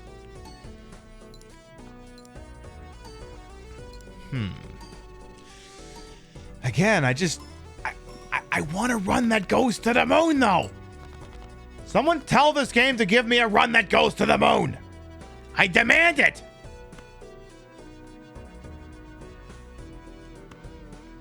I must have it. The creator of the game seems like when you break it, well, that's good, Ghost. They need to make sure it stays that way. Ooh, excuse me. Oh my. Well, that said fuck everything. Well, I may as well just sell those for money, because when the fuck am I going to play 2 pairs straight flush? That's never going to goddamn happen. So you're going to go bye-bye, and you're also going to go bye-bye, and I'm going to remember to move the blue... Oh yeah, isn't the next one they all get shuffled anyway? I guess it doesn't matter where the hell I put it. Ooh, well, yes, use him. Double your money, maximum of 20. Again, Madness, I wish he would show up early on a run with Eternal Jokers, because he can't kill Eternal Jokers, but he can absolutely scale off of them. But that doesn't do us any good here. 1 reroll for funsies, and I hate you. Alright, so this is going to be interesting. The Amber Acorn, all Jokers are flipped. and shuffled, so we don't know who was who. Though it seemed the certificate was up there. Well, let's get our dupe in here now. I'm actually going to destroy this glass card. Okay, so the far left card is the burnt joker. Now, we're going to play a high card and just... we need to pay attention here for where the X multiplier is. If we can figure out where the blueprint is as well, that's great. But I'm not going to hold my breath on it here. So the trick is if we see two jokers do the exact same thing, then we know that's where the blueprint is. And if we see the X multiplier, I know I need to shove it all the way to the right. Okay, there's the diamond multiplier. There's the spade multiplier. Ooh. Okay, well, the X is just about in the right spot, but I did not figure out where the blueprint was. Either way, I don't think it's going to be a concern. So let's just roll through it here. I think at this point we're good. As long as the X multiplier is in the right spot.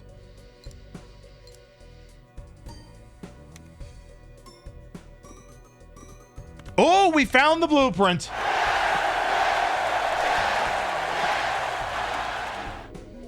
He was at the end until I moved the X one there. All right. So blueprint's going to be right there. Yes, it is. Very nice. All right, let's get this shit reordered here. Get the blue joker back over there. Get the burnt joker back over here. I mean, the order's not really important, but I sometimes... I got a thing where, like, I like to organize the chips, multipliers, X multipliers. So, that's in the right spot. Burnt joker, I kind of try to put those after the... Like, the jokers that don't really contribute to scoring, I kind of try to put after the X multiplier. So, it means the certificate of authenticity should go down there. Splash technically doesn't count worth a shit. He's just an ability. So there we go. Okay. Again, banner doesn't help me right now, game. Work with me on this. You're giving me nothing but useless trite. My kingdom for a fucking sandbox mode in this game. I mean, I'm sure the PC modding community has already created that mode for the computer versions. I want a testing ground where I can just yeet the cards I want into existence in there and then just see what the hell happens for scientific testing purposes. I want a mode like that. Somebody talk to the person who makes this game and get them to add that to this friggin' game. And if it's already in it, somebody tell me how it works.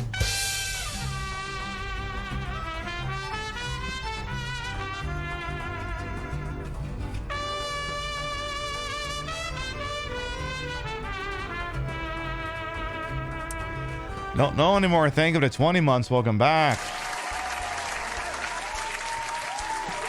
May not know anymore, but you must have some idea. You're still here after all. All right. I almost wonder if I should maybe take that voucher and go back in ante. I almost wonder if... Well, let me see here. What do we got? Turn the left card. Give me 2 rando tarot cards. I like one of those, the Hierophant. That's bonus cards. Okay, fine, whatever. -1 hand per round. Ooh. You know what? No, I don't like that. I do not like that. 1 reroll, please. I hate it. Okay, I got 3 double tags and $5 per skipped run this round will give 15, which will stack up to 60.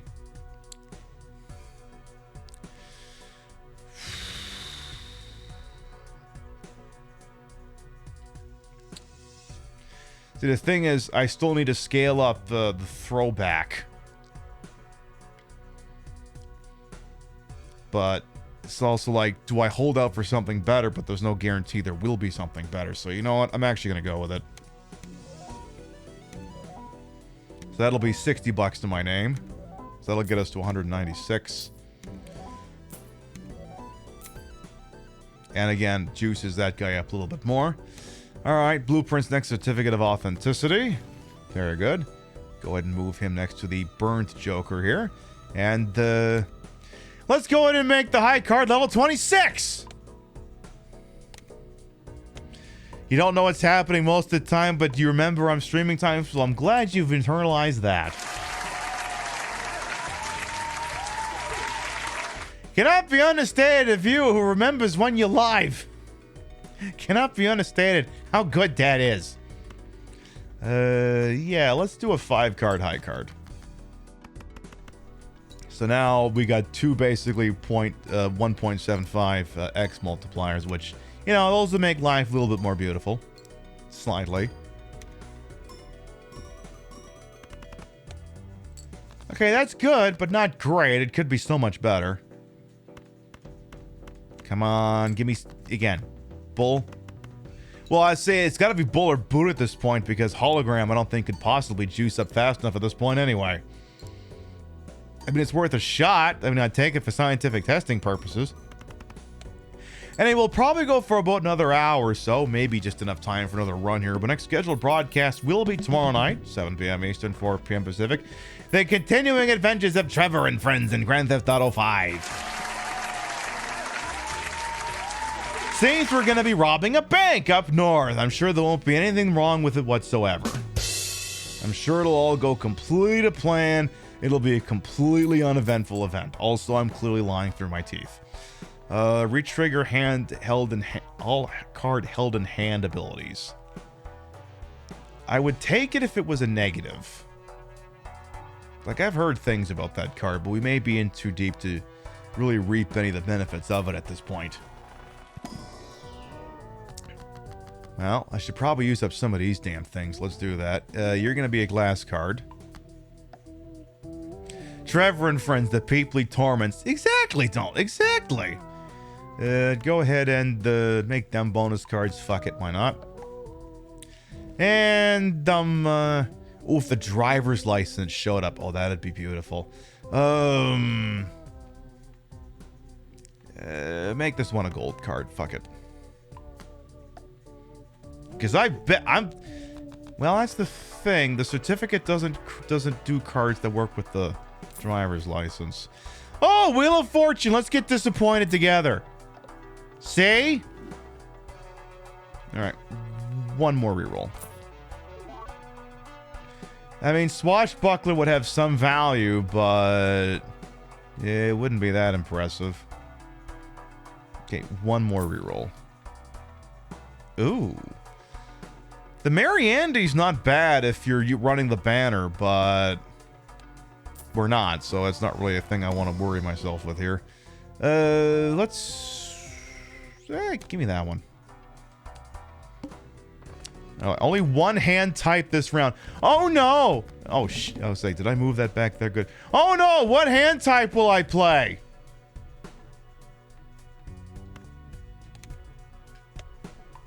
Gee, I wonder which one it's gonna be. There's no way to know how I would possibly go with that. No way to know. Gosh, Christ, there's like a million things I could play, or I could just play high card. Yeah, exactly. Who knows?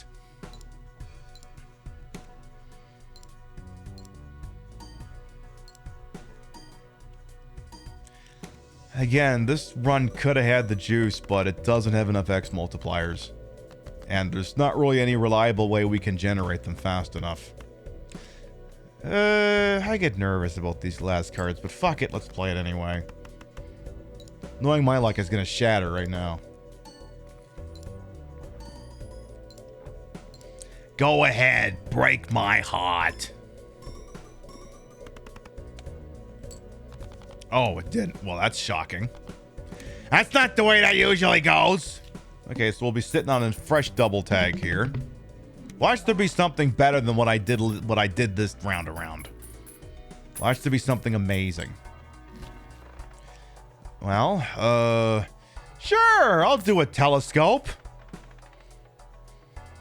So there's this one deck that comes with a telescope, right? You know what that deck never generates? Celestial Packs.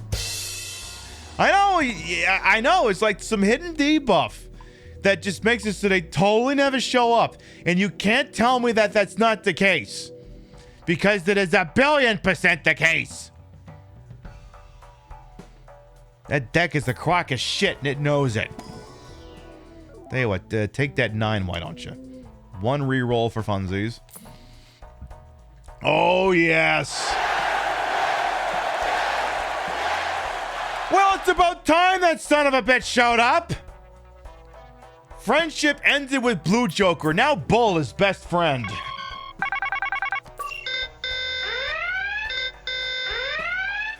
Okay. This might not be a dead run yet. So he's going to generate 356 chips. Now we just need his friend, the Boot. Upgrade full house by that. 2 common jokers. No, so we're not going to bother with any of those skips. Alright, so one thing we're going to handle this by the book. Blueprint's going to go now next to Burnt Joker, and he's going to do what he does. And then... I can't decide whether I want to dupe the Bull or the throwback. I might dupe the... Let's try duping the Bull first, just to see what happens here. So again, we're going to play essentially a glorified high card here. That has a starting value of 305 and 31. And then we're basically going to get 2 runs around with the Bull card here. It's about fucking time he showed up. First time tonight, too. Okay, 177,000. That's not bad.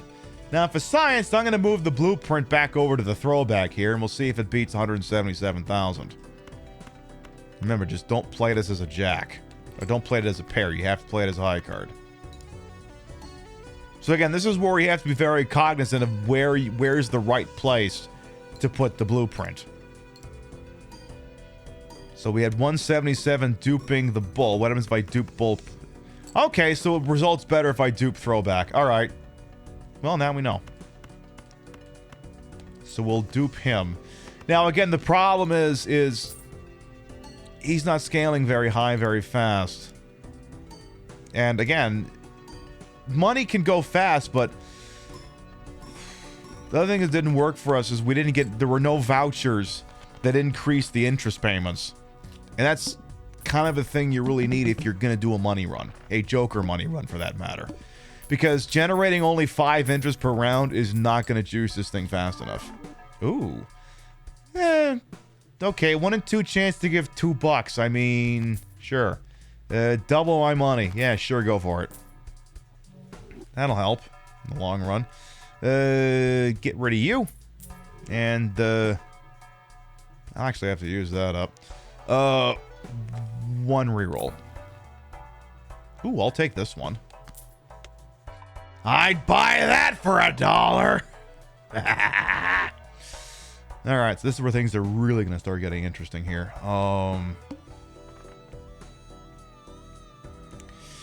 See, I think I have to take the skip, and not because I want 2 common jokers. In fact, it'd be useless.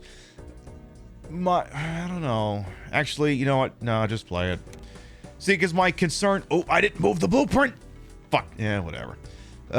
My concern is, though we have the Bull, I don't know if this is juiced, if this has enough juice. Well, anyway, let's do what we need to do here. Let's get high card up here. Then I'm also going to make that ace a steely. So again, we're going to move Blueprint back over to throwback. We're going to steely Dan the ace, because I'm not going to play it. So it may as well become a steely. Might as well do that. And let's play all of these. Yeah, play these. Again, if high card with splash is beautiful.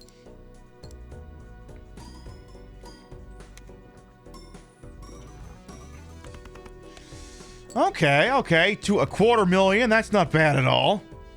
Create supply enough held to the end of the round. Well, that's probably going to happen. Yeah. Ooh. Yeah, don't play that pair. All right, so that means raise... Oh. Pib, you have discards, you dingus. Just get rid of one of these things. Beautiful.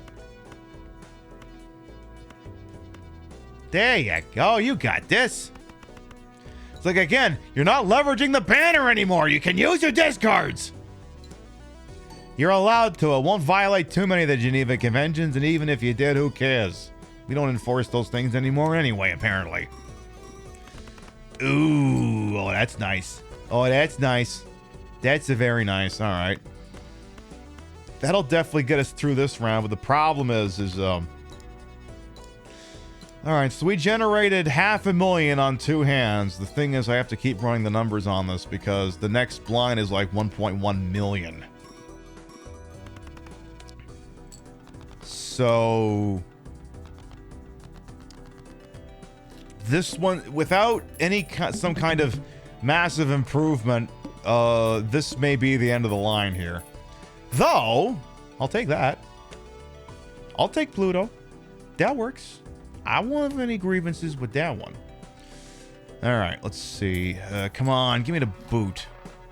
Fine, don't give me the boot. See if I give a fuck. I hate you so much.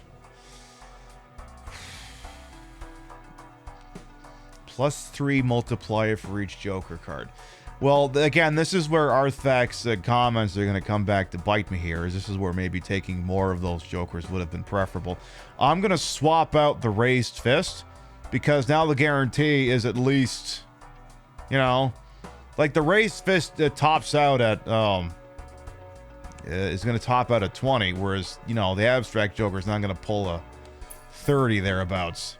So you're going to go in there and take his place. So now he's going to generate a 33 multiplier. And I'm going to do one more reroll here. Ooh. Nah, that's not going to be... All right. All right. Blueprint is in position. Let's see what we can do here. Again, this one is going to be close. So again, we got to run this by the book. Make sure that we do this again. Get our 2-tier upgrade going here. And then the question is going to be, is continuing to place the blueprint by the throwback the play. Is duping a 1.75 better than, say, duping a 33 or a 408? The problem is this isn't really the time for experimentation. Well, what we'll do first is we're going to leave it where it is. It's going to dupe throwback. If we do this and it comes up with, okay, mathematically, in order to not fuck this up here, we have to come up with, let's see, 150,000, 120 divided by 4.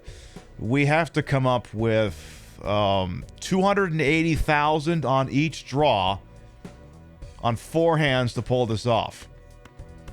So if this comes up with less than 280,000, then decisions are going to have to be made.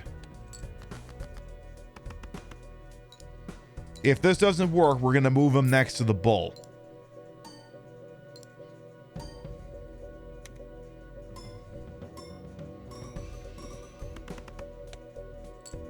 Ooh. That's just... Ooh. Close, but not enough.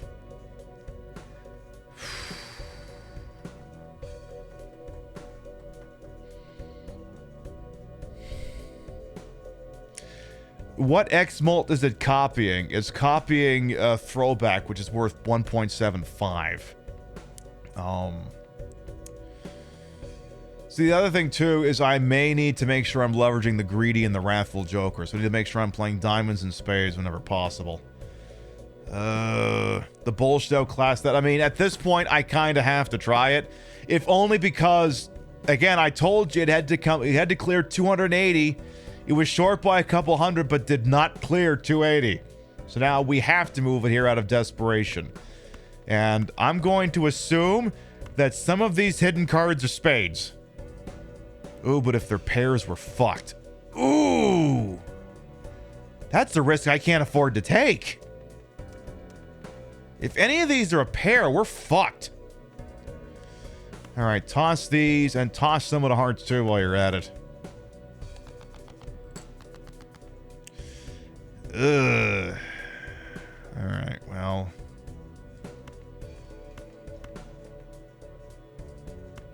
Whatever. Play these. Alright, here we go. Because, yeah, if at any point any of those was a pair, we're dead in the water. I before you ask, no, you can't move the blueprint around during the counting. It doesn't work that way. 262. Uh-oh.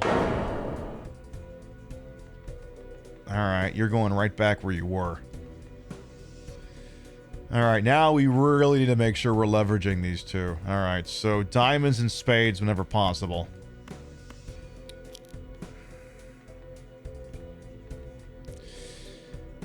Ooh, I hate this because there's too many pairs in this thing.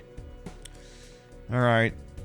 Kill him, you, and you. Alright, well, this'll work. Okay, that'll be a little bit more promising. Move the glass card to the end. Oh, well, too late for that.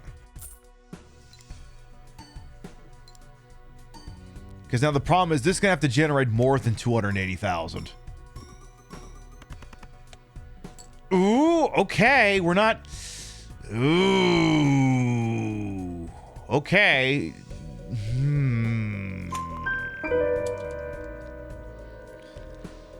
Alright, we have one discard remaining.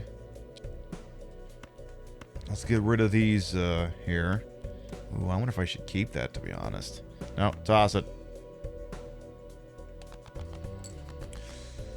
Alright, ace of diamonds, 8 of spades. Put the glass card towards the end. 3 of spades, 5 of spades. And, play the 6-2 just for funsies. Alright, this is for all the mubbles for this round. Because this could do it. Ooh, I should have put that ace at the end. Too late now.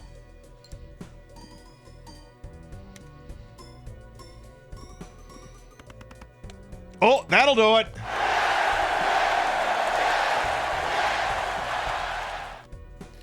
Folks, it's not going to get any easier from here.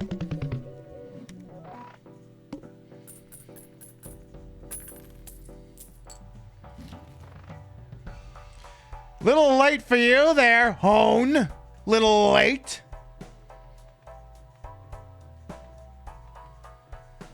Whatever. Tell you what, give me this celestial pack, because I know we have the telescope, so it's going to give us Pluto at least. Alright, so yeah, basically each plan from this point forward is going to be played very slowly. Give me that just in case, and we're going to do one reroll. Actually, I almost wonder if I should do multiple. No. Ooh, no. I hate you. Well, it's over.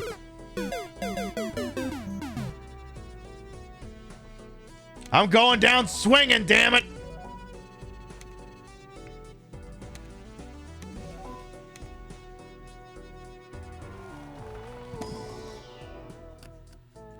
We will not go quietly into that good night.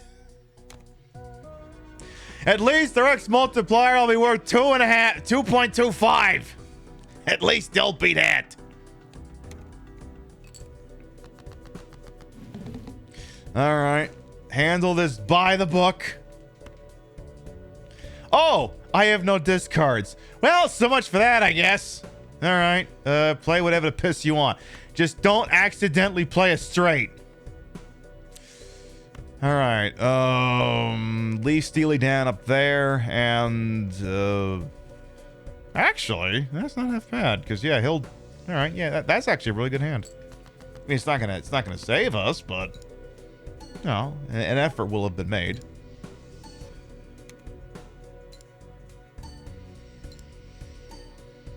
So, yeah, you can get into some real friggin' mayhem with the Anal Glyph deck, but...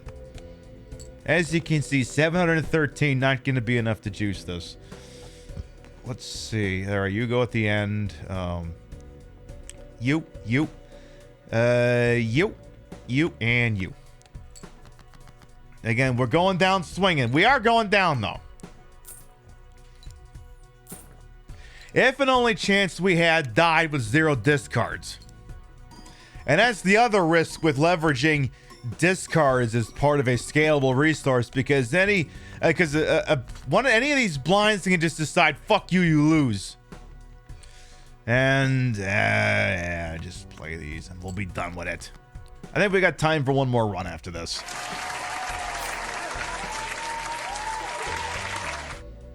We got time for one more of these damn things. I mean, it went the distance, but it's definitely not getting me Stuntman. Definitely not getting me Stuntman at this rate. Alright, so... yeah, play all the spades you got. And leave Steely Dan right where he is. And don't play anything else. I'm not risking a fucking pair. Yeah, I needed more X multis. Again, like I said, I usually scale up money, so on the low percentage chance that the bull and or the boot show up, it's just maniacal laughter at that point. But that's if they show up. And there's no real way to gamify that. Alright, once again from the top. Oh, perfect. I didn't have to discard for that full house. So there's that at least. Is that one's not gonna have the juice though.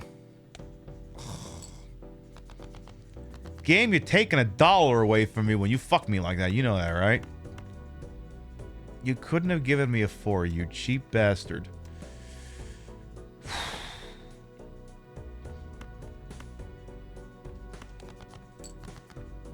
I hate you so much right now, game.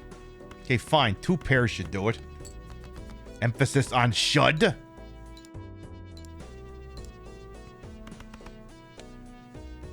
The outfit, oh yeah, this is one of my best outfits. There's no ifs, ands, and why but about. This is one of the finest looks I got.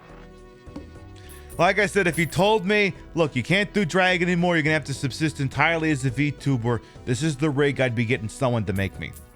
Sounds good, Freya. Thanks for popping on in. We'll see you next time. Ooh, overstock. Okay, that's a good one to get. We ain't got the money for it yet, but we will. So normally I would sometimes take that skip for the initial packs are free, but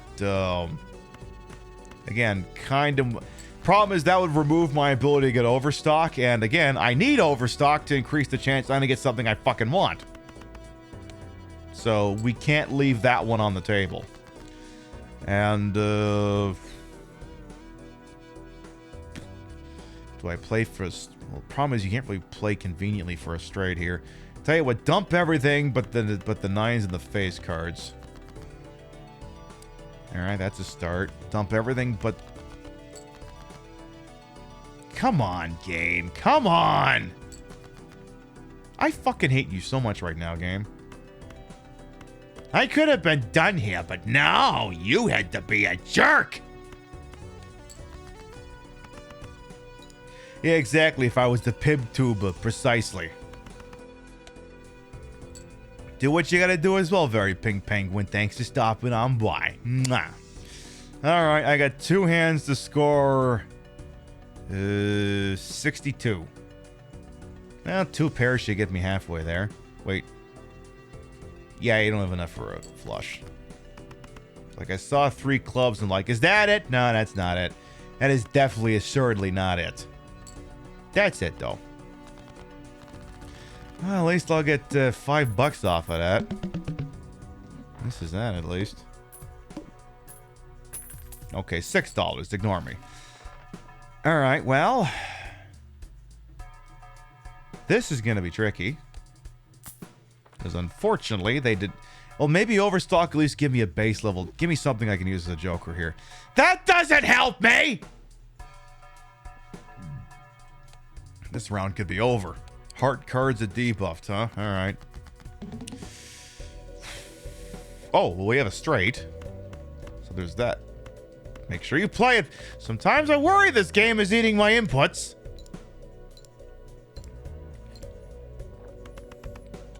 Well, that's not a bad start. That's a third of the way there. Oh, and another straight. Okay. Okay, the straights are carrying their weight tonight. We love to see it. Thank you, Straits. Thank you very much. And let's see. I need 104 to put this thing across the finish line here. How about one more straight just to really do the damn thing? Come on, give me an 8.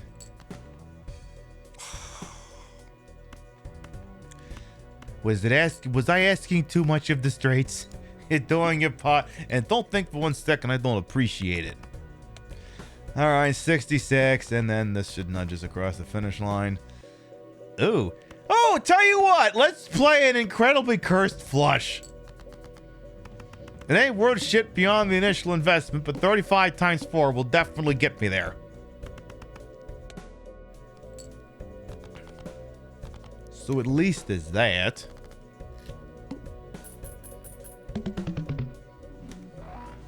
Alright, that's the first double tag in the tank here. Good, good. Ooh! See, the problem is I don't know, I trusted you before, you bastard. You didn't work out for me. See, the problem is this isn't really one that I do a lot of skips on. Because, you know, I'm trying to edge the fuck out of that, so... Ew. You couldn't have given me... Like, I kind of almost have no choice but to take the hanging Chad on this one, because... At some point, I need a Joker. This run's going nowhere. Alright, I have little choice but to take hanging Chad right now. Standard pack. Alright, let's just run this one here. So, first card played will re-trigger. So... Well, we have a flush. The queen will trigger twice. Well, that's good. That'll be an extra 10 chips. Again, the Switch version does not have the update that has gone through on PC, so the hanging Chad only re-triggers once. Oh, geez, I almost got another flush ready to go already. You know, let's take a shot at it. Give me another heart. You wonderful person. I almost said you son of a bitch, just as a friggin' cursed force of habit. That's what I'm looking for. I mean, it was a curse. There was a curse in there somewhere. All right, that should get us the rest of the way. But Jesus Christ, we need a good Joker, and we need one now. How do I want to play this? Toss those. Keep the pair of 3s. Ooh. Oh, fuck. What do I keep? Can I see my deck, please? So for... Alright, so if we're aiming for 3s, there's only one left in the hand. If I'm aiming for 9s, there's one left. If I'm aiming for face cards... Hell, there's a king left. Oh, God, I'm basically fucked no matter what I do here. Alright. Play for the... Oh, okay, okay, that works. Okay!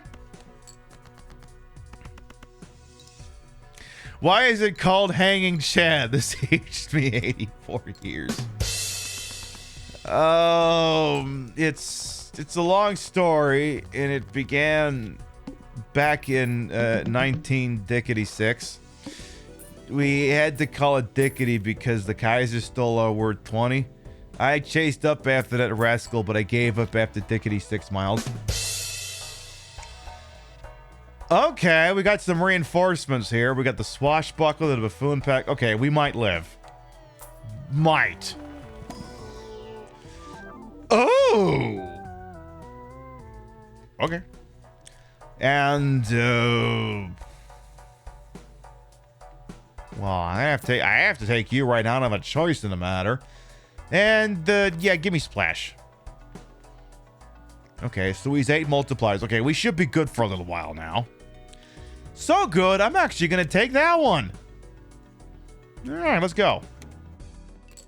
I got $1 to my name. Let's go. 0 discards. But, you know, at least a +8 multi and splash, so every card counts towards scoring, so just play the high card for now. And we'll get 8 multipliers off of that. So that'll be worth what, 3? Okay, that's all right. That's under par right now, but you know, you got those guys will help. And play that 2 as a kicker.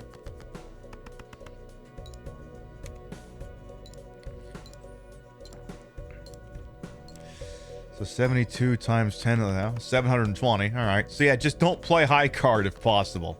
If you have something better, play something better. If you don't, as I have here right now, do the best you can with what you got. Well, we're going to angle for a flush here, so we're going to use this as a glorified discard here. And just hope we get drawn a heart. Because otherwise, well, it doesn't have to be a heart, but, well, as you can see, we got one, so we're good. Yeah, that should definitely put us over the top for now. At least Mr. Golden Joker will offset the fact that I spent all my fucking money before this. Alright, that's not so bad. Okay. Again, we don't have any chip augmenters at the moment. So again, that's going to be an ongoing concern until that gets taken care of. But at least Golden Joker is giving me some cash flow. Well, if I don't have any chip jokers, and delayed gratification is not going to do me any good. I fucking hate you right now, game. Gains +2 multiplies if the played hand contains 2 pair. I mean, I'll take it just because I need something worth money to stick next to Mr. Swashbuckler over here. But you're not doing me very good right now, game. I just gotta hold on to my money. +3, Celestia, alright. Ooh, this is getting tight. Well, at least I have my discards back, but clearly we gotta angle for something bigger here. Tell you what, give me another face card, please. Perfect. All right. Well, we can augment Mr. Pants for now. I can at least say with a straight face that I tried.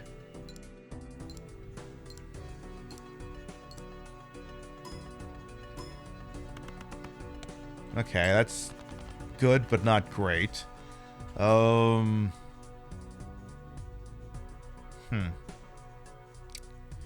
Do I want to try for the straight or do I want to try for 2 pair? Let's try for 2 pair. Come on, give me a 10 or a jack. Thank you. That'll work. Now, oh wait, does that be... Oh, contains a 2 pair. Oh, okay, so I can play this as a full house and they'll still augment. Well, that's good. Just figured I'd check that out at least. So at least there's that. Alright, that'll get us the victory. Mr. Pants will miss defeat be accompanied only if the boot shows up. Only if that happens. Only in that very specific circumstance will that be permitted to happen. Ooh. Oh.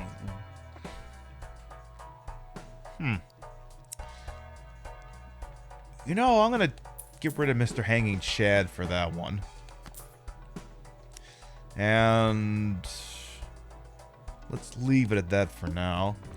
Do I want a Mega Celestial Pack? No, I do not. So at least we can start getting some stone cards in here. Alright, can we try for a 2 pair, please? Again, I don't really want to... I don't see this guy being part of my long-term strategy, but I'm going to war with the army I have right now. That guy does not scale up fast enough for my liking. And, getting 2 pair or 4 of a kind or full house reliably is just not in the cards, no pun intended. So, alright, well we have, alright, come on, give me another face card. I mean, okay, 3 of a kind is okay, but it's kind of not what I wanted.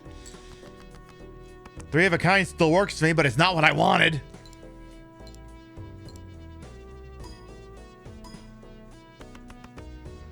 I mean, the only thing augmenting the chips right now is the fact that the splash card is in play here. All right, well, here we go. Okay. Hey, wait.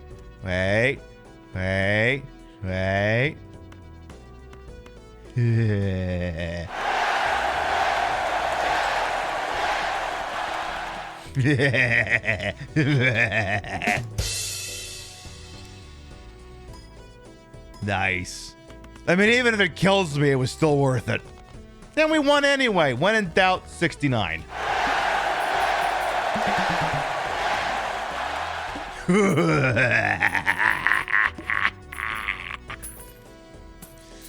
All right, well. Oh, okay. Well, at least he's here now. Blue Joker. Well, thank God someone showed up for work.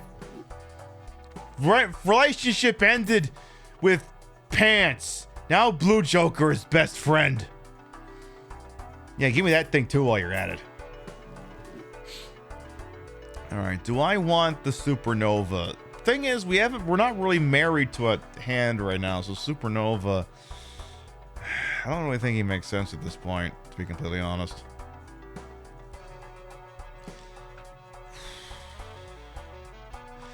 Well, I guess that's the thing, though. I mean, Splash isn't really that essential anymore because now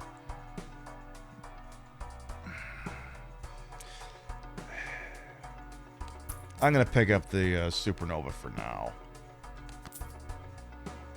Because, I mean, Splash is, I don't think, really has a purpose here anymore now that we've got the Blue Joker here. All face cards are drawn face down. Well, fuck you. Besides, Mr. Swashbuckler's now worth a 12. So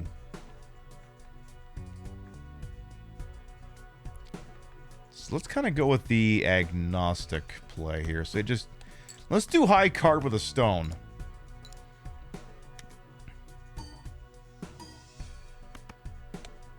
Okay, I have more faith for how we're gonna do here.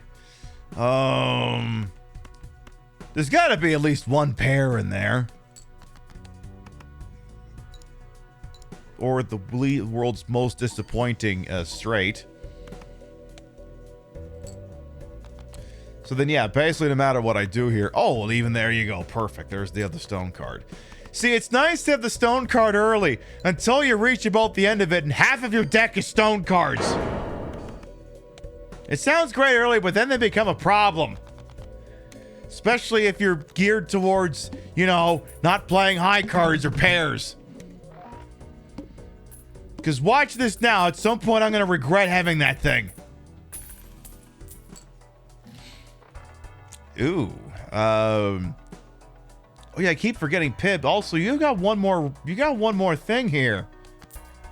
You've got room to play with. Yeah, whatever. Holographic foil. No. I'm not doing either of those things. All right. Okay, well, perfect. If the certificate will offset what the Stone Joker is doing. Perfect. They'll even out.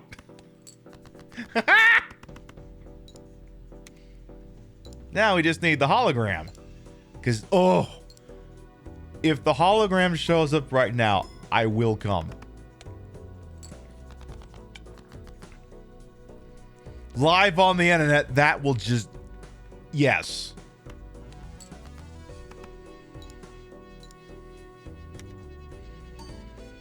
Just please, give me the hologram right now. Give me the hologram. I'm begging you. Give me the hologram right now. It'll be juiced to Mars. You have any idea how much money I'm gonna save? Come on. Come on. Come on. Come on. Come on. Come on. Ah, fuck. Well, I mean, the blackboard's not a bad one to have. Problem is, who do I kill for that one?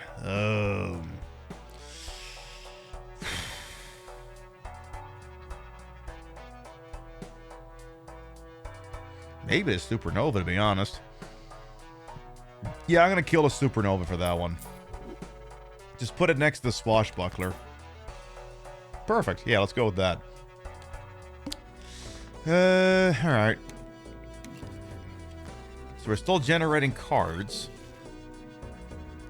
Now, the blackboard will give me an extra multiplier if all the cards held are spades or clubs. So, in theory, as long as I play him, that one, and... I don't know, but I'm going to play this one anyway, just because. So it'll go down as an ace high card, plus the stone card, and then that'll happen. As long as I eliminate all of the hearts and diamonds. And again, just do it again.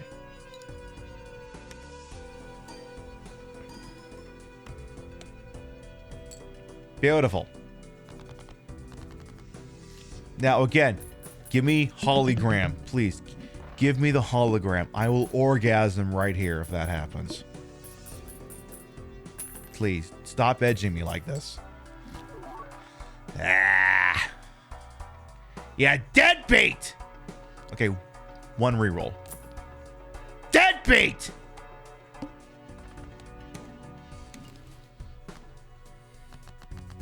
That's the Balatro experience, screaming and going, why did you do the one thing out of 150 things you could have done?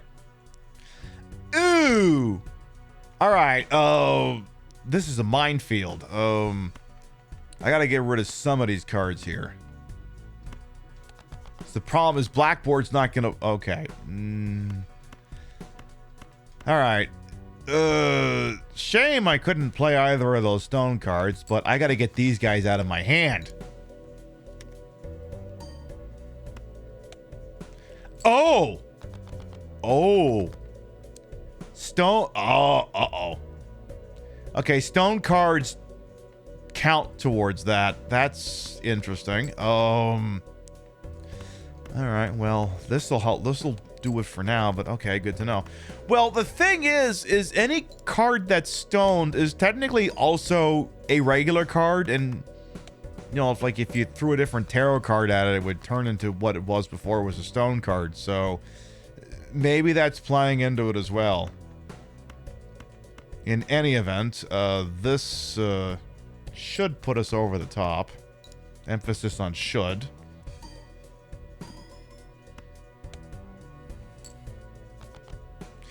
Alright, well that was a lot closer than I cared for, but at least we're through. Come on, hologram. Hologram. Hologram, please. Give me the hologram. Hologram. Hologram. Hologram. Hologram. You bastard. One reroll. You bastard. Nah, you're a bastard. Rare Joker. Wow. Wow, I'm still getting edged over it. There's nothing worth skipping. So yeah, this is where having all those stones may come back to bite me here, because apparently that will fuck over the blackboard. Well, as long as we can keep the blue Joker's value up high by not doing too many oh, in this case, it doesn't matter what the fuck I play. Tell you what, just to prevent any kind of reoccurrence, just one card. Just one card. It'll keep the blue Joker high and it'll lower the risk that red cards get into the hand. Beautiful. He's like, this may be the strategic time to play the hand that's worth nothing. Which turns out, after all the minutiae, is worth something. Every time I don't see the bull, the boot, or the hologram, I'm going to curse the existence of this fucking game. You will continue to be cursed. All right. All right. Tell you what, just one. Oh, perfect. Oh yeah, I forgot the card that the certificate adds doesn't technically increase the size of your hand, just kind of forces its way in there. So discarding one card means the game won't shove a new one in your hand. That'll go down as an ace high card with a stone chaser. Okay, that should, of course, question is... Oh, perfect! Yeah, just play that and that. Boom! Beautiful! You may go, why aren't you playing multiple cards? Well, first of all, we got rid of Splash, so only the high card counts. And two, again, the value of the blue Joker fluctuates the further in the round we go. It's +2 for every remaining card in the deck. It's only 48 now, so now he's only worth 96. He's sub 100. You know, at the start of it, he was worth more than that because, you know, the max was 63, but it's not the case anymore. So I have to be kind of strategery about this. All right, that works.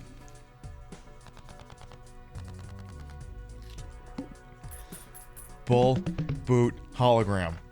Bull, boot, or hologram. I will make noises. I will make extravagant noises. Well, that's... I'm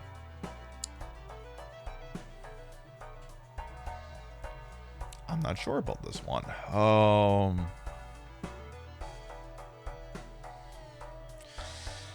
Oh, if the played hand has a scoring... Oh! No, that's not going to work for what I'm doing right now. This one's weird. So yeah, it's the X2 multiplier if you play something that has a club card and something else in it, but they have to score.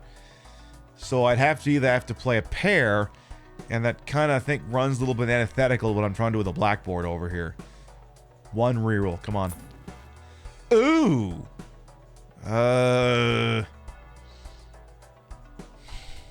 Problem is, I'll only be able to use it so many times before we catch up to the high card.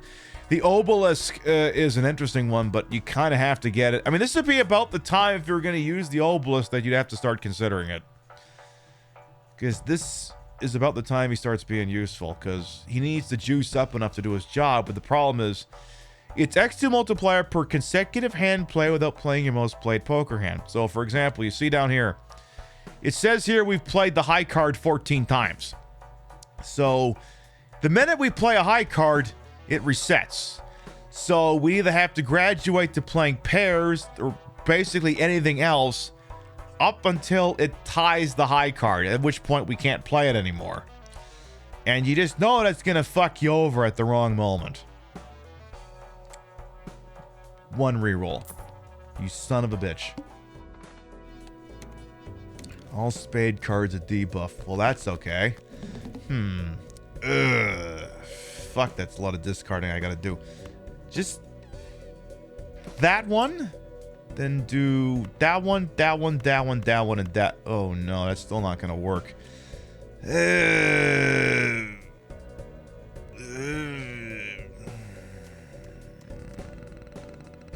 Fuck me.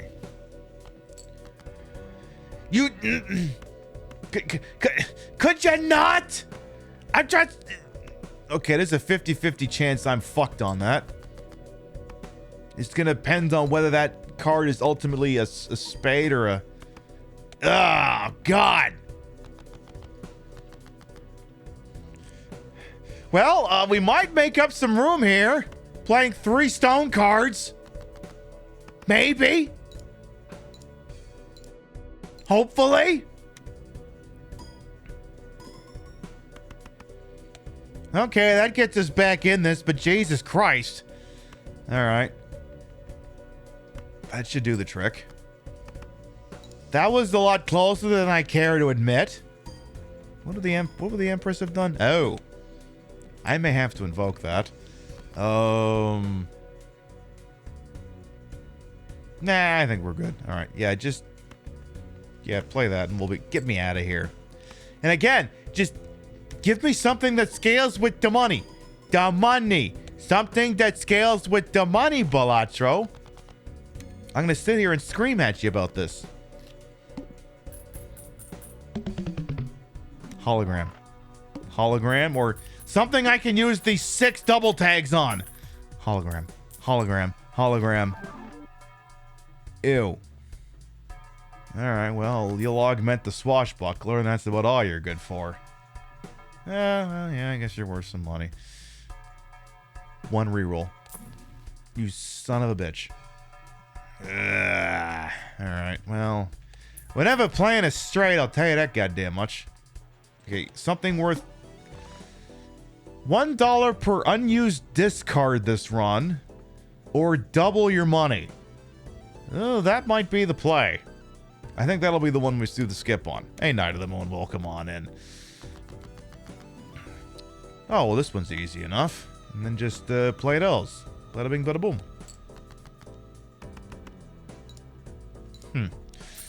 Because, yeah, I think using 6 of those to double your money, I mean, that's going to result in 7 times 40. That'll be 20.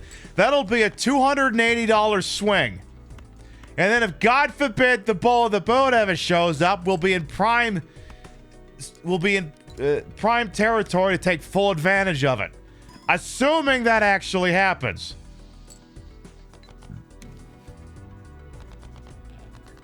which it had better. Game, bull, boot, hologram, or I'm going to take my holographic boot and shove it up your bull. I hate it. I hate it. I hate it. I hate it a million times. Well, whatever. Okay. One reroll. You son of a bitch. All right, whatever. All right, let's double our money.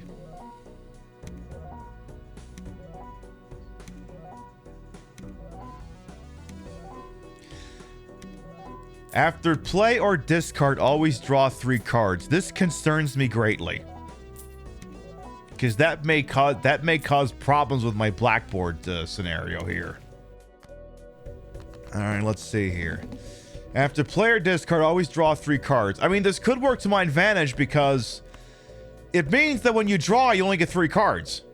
So, actually, this works. Actually, I didn't even have to play that spade. I didn't even have to do that. Ooh, all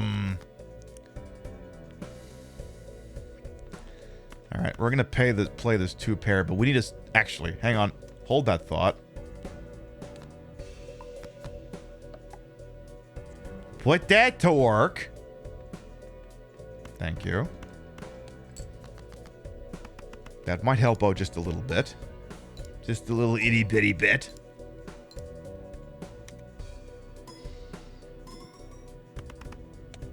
Okay, that's much better. Ooh. Ooh, this is getting a little, Ooh. Alright,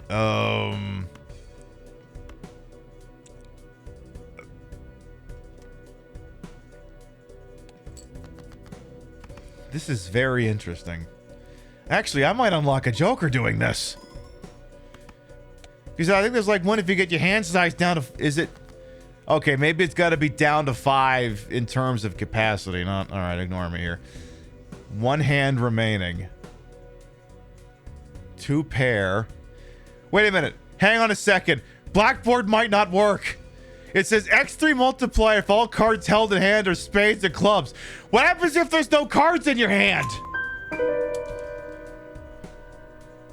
I only have 1 hand left. I can't take a risk trying to find that out. There has to be 1 left. It's not going to work otherwise. All right, get rid of this guy. Okay. Okay, we're good now. That should be okay. That should work. I was like, no, I can't afford to find that out now. Come on, 10 and change. Ah, son of a bitch!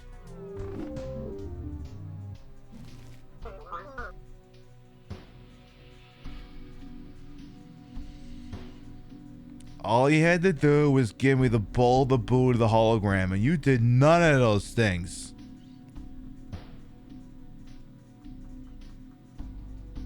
You're lucky I got like 100 hours logged into you, you rat bastard, because otherwise this thing would have come to blows. You couldn't give me a mulligan? Couldn't just nudge the little ball into the hole and say, all right, Pib, you did it, let's keep going? You couldn't have done that, you fuck?